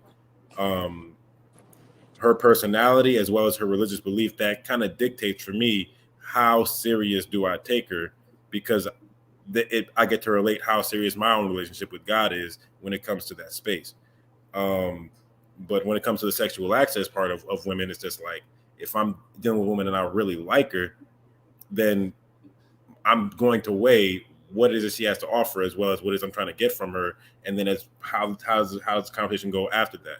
Because after I have sex with a woman, then I do not look at myself as a bad person for wanting to expect a consistency of what her standard as a woman is. I do expect her to pursue and to try to understand me more after that with the sexual access. Now, if that's right or wrong, that's for all the other men to decide, but I'm not judging myself too harshly when it comes to that space. I'm just looking at it as that is what it is, because that's what I have here when it comes to being in a Western society. Now, crucify me if you want, but right. I'm not here to press my point. I'm here to at least address Portadelic point, because he made a valid point in what she said. And there are men like me who are out here who are behaving in the way she's describing. And if we're going to have a conversation, we have to have a conversation about what is it she was speaking on, instead of, you know what I'm saying? There's these type of men, and then we're not going to do anything about it. And then there's the better kind of man. Yeah, go for a better kind of man. But the majority of men, if you're going to talk about the average of men, are men that are like me, that are trying to either find their space going towards a biblical standard, or that are just existing in a Western standard and living that way, if that makes sense. It do. And the only reason why I'm, Rima, if you don't mind, I didn't want her to address that. Sometimes, and I've noticed this on panels too, and this is why I kind of was saying what I was saying. I don't also want us to take one woman, make her the monolithic, and that's why I said I needed other women, because one thing she kept saying was, I grew up this way. We needed more female voices to try to get a holistic vocabulary. Right now, let me say it this way. She comes from the Bronx. I come from Manhattan. I already know the culture. She comes from a generation where she's absolutely right. You know what I'm saying? She's absolutely right. We come from that protective, original hip hop. We come from a whole different mindset. You understand? Where we're saying we acknowledge what's happening in you and Nathan and High Values generation. We got it. None of us disputes that. What we're saying and what we're now saying is, okay, we heard all of this last year. Generation X, we got it. We hear you. What's the solution? And if we're not hearing from 35-year-olds, we're not hearing from 40-year-olds, we're not hearing from the 25-year-old females that can maybe say whatever they need to say, and now got another woman that can say, okay, gentlemen, let me translate what she's saying. See, you can say something and a woman can misinterpret it. I can turn around, take your same words and say it to a woman and she'll get it. But guess what? We got an older woman that can give us what maybe younger women are saying and can speak to it. I used to say to women this way when they used to come and say, well, men are doing this and men don't show their feelings and men don't do that. And I say, do you really understand what you're hearing? Because if you listen to Brothers in Red Pill, I can tell you that's pain, hurt, misery, that's anger. That's I can tell you what that is. If you're listening to this group, I can tell you what they're saying. If you listen to High Value Nurse, I can say, no, he's on this level. He's not this level. I can speak to the dichotomy of men because I know the vocabulary. Right. But she wants to speak to those levels, but how can she speak to a level when she ain't got a woman up here to say, okay, I feel safe. There's a woman on the platform. She's been on here for almost an hour and no one's attacked her views. even if there was a point that was just, no one's yelling at her, no one's belittling her, let me go up and let me at least express my story. Let me give my story about my experiences. And Uncle Stu, let me say something about that. This is what I was going to touch on.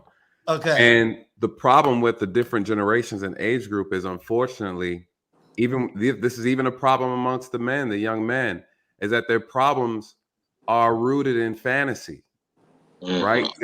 Their problems. A lot of the problems we hear in this space of what Sportsadelic is talking about. She's absolutely correct, right? It's hard, we need women to give us their experience that only they can offer, and men are listening, and then men are saying, "Let me give you our experience that only we can offer," and it falls on deaf ears a lot of times, and this is where we get the breakdown in communication. And what you're saying, Uncle Stu, is like, hey, we need women to come in here and say, if this is the question, are Black women protected? We need to understand what you mean by that, because we need you to break it down. Because what are we looking at? We're looking at some women making. We look at some women making an emotional argument that's not always rooted in facts, right? It's based off of their interpretation of things that's not really accurate, right? They have a misunderstanding of what the situation is. And so when you listen and you really break down what they're saying, you really find out that, hey, it's not that you're not protected. It's it's X, Y, and Z is the real issue. And you've mislabeled that. And now you're saying that Black men aren't protecting you, and that's not accurate. So I think, Uncle Stu, what you're saying is perfect. But Sportsadelic, now you're shaking your head, but I'm giving you off of my experience as a man and what I see. Mind you, what am I saying? I'm saying as I've investigated these situations. Okay, right? so since she's shaking her head, Sportsadelic, can you explain to me why I had a whole bunch of women in the chat and the only people that showed up was men? You're on the chat. You're a woman. You haven't male bashed. You haven't female bashed. They was all cheering for you in the chat, but no woman showed up. What? You tell us what it is. When I got you on the panel, you have said, you said multiple times, I do not feel attacked. I do not feel like, I'm lit. And no woman showed up to say anything. What are we supposed to do if we can't get no one but you to talk? You can't represent everybody. Correct. Right. So I think, give me what do I do? How do I attract women so that we can have to, because it's easy for me to teach men and say, men, let's use this word now. Let's use social contract. I can take that same word and apply it to the Bible. I can apply it to Judaism. I can apply it to all the religious sects. I can show it to them without God in it, and they'll get it. But if I got this contract and I want to now apply it, but ain't no woman to talk to. Well, Uncle Stu, the problem is it's hard to tell a story in a situation when what you're talking about isn't rooted in any facts. And this is what we have a lot of times when I'm not saying it doesn't happen. I'm not saying it's not true. What I'm saying is you have a lot of women who are saying this and repeating what they hear other women say. They themselves can't explain it. They can't express, they can't articulate it. And so you're asking them where, when, and how. And they give you some outlandish explanation. You say, that's not that man's responsibility to protect you. So we got to define so that women understand. When you step outside of your home, you are out here, you are a potential victim for predators. Women have to understand that. Every man that looks like you isn't there for you, isn't there to protect you. Just because he's a man doesn't mean that he's supposed to, because what you're saying is, in a perfect world, a woman should be able to walk outside her home and not be a victim of any crime. In a perfect world, a woman is saying that if I go out down the street to get groceries and there's a couple men standing around and one man decides he wants to attack me, it's these strangers' responsibility to defend me. We need to. Who said that? What? See, this is where. No, I didn't say you said. I didn't say you said that. But when we're talking to people, wait one second. When we're talking to people, there's people. But wait 1 second. We're talking about there's a difference. There's a hierarchy of protection. If you are an individual person and you think that it's someone else, I'm not talking about you. We're talking about what do women think is supposed to happen. I told you what women. No, you no, are no specific. woman said what women talk about is what they don't have an expectation. If they're asked, they'll just tell you what they would like to have seen happen, which so they already know. Which they already know they have no right to. They're not pressing. Like I didn't say. Then there's nothing. Then there's no conversation. Why didn't you say something? Right. Why didn't then there's you all no stand up for them? conversation. Nobody has Then that don't right. complain, because the question is this: if you think you're supposed to be protected, and then you say there's no expectation of protection, then what you're saying is a bunch of bull. No, I didn't say. See, Not I never you. said think. Not See, you. I never said think. I'm not I never you. said that. I'm not talking about you. I never ever said that. I told you. We ain't signed and put Vegeta up.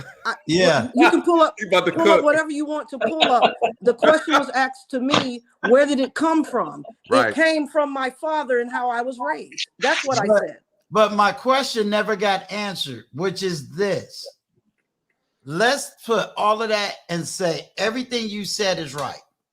And I am saying, as a content creator, as a platform host, I'm saying, okay, where's my 35, 25-year-olds that can come up here, communicate? Because it doesn't make sense for me to keep saying stuff to men, but if there's no women to translate that to, that's like saying, I want to sell you a cell phone, but I got no customers.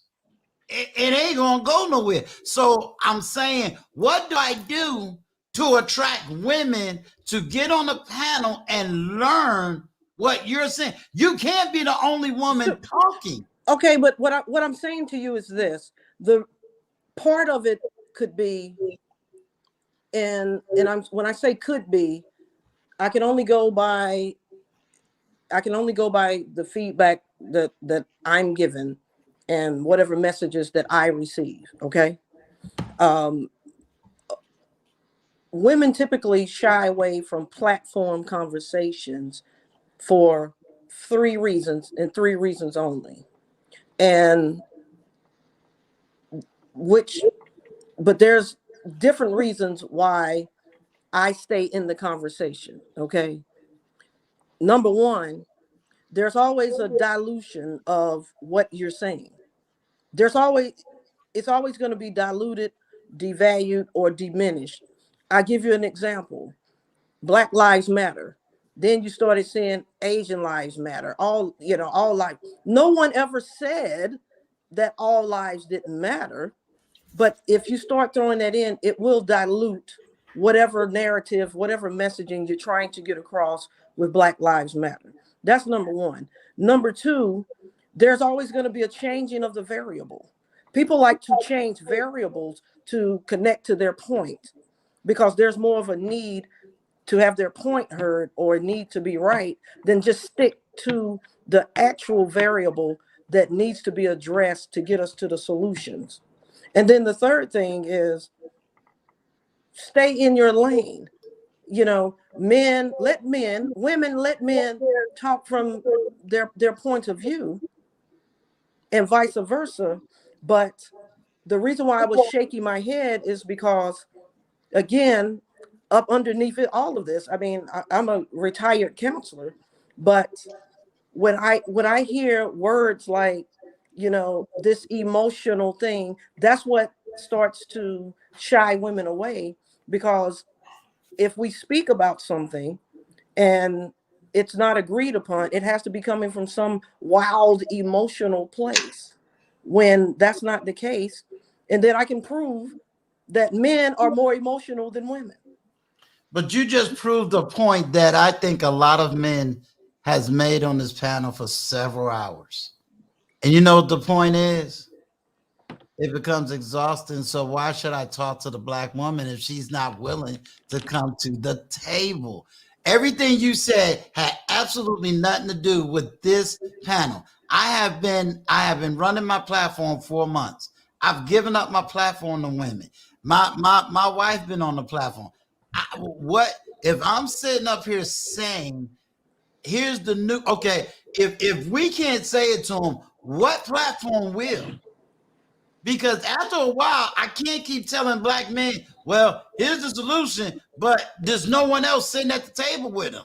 Sooner or later, they're going to say, the hell with the people that ain't at the table. They're going to go somewhere else, and then they're going to get beat up because they go to another place. But you're giving them no choice. In other words, where's the accountability on the other side? If I'm building a platform and I'm building, you saying, well, they don't want to come to this platform, then where the hell do I send them? Because I can't. I wasn't beaten up. I wasn't beaten up. I was not. No. I wasn't beaten up. I wasn't disrespected. Right. But I did keep a log. 12 different times I had to say, I did not say that. I did not say that. Hold on. But does everybody understand what I'm saying? Like you got 20 women in the chat, and I can't get one woman to say, hey, let me come on this panel and at least speak my voice. I mean, if I went up another panel and said, okay, we're gonna talk about this, okay, ladies, what do you feel? And no one's coming up, or what do you think? And no one is like, okay, I asked earlier. And I asked earlier, and I said, ladies in the chat, can you put, because you have men who are saying we're trying to understand, right? You have men that are saying we want to understand, but when you make a statement and you say that black women are not protected, men are asking you, black men get offended by that statement because we're trying to understand, what do you mean by that? So Uncle Stu, what you're saying is we need the vocabulary. We need a woman to break down an explanation. We need someone who can translate it so men can have a better understanding and say, hey, at what level? There has to be an understanding of structure. When we say here are different levels of protection and expectation of protection. And if you are operating outside of these levels, you need to understand the expectation. Some women have a delusion of what, and they don't understand. And that's what I'm trying to get. Look, we ain't signed about to go Super Saiyan on us. So look, you see, I'm trying to switch this meme up, right? But my problem is this. Is that a lot of times in our community, we have people that take certain arguments, they bandwagon certain talking points, and they just throw it around. And then when you ask them to sit down and give us an explanation, they can't give it to you because they're going off of what they heard someone else say. I'm not saying that black women don't have issues in this country, or they don't have issues in our own community. I'm saying when you make a statement like black women aren't protected, black men aren't protecting black women, I'm just asking for an understanding. If you can point out, give me an example. Rima gave an example earlier about the gas station, and we're all in agreement that the men should have said something. Should there have been an expectation that those men should have done anything? That's each man is responsible for his own moral decisions. But when you say what we're hearing is she also made a point about an emotional protection, and that's the responsibility of your mate, the person that you're in a relationship with.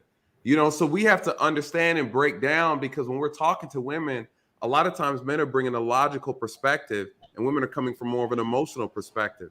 So sometimes the things that they see doesn't necessarily translate into something that's completely accurate when we start looking at all the facts and the evidence, right? Can I say something? Here's my thing. Here's my issue. Now, Uncle Stu. Can I ask something real quick?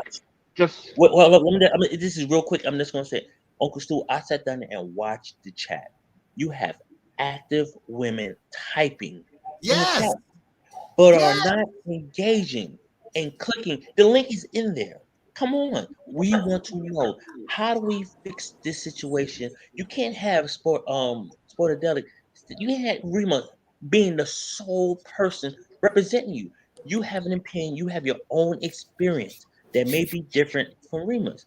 Get on here. Help us. See, the thing is, at the end of the day, the question comes up: how serious are you about fixing the divide between black men and black women? Because so I wanna hop in real quick. There's a platform. Yeah. There's a platform for you to express, so we can learn, so we can pass this off. But you can't use Rima as a monolith and let her speak for you when she don't know your situation. She can only speak on her own situation and her own experiences. Hey, Uncle Stu, I didn't know, but now that I understand what you're trying to do, sir. Yes.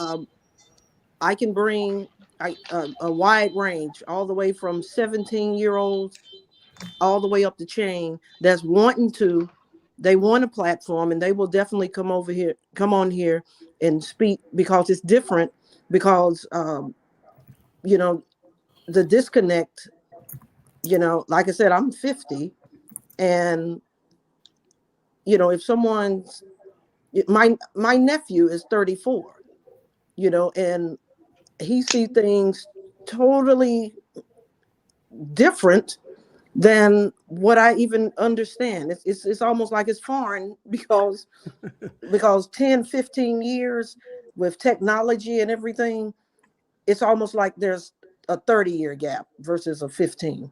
And I understand that. So I just try to listen, you know, and understand, but I just don't do well when I'm saying, I don't know. I think some people really don't want to know. I really do. I think some people don't want to know. Okay, I wanna hop in here if I may. What Nathan is saying is correct. We're asking you, what does that look like in tangible situations? And you gave the gas station example, which is fine, which is good, which is great. But however, you have to understand, men operate on standards. You know, so for example, it would be better if you say, okay, man, protection is number 1, number 2, number 3, number 4, done. Right? Men understand that. They understand order and structure. And sometimes when women are communicating, they're saying there's all these different levels, all these different aspects to it. To men, it sounds like we're just underburdened at all times, and protection will always change upon your feeling it's not enough, right? And when you go to a job, no one would work at a job that says, oh, your job duties will change, as opposed to whatever the manager feels like that day. Well, right? that's law enforcement, so I disagree. They let you know that up front. Everything's subject to change. Well, I mean, but there is some base level of understanding what the routine is, right? I mean, I don't want to get into the minutia, but everyone at job does understand the day-to-day routine is this, and my expectation is this. And then also, if we want to talk about that, the jobs where things where it says things are projected to change, they have high turnover rates, right? They don't really keep people for long periods of time. Right. So I think the situation is this, and we keep saying, well, why women are not coming to the panel? Black women don't really know how to communicate with black men. And that's the root. Right? Okay. They just don't know how to communicate. That's the root. We're gonna have to we gotta address it, because let me say it this way. Ms. Eads, you said, I agree with Rima. More women need to be educated. I'm not a millennial era, so my examples are in argument. And I'm going to say, I don't agree with your statement. What we're saying is we need a dialogue. I've already said it. If I got 4 50-year-old men, all of us going to come from a different background. We're going to have different experiences, and we can explain from our background our experiences, and we can learn to have a vocabulary. But if there's only 8 men on the panel and 1 woman, I think it's disingenuous for us to just be talking to Rima and not have any other words or even just explanation. You being older is even better than me trying to talk to a 20-year-old, because as an older woman, you have the vocabulary. This is not like when I use the term argument, it's not yelling. It comes from the academia. Argument meaning, give us your narrative. We know Rima's narrative. We need your narrative, so that if I say, okay, gentlemen, 2 weeks from now, we're going to put a panel together. We're going to talk about social contract, and we're going to talk about what it looks like. Thank you. I guess she got tired of me beating up on y'all. There we go. And can I say one more thing before she begins? Can I just say one more thing? And I close with this. My last point. There's some echoing. Something feedbacking. My last point. Do you There's have, just feedback. yes, do you have YouTube on in the background? She has to mute. Yeah. Yeah, I So just my muted. point. So my last point is this: is that don't men decide what protection is and not women? So shouldn't we say, you know what? Here's the 4 lines of protection, and that's that. Yes, but I can say that, but see, here's the thing. Who am I saying it to? Am I just saying it to the wind? Don't I need to be saying it to either okay, let's put it on a personal level. I have to say it to the woman I'm with. Yes. Right? And Yes. then we understand the social contract within the family. But now let's take a woman who does not come from a background of having a father and understanding that protection. Okay, so Uncle Stu now got the platform. Let's pretend I'm talking to a 40-year-old that never understood what that social contract looked like. And now I think social contract and protection is very different. I think for protection, I think black men need to be on court and said, this is how we're going to operate. Done. And then for the contract, how do we interact with one another? I think that's another conversation. Right? Because the social contract is more than just pretend. It's a lot of things, in my opinion. I don't know. Right. Real quick before you go off though, to the men on the panel, does anybody agree or disagree that black women are not protected? Anybody agree? I think black women are the most protected group in America. I agree with that. Right, you got the $50 billion. You got the $50 billion stimulus for Goldman Sachs. You got the let me explain the point. You got the $50 billion for Goldman Sachs to enrich black women's lives. You got the $850 stipend that just came out maybe like a week ago to all black women. There's financial support. There's educational support. We see all the time when domestic violence happens, even when the black man is the victim, right? The man. Let's not even make it race. The man is always going to be the second-class citizen in a domestic violence when the police come. I mean, Officer Daly can correct me if I'm wrong on that. But black women are the most protected class in America, financially, education-wise, and also as far as physical safety, in my humble opinion. And well, I will just my only response to that is one of my best friends used to be the director, Williams. She used to be the director for FBI, and I'm just going to tell her that this information that she sent me is absolutely incorrect, and the information I've gotten from the Search Institute, I'm going to go back and take a deeper dive to see where in the hell are they getting this from. And why are they saying it? Why are they making it up when there's absolutely zero validity to it? And I'm going to read back over these 1,200 and some odd pages of this report because, like I said, they got it all wrong. And I'm going to get No. I'm not saying that bad stuff doesn't happen to black women. Nobody's saying that. Nobody's operating in absolute. 150,000 a year. Absolutely happen. 150,000 a year. No. But I'm gonna say this, we ain't signing. This is where I will push back. I want her to do the research, and I'm gonna tell you why. I'm gonna tell you exactly why.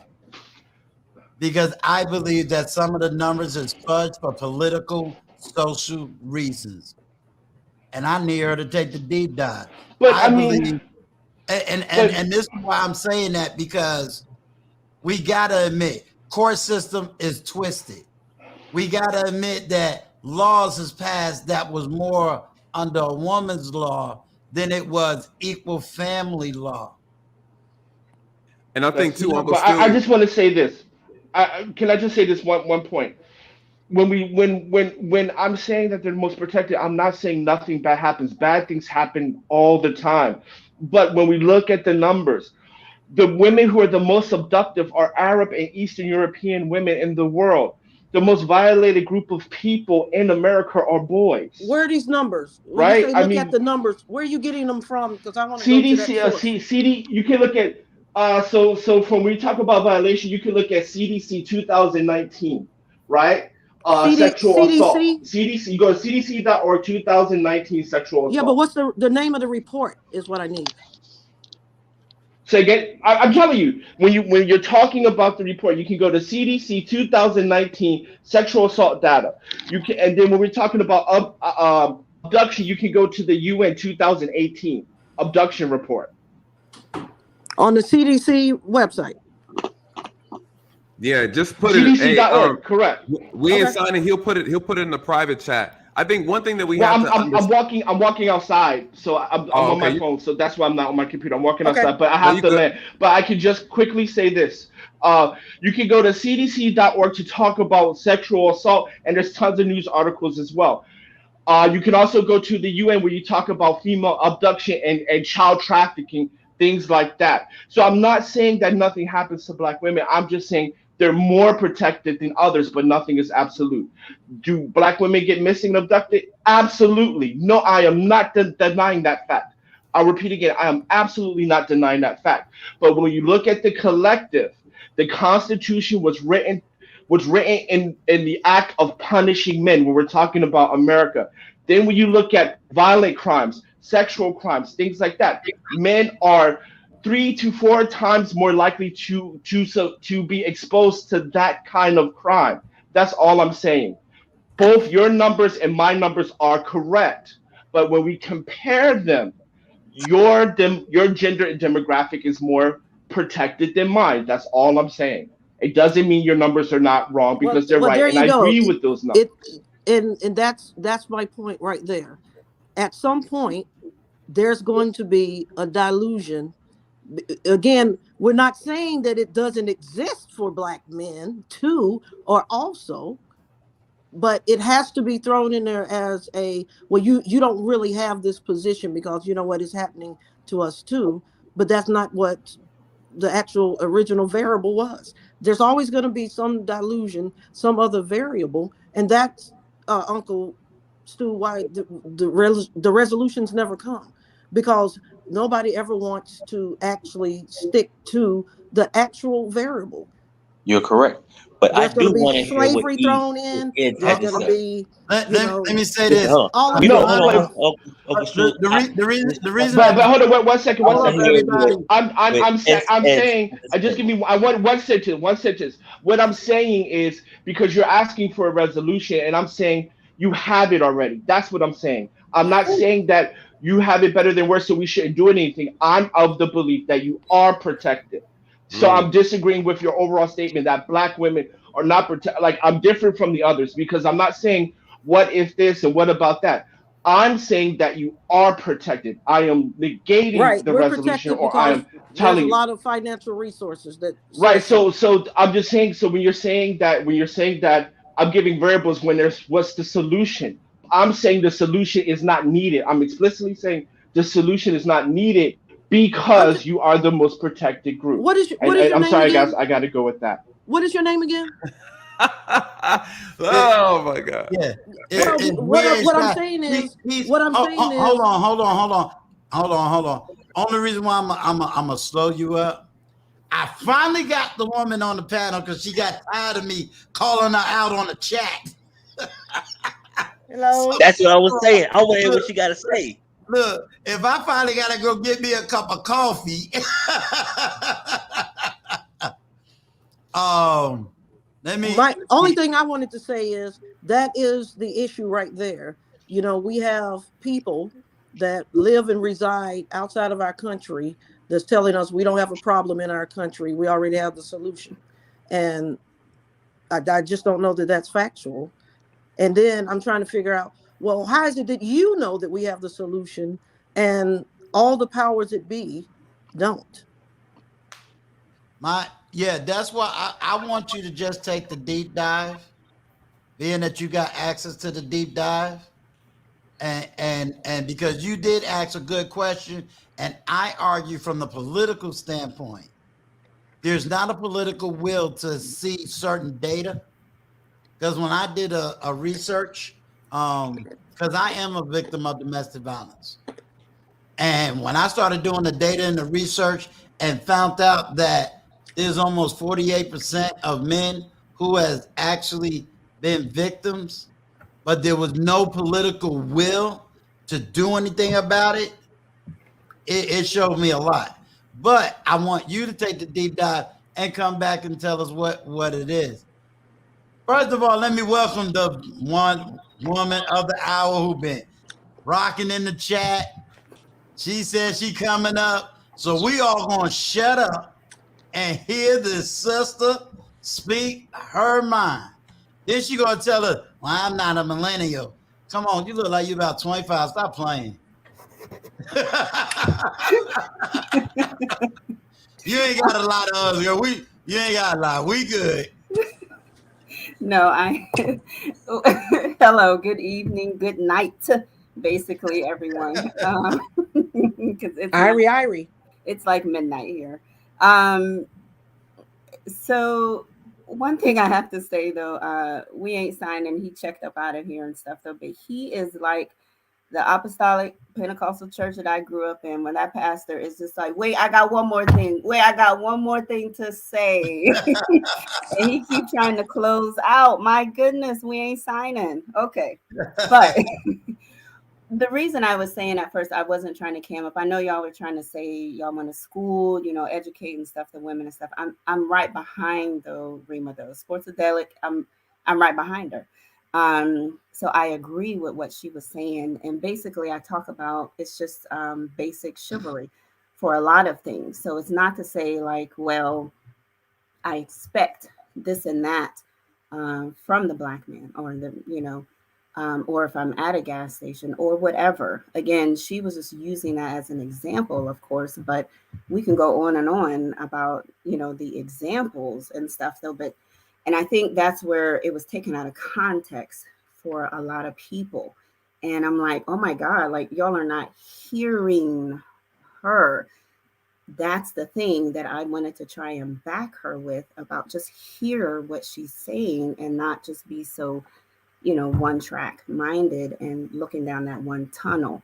So that's what I was saying, basically where I wanted to agree with her. So where I say like the Black woman is not protected, I do get that and stuff a lot myself. And, people they just look when you're in that situation. They just look and they don't see anything is wrong with it, or they're like, well, let's just see. It looks like she can handle her business, or, oh, they just generalize it and stuff so much, whether you're at a gas station or wherever you are. And I like how I think, I don't recall if it was Dre who was just like, look, hey, let me finish pumping your gas for you. Let me come up next to you, whatever it is and stuff. So to me, that's just basic chivalry. It's not to say that, oh, this man has to protect me in this situation. Why can't it just be, I'm just being nice? So that's a part where I was just kind of like, y'all are, it seemed to me y'all were going left field with it. How long have you, forgive me if I wasn't watching the timestamp, like when you came in. Tell me when you came in, because I have a general question that I'm going to ask, because you said we as men was not listening, right? Mm-hmm. And one of my key questions was, I pick up that you say you're not protected. We got that. We talked about the intimate side of protection, and I said, okay, I got that. So here I got a platform, 70% men. My analytics say 70% men, 30% women. So I say, okay, I'm going to teach all my men what this means and how to do it, right? My men is saying, okay, do it. But then who the heck we talking to? Because if we don't have any women because they're saying there's a generational issue. So we're going to take it off the 50-somethings. We're going to take it off the 40-something. We're going to go to the 35s and the 20s. And what they're saying is, we want to do this, but the 35s and under is basically saying, we don't want to listen to you. We don't need you. We don't want you. We could do this ourselves. We want to dress how we want to dress. We want to say what we want to say. We want to do our own thing. And then there's an acknowledgement that, you know, women who came under the protection of their fathers and then was positioned to go under the protection of their husbands, they understand that protective role of a man. But a lot of these women are saying, we don't need you. We independent. We can do it on our own. And so now we as men are saying, well, okay, we're going to take the approach that these women really don't understand or you know, and all that. So we want to educate.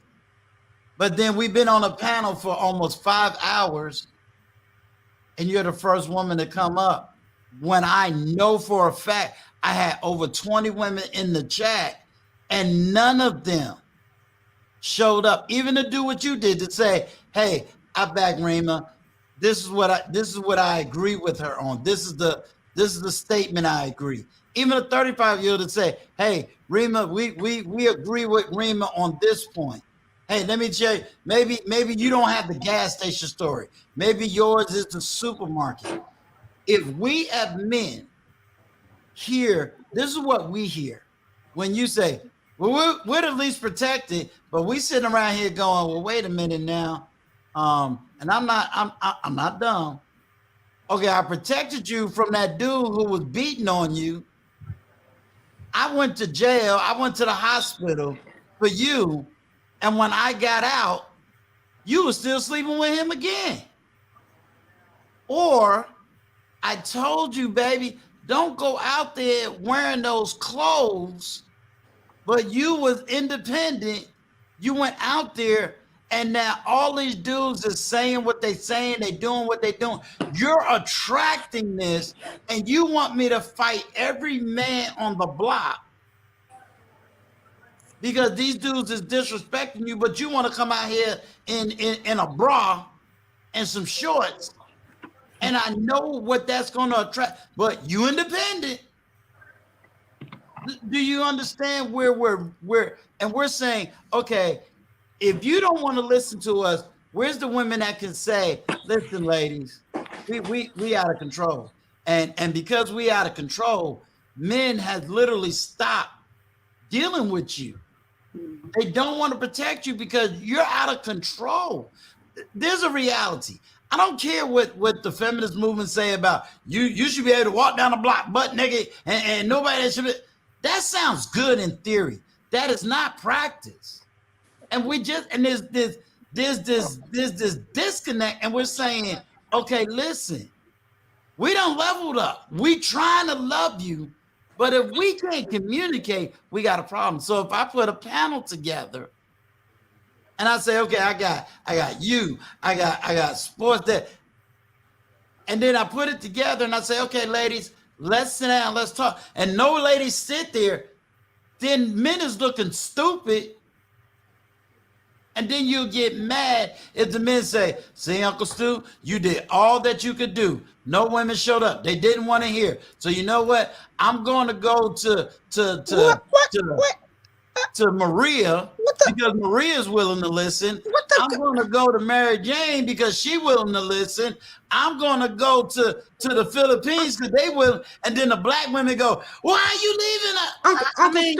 Uncle Stu, we're struggling. Uncle Stu, that's kind of invalid, sir. The woman has told you she was there the whole time, and because she was supporting my opinion, it's why she didn't just blast off there. I think they're there. You know, they're there. You want them like right there where she's sitting and where everybody else sitting, and I think that will happen. Maybe not tonight, but she was there all along, and she was listening. She told you that. See, here's my thing. I got a story for you. Oh my God! Oh my God! Just real quick. Hold on, Rima. You actually hold on. You will actually be able to relate to this, and you'll understand where I'm coming from. I did security at a restaurant. Okay, one of the waitresses was very attractive. One of the cooks continuously talked about, "Hey, I got this. my Johnson is this big. I'm this. But I know his history, and I'm like, bro, why are you harassing this woman when you got a suspended license that you can't afford to sit down there and pay to get reinstated? You got baby mama issues. Why? Leave her alone. First of all, if she decides to go ahead and file the sexual harassment suit on you, you're SOL. Why? Leave her alone. Get your stuff together before you decide to mess with any other woman. Get your stuff together. Fix you. Stop contributing to the dysfunction of the black race by sitting up there impregnating these women who, you know what I'm saying, and you don't have a pot to piss in. Stop it. Stop it. So I said all that to say that, yes, we do intervene because I'm sorry. I have, like I told you before, I have daughters, and I do everything in my power to sit down and say, listen, I am the first man that you have ever loved. I put a roof over your head, put you through school, I give you a foundation, and I'm teaching you not only to be a wife, to be a productive woman, because I'll be damned to sit down there and pay your tuition, for, you know what I'm saying, and you do nothing with it. If you choose to be a housewife, that is your choice.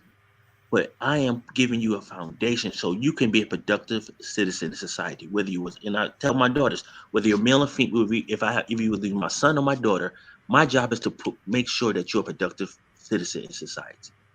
But do your part. But when you pick a man and you choose a man, let me vet him. This is my job.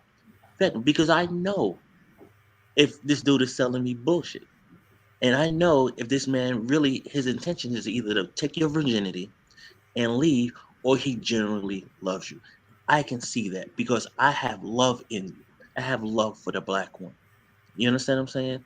And when I see the decisions that are made and the choices that are chosen, it affects us as a community, because I'm like, listen, you have the ability. We have really no control. You have control to sex. You have control to childbirth. You have more control than you actually understand that you have. So you are not oppressed because you have the decision. Every male in this panel could sit down there and try to kick game to you and Sportadelic. If you ain't feeling it, ain't nothing happening. You understand what I'm saying? That's the control you have. So my question would be this, and that way maybe I can come up with a roundabout solution. Is my understanding to my young lady on the panel, if I was to set up a male panel, I was to talk about some of these issues, as long as y'all in the chat listening, we're getting solutions. Because I'm just confused. I'm sorry. I can't explain to a man how to have a conversation with a woman when there's no woman up there to talk to. And I'm gonna tell you something. I am so strong on solutions. I don't get the number. If I sat up here right now and said, I'm going to talk about 304s, I have probably about 300 people on this panel. Priorities. You know, Right. Uncle Stu, you know. And it's frustrating. And then we hear no protection, but you're running the panels that want to talk about 304s, or you're running the panels want to talk about how all the women did. And when I'm trying to come up with a solution, it's like pulling teeth. So it's like, do we really want solutions, or do we just want to stay in the problem? Well, Uncle, go ahead. Yes. So to that though, Uncle Stu, if your panel is discussing, I guess, this issue in regards to men, and you're trying to get them to understand what that means to protect a woman, then to me, you're speaking to the men. So I'm in the background and I'm agreeing, or I'm making comments and things of that nature. But my thing is, you're speaking then to the men. If women are having the issue, then yes, I feel in the panel or in the chats rather, they're, you know, bringing up those comments and things of that nature. Or, you know, Sportadelic is, you know, speaking on behalf of. if those are contradicting what she's saying, because, you know, she speaks of the era that she comes from.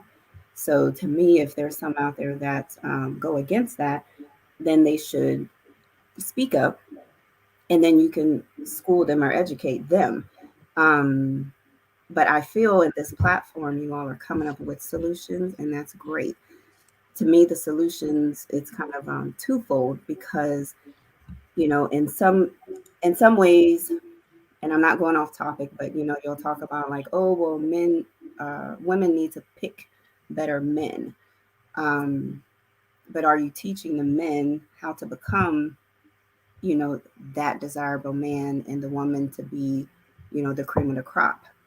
So that's my thing, you know, when you try to put blame on both sides, or I don't want to say blame on both sides, but you're trying to bring up the point on both sides. So that's my thing. And yes, I would love to school, you know, the younger generation, and what Sportsadelic mentioned too. Yeah, you try and like speak to the woman in a certain way, the younger generation, and they look at you like, who are you? And they may curse you out from head to toe, you know, whether it's a female speaking to another female, or a man that's speaking to a younger man. You know, they may get cursed out and stuff as well. So it's a different generation. That's the sad part and stuff as well. How do I, okay, if I say, okay, I'm trying to have a panel where I'm trying to have the women talk, because, you know, I'm gonna be honest with you. I'm smack dead in the YouTube streets. I'm recognized in the manosphere, but I've tried to find the female panels, and I don't hear them talking. I don't hear them talking. I still hear the blame game. I still hear the dusty conversations. I'm hearing all of that. And it's just like I said on my monologue the other day. If I'm out here and I'm opening up the door and I'm saying, hey, I'm willing just to give the women the panel so we can learn, so we can hear, so we can understand the vocabulary, understand what you're meaning. What my new words is help me help you. When I set up this platform, all I kept hearing about was men on this side, women on this side, men on this side, women on this side. And Uncle I said, Stu, okay. Uncle Stu, what we're saying to you is we have to unlock the protection. If we're not, you know, bumping and grinding to some degree, we can't get to protection. I mean, this is just what goes on with us as women. We got to unlock the protection that we get from men. So you want my men to wait until y'all finish unlocking? Well, that's the problem. Yeah, that's right. So you want men to wait until one day y'all decide to, because now I almost okay. have to I see when I'm not graphic. When I'm not graphic, I'm not understood. If we're not ucking, we ain't getting no protection. Well, Like, that's what you're saying is, but see, here's the problem. This current environment that we're in, women created it. So we have to be honest. No, that's not true. I did not. I'm 50 years old.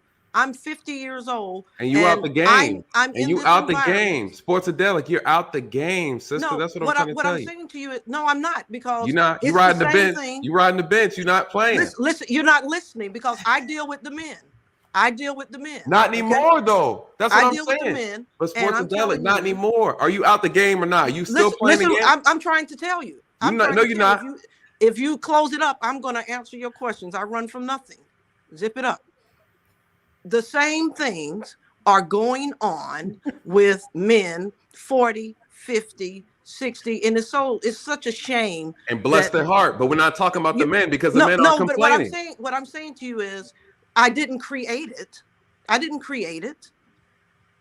And I doubt that this woman, we have to participate in it, because the younger girls that did misrepresent their bodies and put that out, now that's why you got pay to play. That's why you got men paying money, 50, 60 years old, out here ruining their marriages and their pension, because your generation, that 35, that 30, that 25, yes, that's what they've done. And now men want to participate in it at every what you have age done and every is, stage of life. Okay, what you but have done, hold on, Nathan. Mhm. What you have done is what I hear so many women doing. And now I'm seeing it, and I'm gonna ask the other lady on the panel. The question is, and you keep diverting it, which means we don't want to hold our sisters accountable. Dun, dun, dun. I never said No, that. I'm gonna tell you why I say that. I kept asking one question.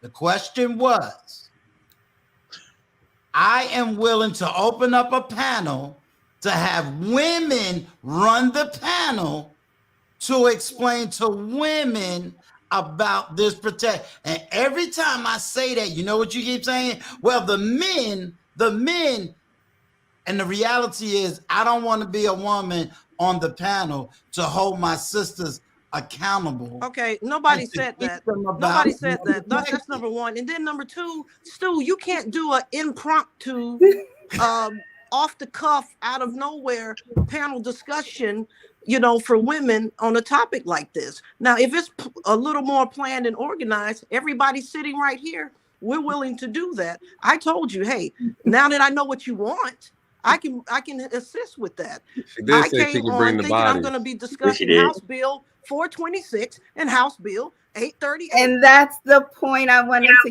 get at too. Uncle Stu, you asked me. I don't know when you jumped on. I jumped on at the beginning when the countdown clock was still going, when I thought the topic was going to be about Right. I'm saying, so we will do it.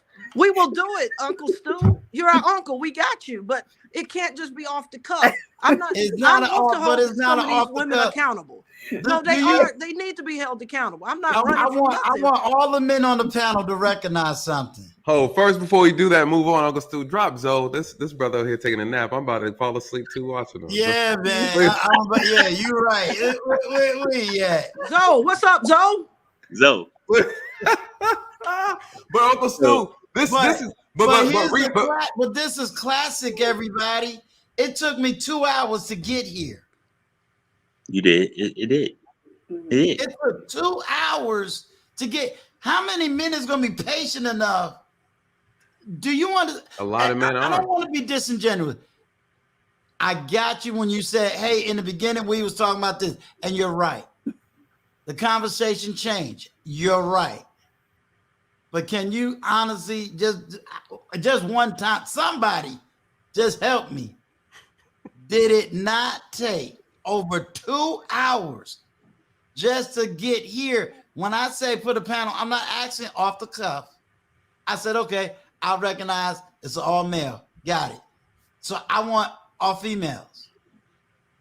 And it took me 2 hours to get here because I'm saying, when do we hold the accountability on the one? And if we be generous, we should be able to be generous enough to say, gentlemen, we as women are not holding our sisters accountable, because at the end of the day, who's teaching these women? You telling me to teach the men? Well, the men are coming. The men are being educated. The men are being taught.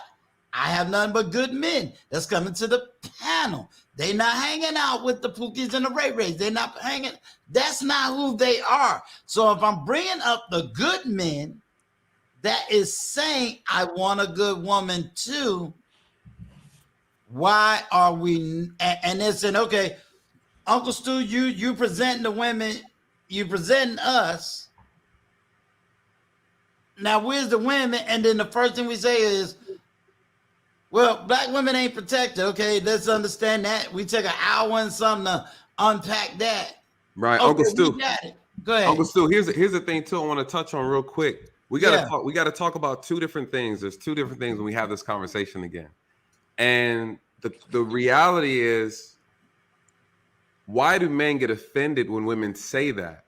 Because there are men who are protecting black women. So when black women make a blanket statement like that, then we're asking women to come with some facts. come with some information. Please show us where Black men are not protecting. Okay, look. Wait one second. I can't participate anymore. I did enjoy the conversations and everything because, and I'm not demeaning anybody here, but I know that we were having an adult conversation, or at least I thought that we were, because when we're making statements, we're talking at a high educational level to where we don't have to, give these disclaimers, because what it does, it then becomes offensive to the panel, because when we send men, Black men or Black women, everybody sitting here is intelligent enough to know we cannot possibly mean all. That would mean that we're unintelligent, right? Correct. So if that's what it is, then I can't participate in that, because it's just not real anymore at that point. I mean, because come on, Nathan, we're not saying every guy. I love Black men. There's nothing better. There's a lot of Black men out here doing their part, bending over backwards, holding down their households, taking care of kids that's not theirs, celebrating, being chivalrous, and I know a lot of them, and I try to celebrate them at every turn that I possibly can. Amen. And then, there's women out here that are very good women. And then, yes, we have some out here that are not. We know that at an intelligent level, And so when we're talking to the panel, we got to remember other people are listening. Other people are listening. And once we start putting out, information that suggests that it is a blanket when it's not, then we're going to start to lose people, because it's offensive when we're having a high level conversation and nobody's saying that. Nobody's saying that. Right. And I I think you agree misinterpreted. with her. Hold on, Nate. I agree, because it seems like what we're doing is we're making the anecdotal argument facts when it's not actually facts. It's anecdotal, because it's not a blanket statement, because it's not everybody. It's no different from saying that all Black men are trash or all Black men cheat and all that. That's not fact. You know what I'm saying? And at the end of the day, what it is all it is perpetuating the continuous divide of us. We are not your enemies. We need to work together, because the power is together, not apart. Okay. And the thing is, for women, if your outcome is not working for you, I have on my office door, I have on there, stop clinging to a mistake because you had a lot of practice of making. Because you continuously make the same mistake. Why are you holding on to it? Let it go. Black men, listen. Yes, you're leveling up, but why are you leveling up? Are you leveling up because you're trying to improve the quality of women that you meet, or because you are simps and you really want to just show off your money and be a paymaster just to buy a woman? No, because then you're continuously dating out of the same bad pool. You know what I'm saying?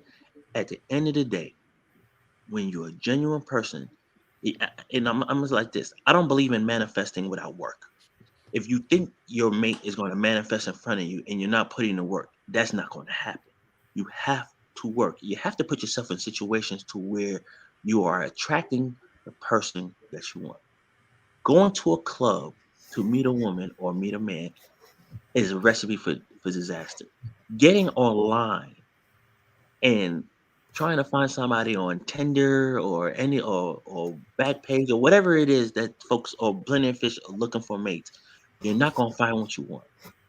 You have to look at what decisions you're making to try to find a person that you want. Fix yourself. Are you in the best situation? Are you in the best financial situation? Okay. What are you realistically looking for? Are you really looking for a man to grow old with that is going to support you, love you, and care for you and be loyal to you? Or are you looking for somebody to pay your student loans, buy you red bottom, or someone for you to show off, or you just want to be eye candy on somebody else's arm, but you don't want to put in the work? These are questions that you have to ask. And unfortunately, men and women are not prepared to sit down and look in the mirror and realistically ask, what am I looking for and what am I expecting to get out of this relationship? You know what I'm saying? We talked about the average dude. If you ain't making a certain amount of money or you're a certain height, most women won't even pay attention to your ass. You are invisible. not understanding that this person here may have all the attributes that you're looking for. This may not have the height. And some, you know what I'm saying? Unfortunately, you might have to get rid of this unrealistic list and look at the true value. What are you realistically looking for? You know what I'm saying? Not only that, what are you responding to? Because what you want and what you respond to are two different things.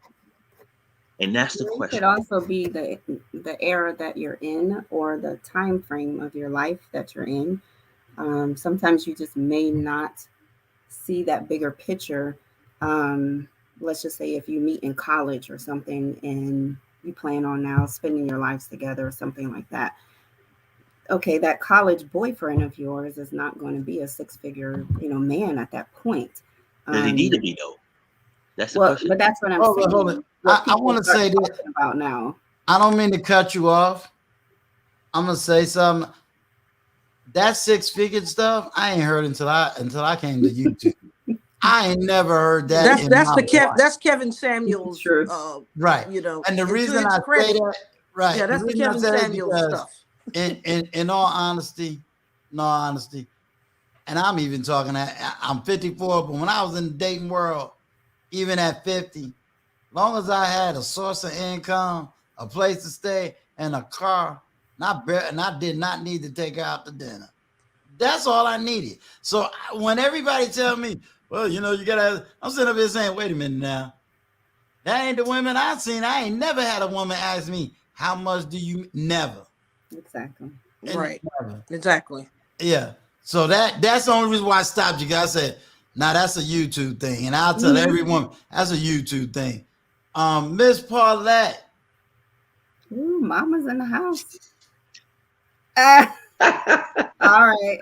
Oh, be nice. I am. Look. Not only do we got it on tape, y'all. We got it on tape. I have been on since this evening. I looked at the clock and realized it's time to go to bed, but I got invited in, so here I am. Surprise. Well, welcome. Thank you. Yeah, because y'all, look, I'm going to get my watch hours tonight. I might can't get monetized because, folk done went all over the place, but I can at least get my watch out. What do you have to add to this conversation? And I have been communicated in the chat. We talking solution. I ain't got nobody. If I had another type of wording on this platform, people would have 300 people up in here this late at night. I'm kind of frustrated behind that too. I'm just saying what I gotta say. I'm gonna keep working this solution based stuff. I'm in a different category. What is your question? Which topic are you speaking of? Because I've been listening to different things. Let's go with the unprotection of Black women. What does that mean? What does that look like? I got a lot of men who are saying that's not true. I got men saying, women kind of caused that because they wanted to be independent. They're protected because the court protects them, the police protect them. They get extra money. They get all kinds of stuff. I heard that part. And I was disappointed when I heard that. It sounds to me like someone is trying to say women are being put on a pedestal, which they should be. And they shouldn't be if they're trying to find someone else to help or assist them. The thing is that I'm old school, seriously.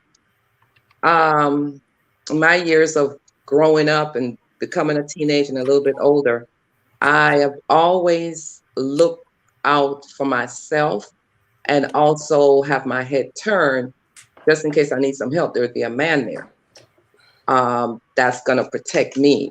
With the example of being at the gas station, I was saddened that we had 3 men standing on the side when something could have escalated and they didn't do anything. However, I also look at it as they may have been in a position before where they assisted someone and it caused them issues, so they stay away from it. But even if there was a dog in the parking lot that looked vicious, what would they do if they could tell that that dog was going to attack? Would they stand back and watch the attack, or would they try to chase the dog away? Those are the thoughts I had in pertain to that. That would be anecdotal. I think we're trying to get to the heart of the matter. What is that? Which is, women are saying men fail to protect them. And one thing I've heard, the echoing theme, all of y'all said men may have been in a position, it didn't work out for the superhero more than once, and now it stopped. So somehow we got to navigate this to the women to either explain what protection means. And some men are saying, hey, when we're trying to do that, you're so independent, you don't really want that. If we say, hey, you shouldn't dress this way, women are arguing, yes, we can twerk it, we can dress this way, we could do this, we could do that. And then when you get the negative feedback, you're mad, you're angry, you're saying you're not protected when we tried to do a preventive measure. Then we're saying, and y'all correct me if I'm wrong, then we're saying, well, okay, how about a month from now, we put together a panel and try to educate women, for these women that come out of homes where there's no father, no male authority. And then I kind of got frustrated because it was like, okay, I had one woman on the panel, several women in the chat, and it's like, okay, can we hear from y'all? Because we're trying to hear, what's the vocabulary? What does this look like? And it was like, you know, and I don't feel that my panel is this, you know, testosterone, strictly all male panel, when we're talking about community, which is both male and female. So I'm just trying to get some help, some understanding, some depth. Well, I think, Uncle Stu, I think what may have happened is, I think we may have lost some people unintentionally when we started out with talking about the House bills, and then it, you know, went into other areas. And some people like, okay, it's hump day, I got to go to work tomorrow, and they didn't want to dive in. But I'm gonna tell you something. If you, Nathan, go to YouTube, go to the lives, go to the section and say lives. Right. Look who got a large platform and how many people watching. You feel me? Right. That's true. Well, I don't know that negates anything that I just said, because everybody has a different audience. Like, there's people that they're not coming, they're not gonna. And I have about 35, 40 people that hit me back saying that they went and subscribed, you know, to Nathan's channel, because I said, hey, look, you know, yes, he's ex-police, but he's bringing the real. He's telling both sides of the story, and that's all you can ever ask for. But people that don't want to hear anything good about supporting the police, I don't care what time of day he does it, they don't want to hear it. You know, they don't want to hear it. I think your content, sir, your direction is going in the right place. And now that I know that you really want to have a super discussion about that, I will definitely bring the age groups that need to be represented, so we can have a solution-oriented conversation. But we need to be prepared. It's not a one-off. It's not going to happen in one conversation, that's for sure. Yeah, and in theory, do I expect it to? That's a you know, that's a. Well, no, I want to be committed to it. I want us to do it. I want us to designate a evening or a night. This is where we're tackling this, so those people know if they want to exclusively get this information. Hey, Wednesday night, 7 o'clock is when we're doing this segment, and that's all we're gonna do. If somebody want to come on here and talk about why mustard is better than ketchup, no, we can't do that. Not on this evening, not on this show. And I think it'll build successfully that way. And I think that it'll help all of us bring some more, fiber and fruit to the forum. I mean, I really do, but I just think we may have just accidentally lost people because they're coming in. It just said, you're like, wait a minute, they're saying one thing, it's another, and sometimes that just throws people off to the point where they just say, I'll come back tomorrow. But you know what? Real quick, let me ask. You made a real big comment, Spoiler Devin, and I'm gonna tell you, I've sat down there and I mean, Nathan's not only my academy mate, he's my friend, but I've sat down there and watched his platform, and what it is folks are generally subscribing because they have questions and they want to know. Right. And so in order to educate, we have to create a space to where it is no judgment, but it's education. Because at the end of the day, if you really want to thrive, you need to know what men want and what men are looking for. And men, if they want to be successful and be able to selecting their life mate, they have to listen what women want. And then they have to have the open conversation, because be honest with you, if you want a strong relation, there's absolutely no conversation that is supposed to be taboo. You should be able to, you know what I'm saying? Because at the end of the day, like I told you before, it don't take 10 years to get to know somebody. If you have the realistic conversations within the time frame of your courting process, you'll find out everything you need to know. Yeah. And what happens is, what the problem is because at some point within that courting process, things are said, things are done, which shifts the plan. Whether a child is born, now you think because you have a child, he's going to commit. No, he was ready to commit before you had the child. You needed to lock down that relationship through marriage before you had the child. That's the only certainty, because it not only protects you, it protects him. Now, as a married man and married woman with a child, you both have rights and you both have requirements. You understand what I'm saying? Agreed. Meaning that, he has parental rights. He has automatic legitimization because that child was born in wedlock.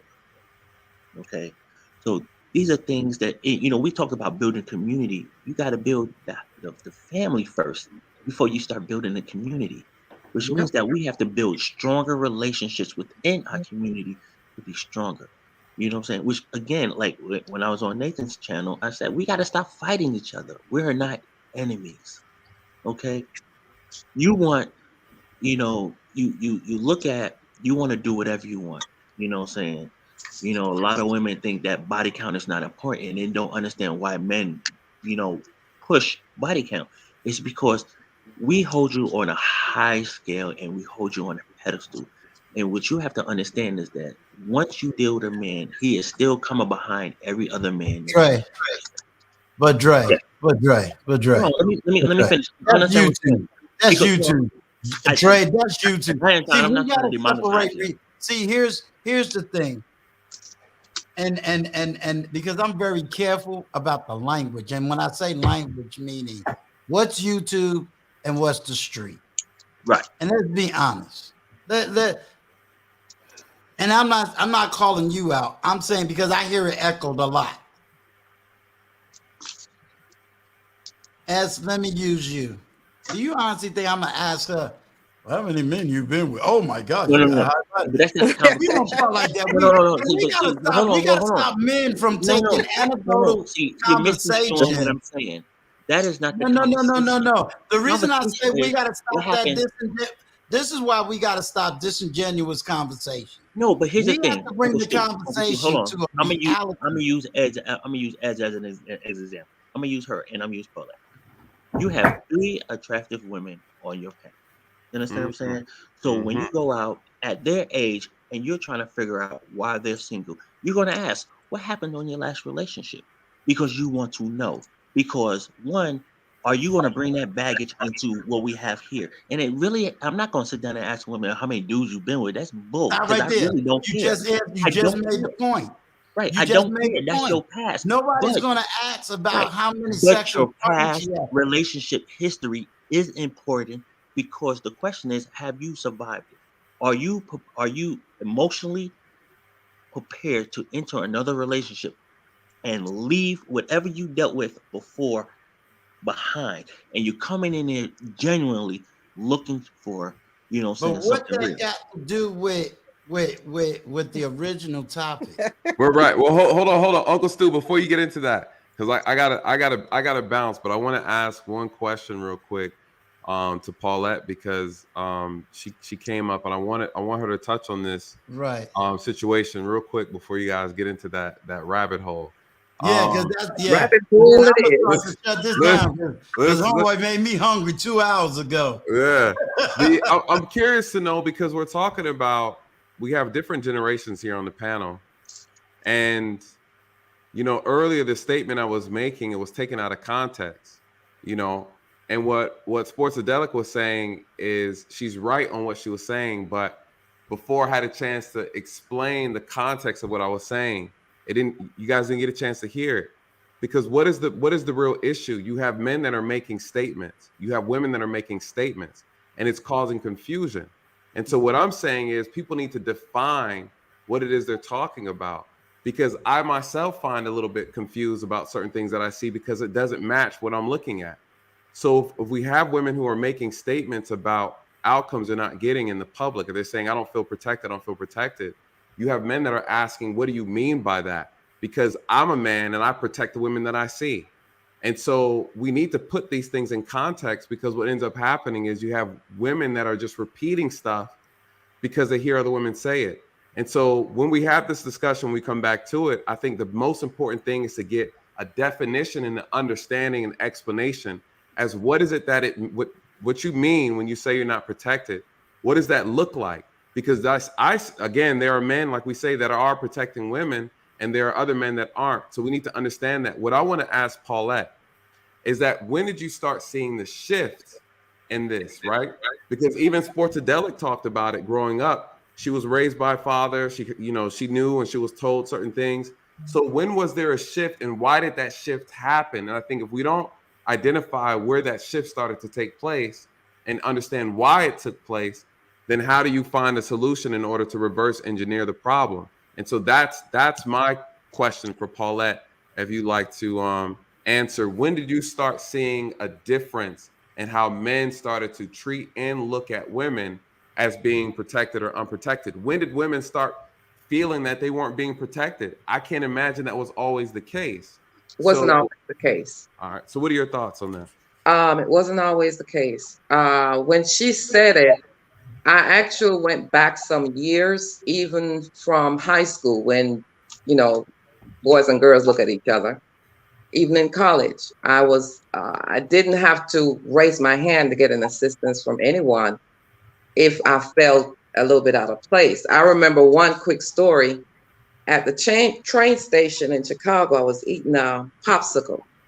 And everything she said was true. How I was raised and what my mom told me to look out for and what my father told me to look out for were things that I did look out for to protect myself. However, I was eating a popsicle, having a good time. It was in the summer. And something got my attention to a gentleman that was a couple steps away from me. And he stood there looking at me, and all of a sudden it dawned on me, his head is in the wrong place. And there were other people standing around. That there was a lady and a man standing next to him and said, well, you might want to move over here. They didn't say, look out for things like that, or he's up to no good. I automatically took my popsicle and threw it in the trash and walked away.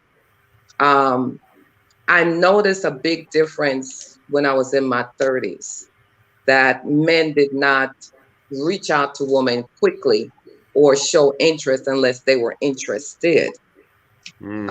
With the position she was in, someone should have said something.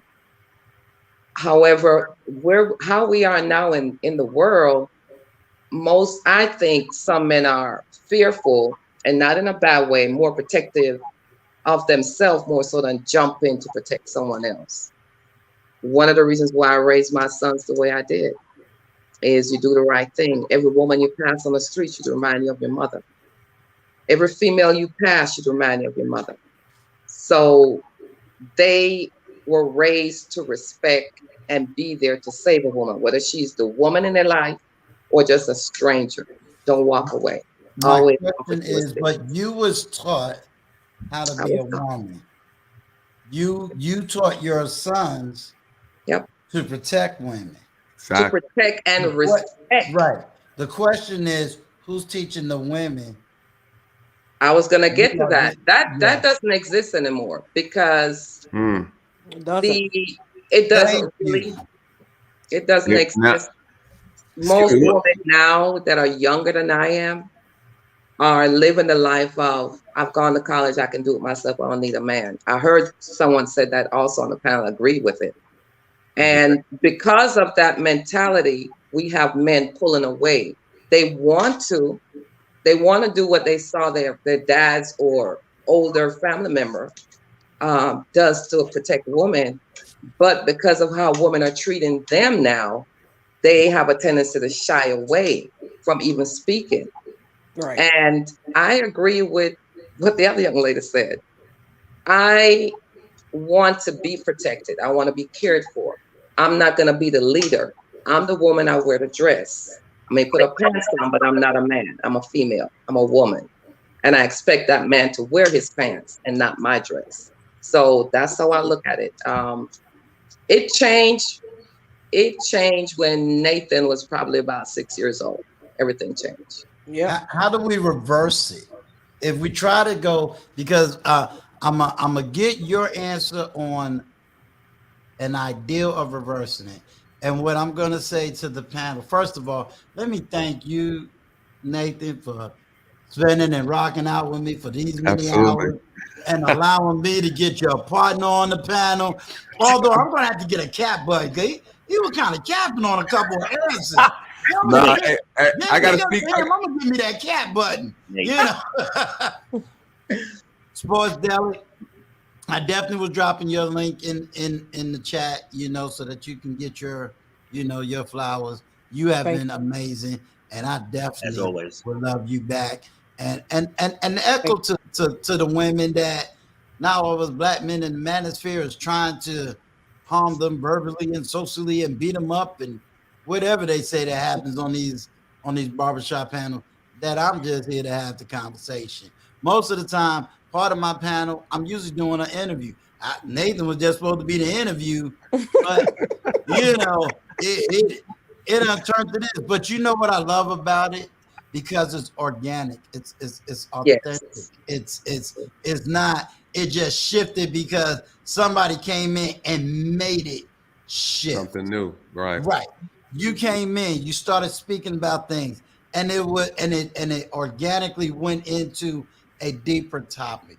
Maybe I have to just respect that my platform is for the higher intellectuals. No matter the age. Bingo. There you go. The high intellectuals. Says, okay, we're just going to have the high intellectual conversation, and anybody that want to eat off the fruit, because at the end of the day, you know, it is what it is, and I can't save the world. I can't be the king of YouTube, you know, but hopefully, you know, little by little, there'll be lessons for those that do want to know. Hey, Uncle Stu, what does a man look like? What does a woman look like? You know, what is this thing about protection? What is this thing about this? I just got to pretend that one day that this platform will continue to develop into a solution-based platform, whether I can draw 4,000 people or get 300 in the chat. Sometimes I got to not be so frustrated. You know, and it can frustrate you. I will tell you this, Uncle Stu. Before I subscribed to your page, I looked at your content, and I'm gonna tell you, if you have the mentality, look, I am going to go ahead and fertilize this tree, and it's going to bear fruit for folks to arbitrarily come and pull fruit and taste the knowledge that is in this fruit. Hallelujah. All you have to do is put it out there, and you have done a great job of that. There's no need to be frustrated because you are doing it. You understand what I'm saying? And you're not focused on one. You're focused on building the community amongst black men and black women. Yeah. Continue to build that fruit. The fruit is there to be picked and eating, and you'll get the knowledge. Don't be frustrated because you are surrounded by folks like, Sport Damage, Nate. They the knowledge and wisdom that they present. You have to continue to align yourself around folks that are like-minded, that may not exactly agree with the stuff you said, but they understand where you're coming from and support you. Once you get that foundation, you will grow. Forget about the frustration because you're supported and you're very knowledgeable. You know what I'm saying? And that's Uncle the thing. Stu, you got to remember how Satan operates when some good is about to come about. Now, I mean, you're going to have some people that's going to just jump off just because they're not, spiritually grounded to the word. And because again, as a counselor, I just want healing, and I believe in open, honest communication. But I am very matter of fact about some things that I will not participate in at the same time, because again, it's not going to go anywhere, from that standpoint. And what I want to say to you all, these, three mandingos, here, when we talk about, now, I'm going to say this, and I know that these two women are going to agree, and we don't know one another from a can of paint.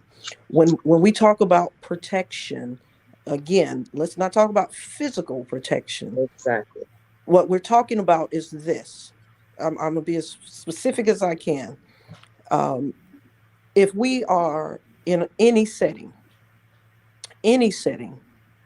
and chivalry is going on, meaning if a man don't even just walk by your feet without saying, excuse me, or if they see you reaching, like I may be in a cigar lounge, they see me reaching for the ashtray, they will move that ashtray closer. But what happens is it sends a message to all the other mandingos in the room. This is the atmosphere of how women are going to be treated in here. We automatically feel safe. Yes. We automatically feel safe when chivalry is present, when we can just have a conversation where we don't have to worry about somebody trying to veer that conversation into something sexual. We feel safe. When a man says, hey, I know that you're married, but hey, your husband's not here. I'm walking you to your car. I want to make sure you get in your car. We feel safe. We feel protected. And when we say that it's not happening, it's not a blanket statement. We know that there are, like I said, I love the mandingo, all day long. And I try to support, we're having a foundation event, which I'm going to make sure all of you guys are invited, because the only thing that we're doing with this event is celebrating and honoring men that have been doing great works in the community. Amen. Because that's what I think should happen. And I sit on the board and I set the direction for the board. What are we going to do? Because that's important to me, that we celebrate, men like yourself, and it's opportunity for you all to come out, meet different people, invite them to your channel and see what's happening, with you. And, you never know who you may meet and get into some other circles. Like I had not been for Nathan, I would not have had the opportunity to meet and have these discussions with you guys. And I always say that's nothing but God. Wow. That's nothing but God. And so it's a blessing, that I'm going to always appreciate and hold on to. And I like listening to other people. But again, I will not listen to something that I didn't say. I'm not going to stick around for something that's low level, because I've listened to my parents too much. I've done too much education. I've done too much to engage in a low level, empty, wild conversation when I'm not even saying, like, I can't go back and forth about something I didn't say any more than I can confess to something I didn't do. Right.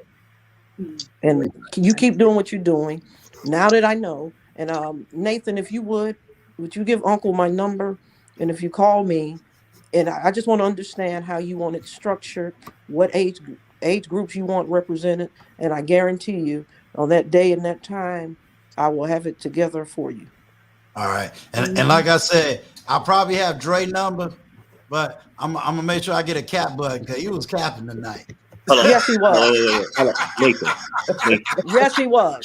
Nathan, hold on. No. I gotta speak for my boy though. Dre Speak for your don't boy. cap. Speak for your boy. Yeah, Dre on an anti-cap mission. He don't cap.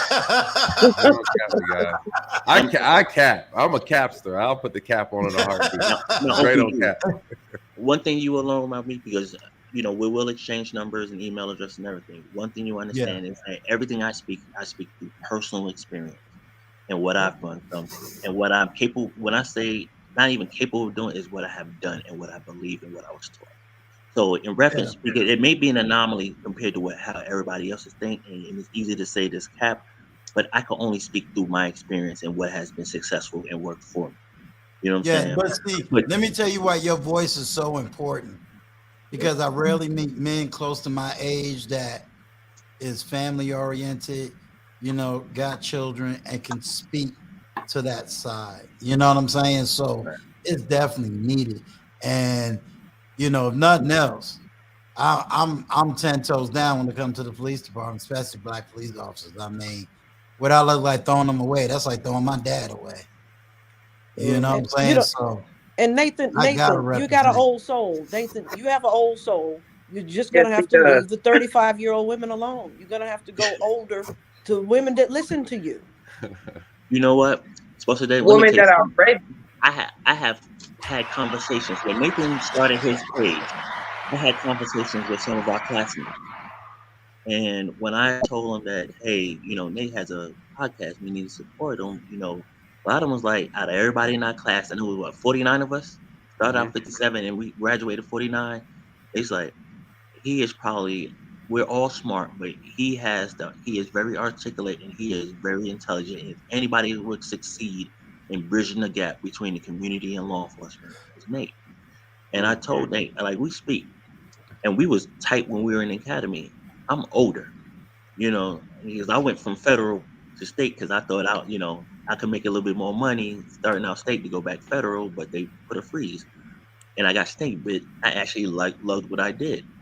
But Nate has always been the same person and been genuine. And when he does his live stream, he genuinely cares about people and educating our community on how to properly interact with law enforcement.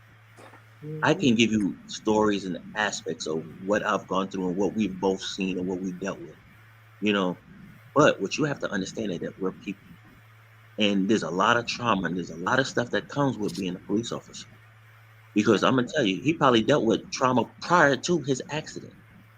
You know what I'm saying? It's a lot, but as a community, we have to come together and we have to sit down and continue to build. That's why I support all of you guys who have, who have podcasts, who have, are content creators, because we need to know. It can't be all about entertainment. We got to be educated. We have to understand that, listen, there is a concerted effort to divide us. Right.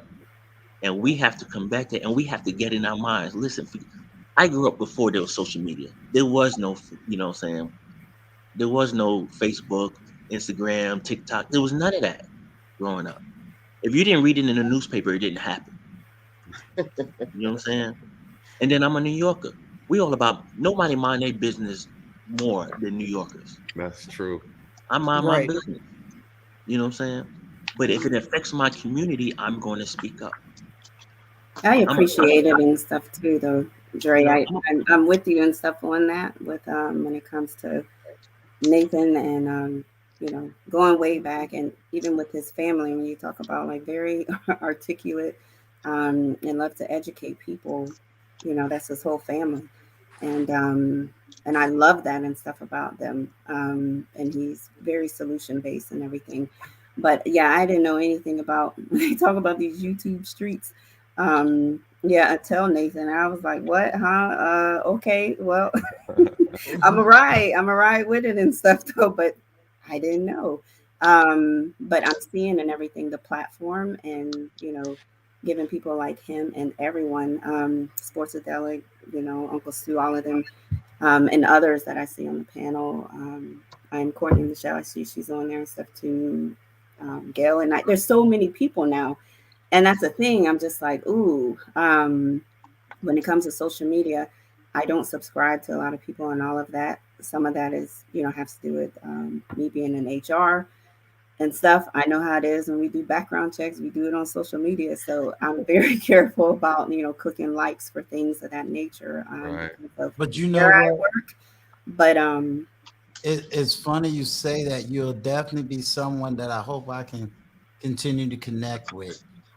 I think people need to understand human resource and understand that whole aspect. And I won't have you get into that tonight, but your knowledge is definitely worth having, because I'm going to tell you, even as a grown adult, I don't think, the way human resource used to be and the way it is now is two totally, you don't even hear, when I was going to get a job, you had the resume, you actually could see a human resource person. Today, it's like, if you can't get your resume through the algorithm just to get it into,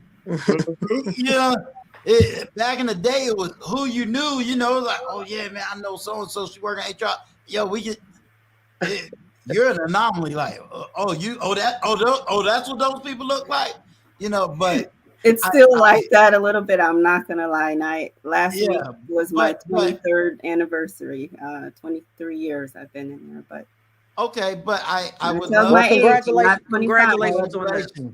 But no, that's a tapped in resource that those who are serious about some things can get some lessons. And let me tell you, the way I'm starting to set up the other half of this platform, me and Nathan was talking about it. I'm getting ready to set up a Patreon. So in setting up that Patreon, it means if you're coming to give knowledge, then you need to get paid for your time. So it's not one of those come and volunteer and sit in this Patreon. It's, hey, how much is your time worth? Let me get 2 hours of your time. Let me have people come, hear what you got to say and learn, and be able to educate. I feel this, we're living in this unique economic time right now where everybody can eat and nobody got to fight over no market share, because I'm going after the world. You know what I mean? Like, I'm not trying to gather the 13%. I'm looking overseas. I want to talk to people in Britain, Africa. I want that international money. And that way I can be able to do things for my people right here. So if Nathan said, man, I got this nonprofit. Yo, man, I got $1,000 check already in the bank for you. Go ahead. You know what I'm saying? I mean, this is community. Right. I can't sit there and go, okay, 13%, come give me your money. No, it ain't gonna go nowhere. And that's where I'm trying to find that international connections. Paulette, I don't want to leave you behind, because look, we already know you sneaking. Where did he say that? She was like, shh. Yeah. So that's that sneaking out the back door to go to the party, Those days are over. I go freely on my own now. I hear you. Listen, my question before we close tonight. Yes. How do we begin to turn this around, or is it too late? And see, too late for me doesn't mean we all going to be doom and gloom and die.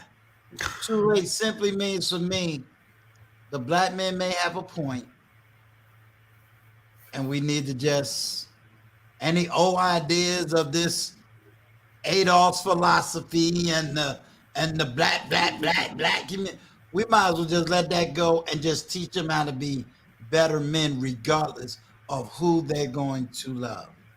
And I know for our generation, dating black, you better not bring home the wrong woman. We still have that rule. You feel me? But maybe we have to now say, maybe we got to bite this bullet. Can I keep it 100? Because I've had to tell women, sisters, when I grew up, yeah, I better not bring home the wrong woman. But I don't know if I can just boldly say that today. No, you know, can't. but I, ain't gonna lie, I think Courtney had one. Her show topic was the Divesta group. I mean, I don't know. I'm 54. Can I tell a 23-year-old today, hey, bruh, date black? But I know what you're going through. But just hold on. They're gonna turn. I mean, as opposed to, bruh, let me teach you how to be a man and love who you love and keep it pushing. Yeah, and I think too, Uncle Stu, I'll touch on that real quick. I think the reality of the problem is, regardless, you know, if men are being the men that society wants them to be and expects them to be, no matter what the color of the woman, a woman should be protected and defended. You know, so so when we're talking about what does it mean as a man, we're supposed to be defenders of the ones who can't protect themselves, whether it's children, whether it's women, even other men or the young men or boys or whoever. It should just be people in general, right? We've become a society where we just don't do that anymore. Selfish. Yeah, and so I think that's kind of what the overall conversation be, whether she's a white woman, Hispanic, Asian, Black, it shouldn't matter. If we see a woman, you know, if I'm in a room and again, I'm sitting down and a woman comes in, I give my seat up. I don't care what she looks like, what her age group is and what her skin color is. Is white? I don't know, so y'all gotta help me.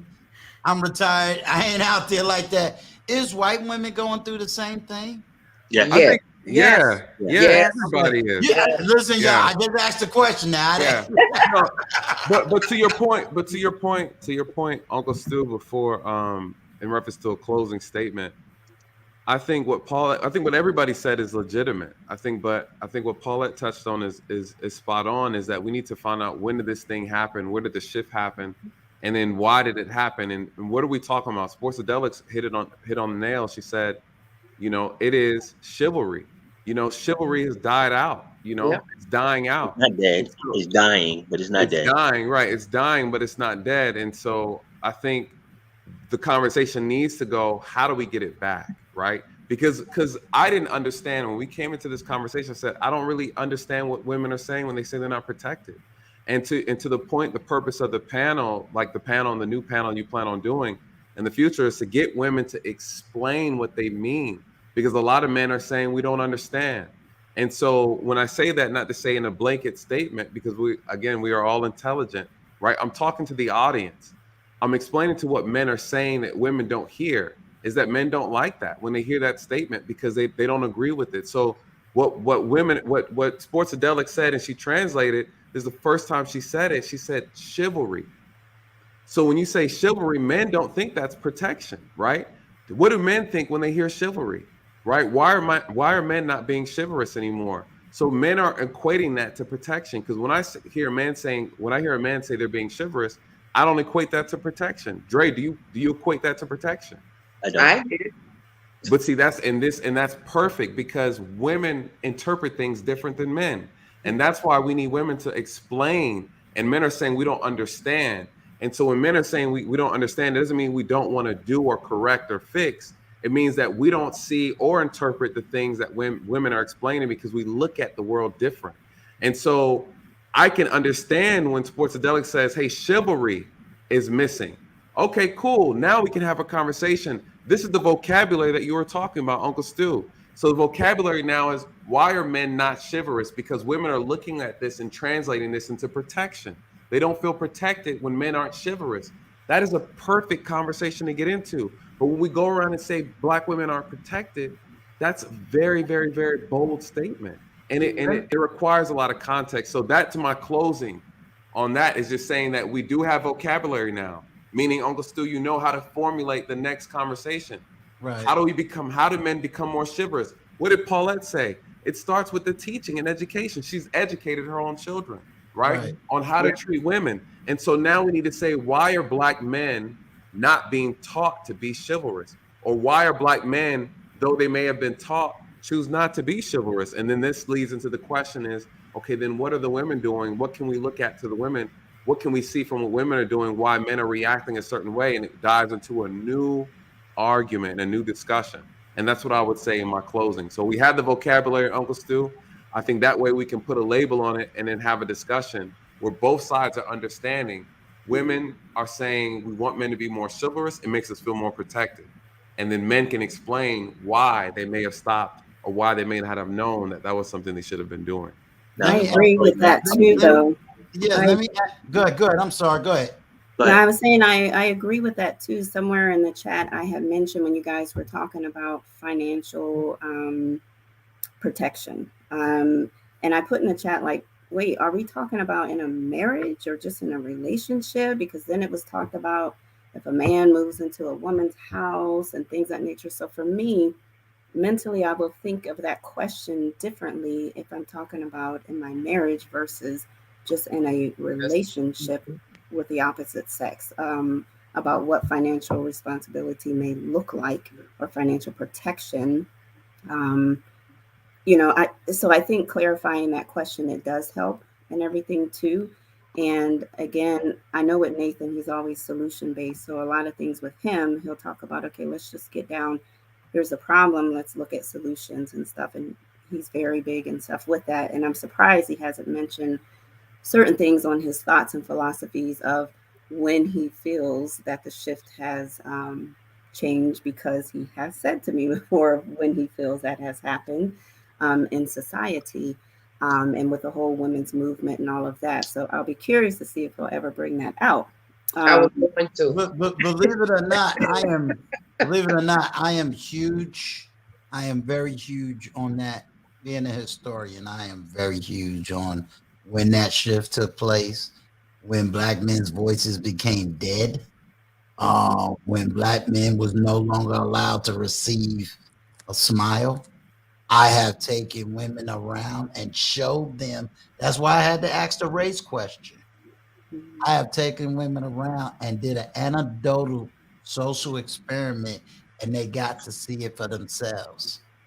Where I would go around, and when I go to the Black woman about something, she was angry and mad and looked at me with disdainment. And go to the white woman, to the Hispanic woman, to the Asian woman. And it was like, hey, oh yeah, you could put this in my car. And they knew that I wasn't trying to get their number. I wasn't trying to date them, wasn't trying to go home. Still had the same clothes. I didn't put on no 3-piece suit. Okay. But my sisters treated me like trash. Go through the supermarket line. And I've told you, I did it several places. I go to where the Black cashier is. All right, put your money in. That white guy come through. The Hispanic guy come through. I go through. Why am I receiving that? Well, one thing I can share with you. I remember this moment like it was yesterday, but I did take time to stop and educate.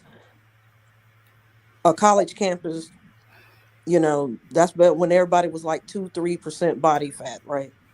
And, you come through there and the Black guys look at, oh my God, drink your bath water, all of this. And when someone comes by that didn't look like me, Miss Lady, how you doing today?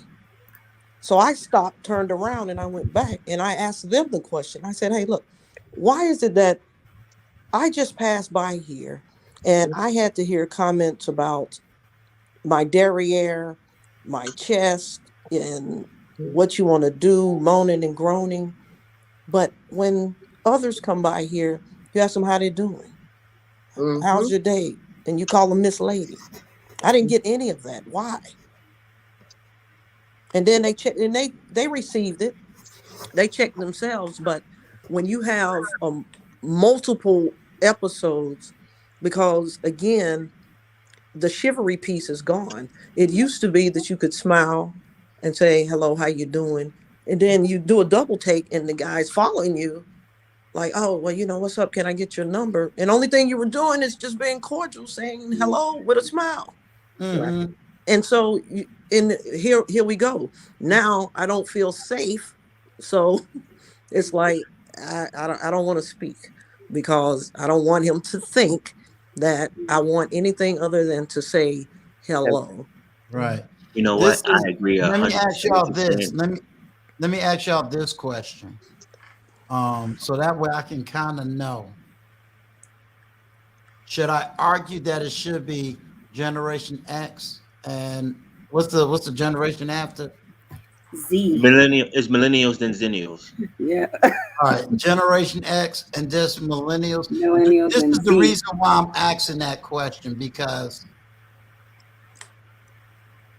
I'm right there with sports that is, which is, I don't need these anecdotal philosophies. I don't need you taking talking points from other panels and trying to mingle it all here. But people that's kind of had that life experience, that had the history, that could say, okay, this is really what it means, versus somebody's anecdotal talking point, and it's all mingled. Well, Does that make sense? It does. Well, And I'm as a I'm counselor. based on I'm going to chivalry. say, don't do it that way. Nobody likes to be Yeah. labeled or put in a box. Okay, I agree. But We just go with the age there. groups, and they'll let us know on their own if they're millennial. Time they open their mouth or whatever. But we won't pre-label because they may not identify themselves that way, and then that way we won't have all craziness going on. I think. Gotcha. True. Right, listen, real quick, you guys. I got to run. I just want to say thank you so much to you guys, and also the compliments as well, Dre and Shayla. I really appreciate that, you guys. Those words and Sportsadelic, I really appreciate you guys, a lot. And Uncle Stu, of course, I appreciate you. Same I'll here, let you know, but I appreciate the words that you shared with us today. You're such a blessing. And I just want to say, you guys, You honestly, raised them right. honestly, I just want to say, this stuff's a lot of work, and there's so much to untangle and unfold. And I want to piggyback on what Dre said, Uncle Stu. What you're doing is a phenomenal thing. And what I've noticed, even with building my channel, is that we gotta put the medicine in a cheeseburger and feed it to our people. And because it's not popular, it doesn't get the attention that it deserves. And I think that as we build this, like Sportsadelic says, as we build this, the people will come, and it's going to take, I think it takes, when it's something that's real and genuine and authentic, it takes more than when we jump on the bandwagon of entertainment and popularity. And this way, what we're actually building this brick by brick, because like Sportsadelic said, is when she got introduced to my channel, and then I got an opportunity to introduce her to this channel. And then what's happening now is we're sharing knowledge, and people are seeing, hey, we want to learn we want some wisdom.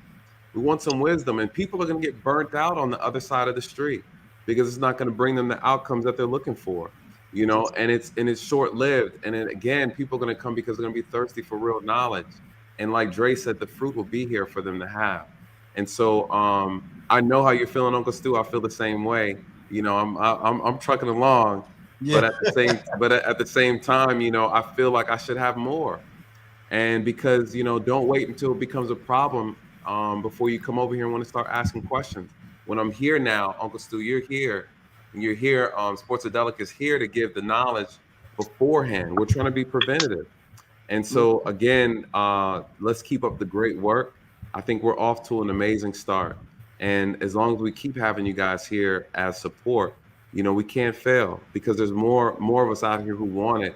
We just don't know it exists yet. And I think as we continue to grow and build, we're able to expand that knowledge. And so I wanted to just say that and thank you guys again.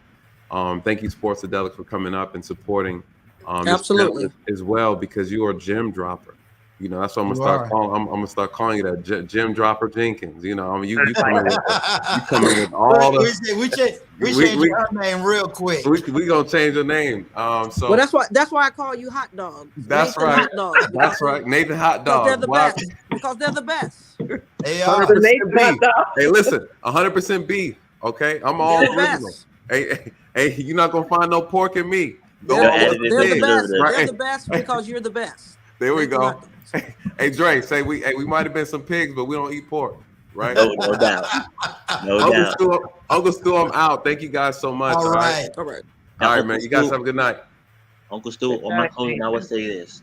You might want to open it up in reference to and have a conversation in reference to chivalry and why has it changed from the different age groups. Now, I've spoken to quite a few millennials and zennials, and my daughter was born in 2001, and what her thing is, why does he have to walk me to the door? Why does he have to open up the car door? I said, because if you expect it and demand it, it will happen. It's a courtesy. I said, first of all, no man that picks you up need to be sending you a text message talking about I'm outside. No, he need to come ring that doorbell and greet you at the door and walk you. That's the protection. That's added protection. You know what I'm saying? Because, and to me, it's respectful. Not only like how much respect do you have for this person if you get out the car and walk to the door and greet them at the door as they walk out. But women have to go back and require it. And if you can't do it, we're not going anywhere. We're not doing anything. You know what I'm saying? Because believe it or not, everything we do for women. We go to the gym, we get the nice car, we get the nice house. We do everything women. If they require it, and forget about the material stuff, it's the respect. If you require and demand respect, there you go. And if you can't get it, you don't need to be dealing with this person. You already know. It's a turn up. You can't respect me. You can't respect my moral belief, my moral compass. I can't deal with you. Have a good night. I could eat a TV dinner, then go out with you and be offended. No. And that's the thing. And that's what I told my daughters. Listen, there is not one prize when it comes to a relationship. Both parties are the prize because once you get together, what you create is magnificent. One is not better than the other. Okay? Right. We are meant to be together, but you have to do your part as well as him. If you require chivalry, you have to demand it. Because you're not going to get it if you don't, you're letting these dudes off the hook. You can't complain about stuff when you don't require it. And these dudes can't complain about how you are if they listen. If I had a son and I teach him how to be chivalrous, and he he talks to a woman that don't require it, then he need to leave her alone because she's not what you need. Well, if I may, Dre, one thing, if you hadn't already, I want to share with you something that my father shared with my sister and I. He said, "Baby girls, men are like parachutes. If they're not there when you need them, you won't need them again. So don't be bringing me a guy and his parachute don't open." And I said, "Pops, what do you mean?" He says, "Well, if he don't know how to change the light bulb, if you always got to call a man over and a man is present, he's not the man." Amen to your daddy. You know what? And so tell you what I was taught. And that's that's the premise but I said, I want you to share that with your daughters if you hadn't, because that is powerful. It's a lot of symbolism and it's spot on, because jump out of airplane and that parachute don't open. You don't have to worry about nothing else. Right. Well, I'm going to tell you what I was told. I was told if you are dating a woman and you hear that damn fire, that smoke detector go off, get a battery. If you're dating a woman and you are in a committed relationship and you see that she doesn't have any milk or anything, you see a need. You don't need to ask, do you need anything? You was just at the house. There's need. Handle it. But you're not required to pay a bill. But if you are over there eating at this person's house, they are feeding you and you see that they are without, provide. That's how you show that you listen. I understand there's a need. I'm not paying your bills because you're an adult. That's called responsibility. But That is see, not my job. here's the thing, and this is, I'm not disagreeing with you, so don't take it down disagreeing with you. Here would be the other argument. One, that's not a requirement anymore. It isn't.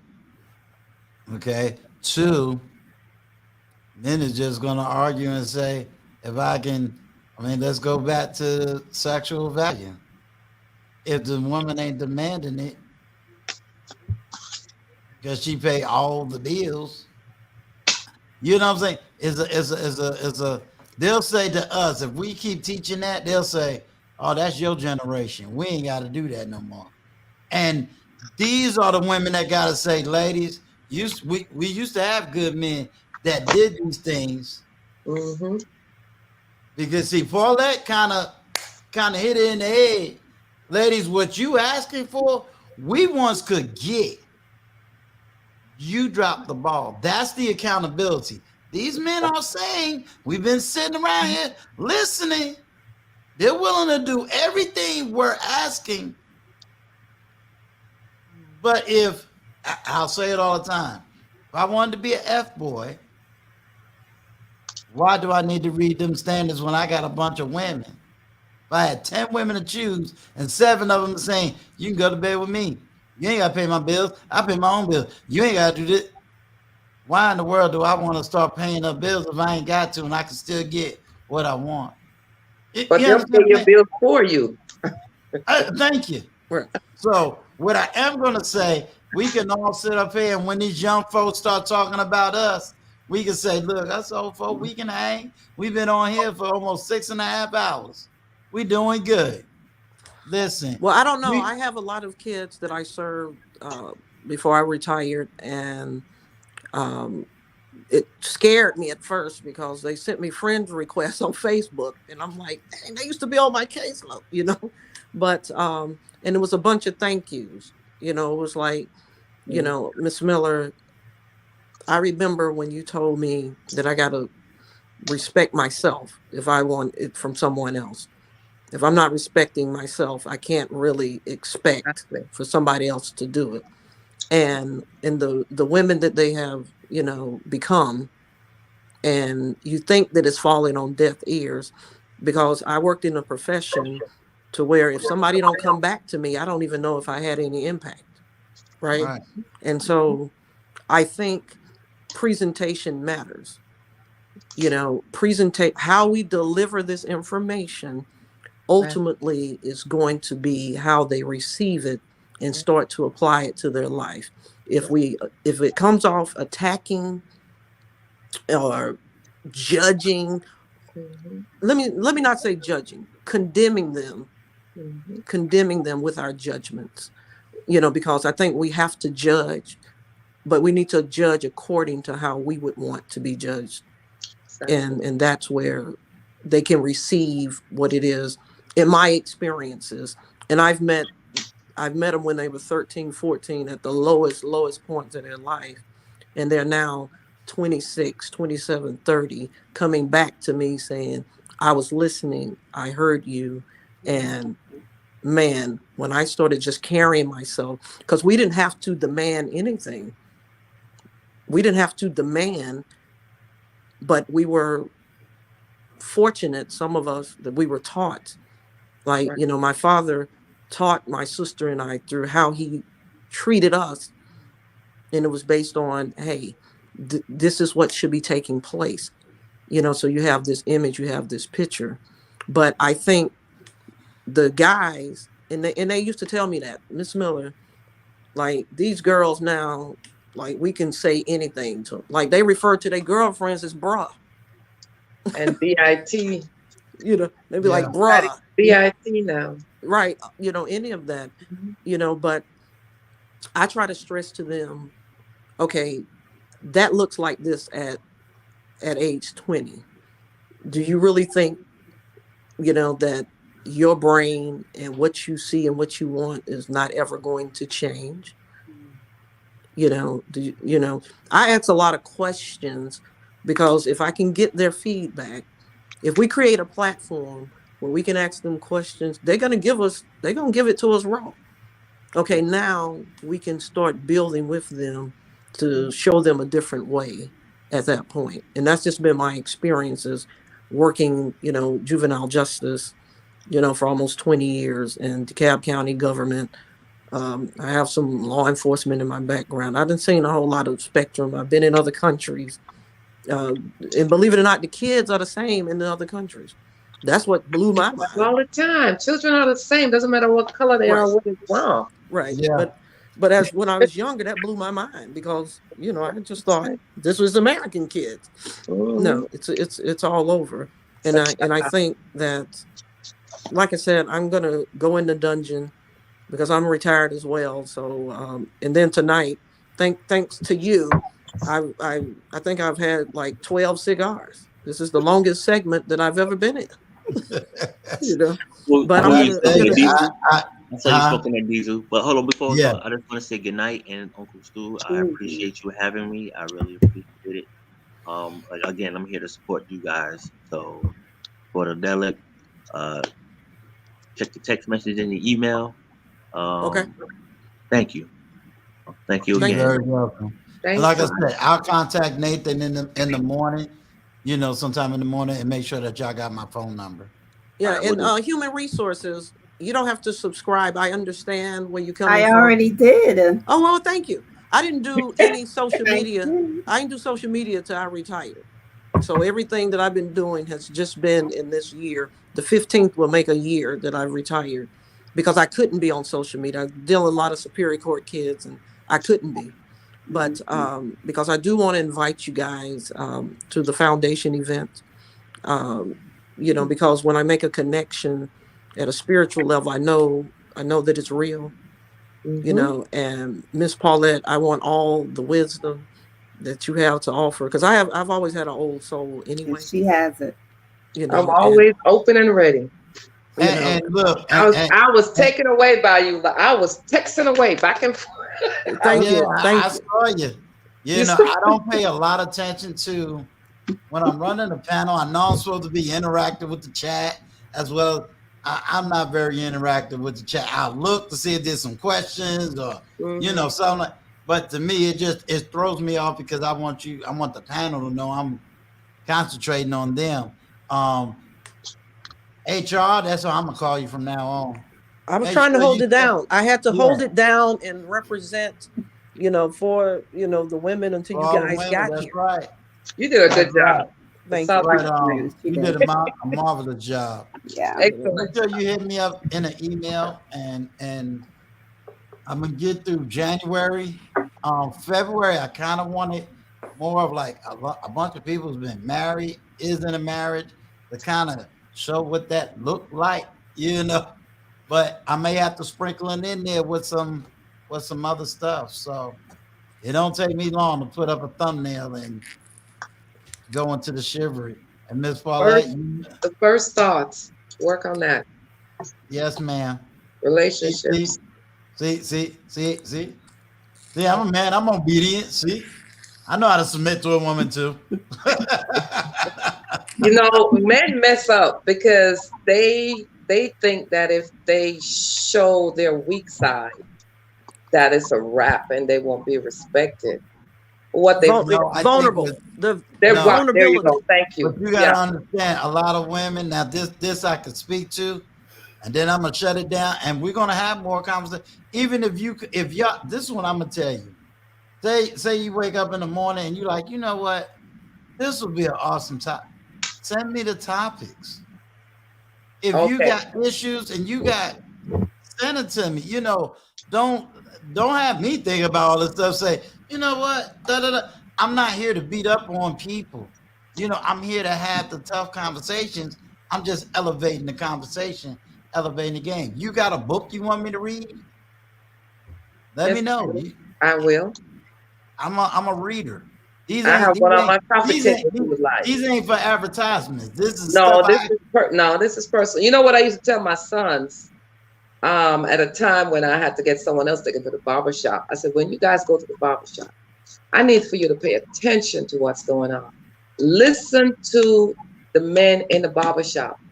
hear about their lives. You have your grandfather, but additional people on the outside. And I also, Nathan paid more attention to that rule. He said, Mommy, guess what I heard? And I started a conversation, like you said, and he gave me his business card. And he wants to do business with me, which was his artist. So he would draw. I said, hold on to the number. And then 3 weeks later, I said, give him a call and tell him you're still thinking about his proposal to you. The next time he got a job, young, I haven't even hit high school, painting to make money. As time go on, things that I couldn't tell them as a female, they were getting it from maybe from church or other men. So those things I would push. And then I would tell them how my father raised his daughters and his sons. And this is what I use as a gauge for them so they would be in line. And whoever they are now today is what they have seen throughout their lives. Excellent. And I'm, So, yeah. Like I said, And don't leave it out there now. You did a great job with your daughter. Too. Oh, listen to you. Come on now. I know you're talking about your sons, which, hey, they're great. But yeah, you did your thing with your daughter too. That's right. Oh, The trust me, no, the baby is right there with her mother. I see There you myself go. in her and I love it. Oh, yeah. Excellent. So yeah, like I said, if you go to the about sections, you'll get my email because all of my moderators went to bed. I see. So, I can't say yeah, I blame them. Yeah, but if you go to the about section, okay, then you'll definitely get my email from there. And like I said, don't be, I ain't gonna get mad if you say, hey, I got this idea. I don't get mad if you want to send me a whole 2 paragraphs of stuff. I'll be back because I enjoyed listening to the panel. I really did. And when you see I sit in one spot and just listen, it was worth listening. Yeah, I enjoyed it. I had a couple of things to say that I didn't say, but it has nothing to do with you. Gotcha. Yeah, and that's why I wanted to get on. So when I got the invite, I jumped to it. And never be afraid if you have an idea or thought, or hey, maybe if you start doing this, or can you think about doing this, or a lesson about this, or anything that you feel is going to help, build the panel. Because like I said, help me help you so that we can help everybody else. Yeah, help the panel and help the young ones that's coming up. Exactly. Those are my thoughts. We And need to go back to please school and please start keep over. in mind. I do still have one moderator. He put my email in the chat. Okay. And please keep in mind, what I talk about, you remember when Nathan said that we have to put the medicine in the cheeseburger to get our people. Well, that's what I do with Sportsadelic. Okay. I like I said, subscribe to your channel too. Yeah, because it's about sports and everything else. Just like, funk music is about funk and R&B. Right. Which creates a whole different sound, a whole different vibe.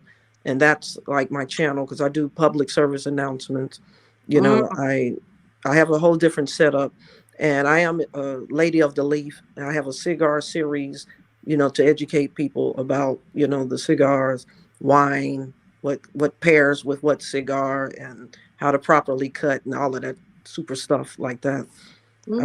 So it's just a landfill of different stuff. So I am gonna be on there because I want to hear more. But I've seen you in another program. I think it may have been Nathan's that I watched you. I just pulled her from the Nathan channel. So what he had going on yesterday, I just made it come right over here. I don't blame you. Oh, and she came just so, if I may say, feminine. The curls, the hair. Today she was like, "Hey, I'm getting." No, I had just got. I just got walking. She went exercise. No, I had did my 4 or 5 miles, and I took a shower, and I was gonna listen. I told him I'm gonna subscribe, see what your channel is about. And then they, drug me in, and I was like, okay, I'm in now. And then you're hitting them with the questions, the essence of a woman, and everything. Here's the funny part. She said yesterday, she said, "Oh, we're gonna do something together." She don't know. Don't play with me. I'll put you. Look how I say. I'll give you this work. Don't do that. I was just telling the truth. You know, if you don't know what the essence of a woman is, that's I what you're almost dealing with. slapped my baby when he didn't answer. Who, me? Nah, I wasn't gonna let y'all let me go out like that. That's why I said, nah, I'm gonna answer this question. Me go on and knock this out. I said, because everybody wanted to hear Uncle Stu. They didn't want to hear nobody else on the like, yeah, he finally got quiet. That big mouth. But I put the answer in the chat. I don't think anybody noticed it. I was hoping Nathan would see it so he could act like he knew. Yeah, Nathan just did the cartwheel. He said, I'm out of here. He's smooth, you know, he's smooth. You know, like I don't know, but that's what it is. I mean, you deal with the essence of a woman, her entire being, you know, the mentally. You got to remember, I'm a counselor right so now. Yeah, I'm always coming from on a general basis. That's a conversation that cannot yet be had, because being in the manosphere and understanding where men are, they slow. No, they don't want to hear that because of everything that's going on. You know, I mean, I understand both sides of the coin, and they're just gonna say that's old generation talk, and it takes the old generation to say to the young, it used to be this way, and we're gonna admit it used to be this way, but ladies, we got to get it back, because the essence has nothing to do. It's not. No, I'm talking about, you ask a 20-year-old or a 30-year-old, they ain't even going to answer that question. No, but my point is, it has nothing to do. It has nothing to do with how old you are or where you're coming from. It's just a fancy way of saying, do you understand women? And you know, they're going to go into female nature.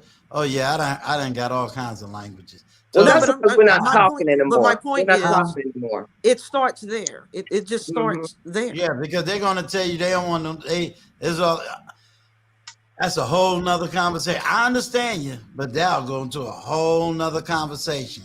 They'll just say how emotional we are. We're just emotional. Emotional train wreck. They're more emotional than we are. Yes, they are. They just don't even realize it. It's such a shame. So for y'all leave me up here to say all this stuff, let me hurry up and shut this panel down. No, it's 3 That's a whole different conversation.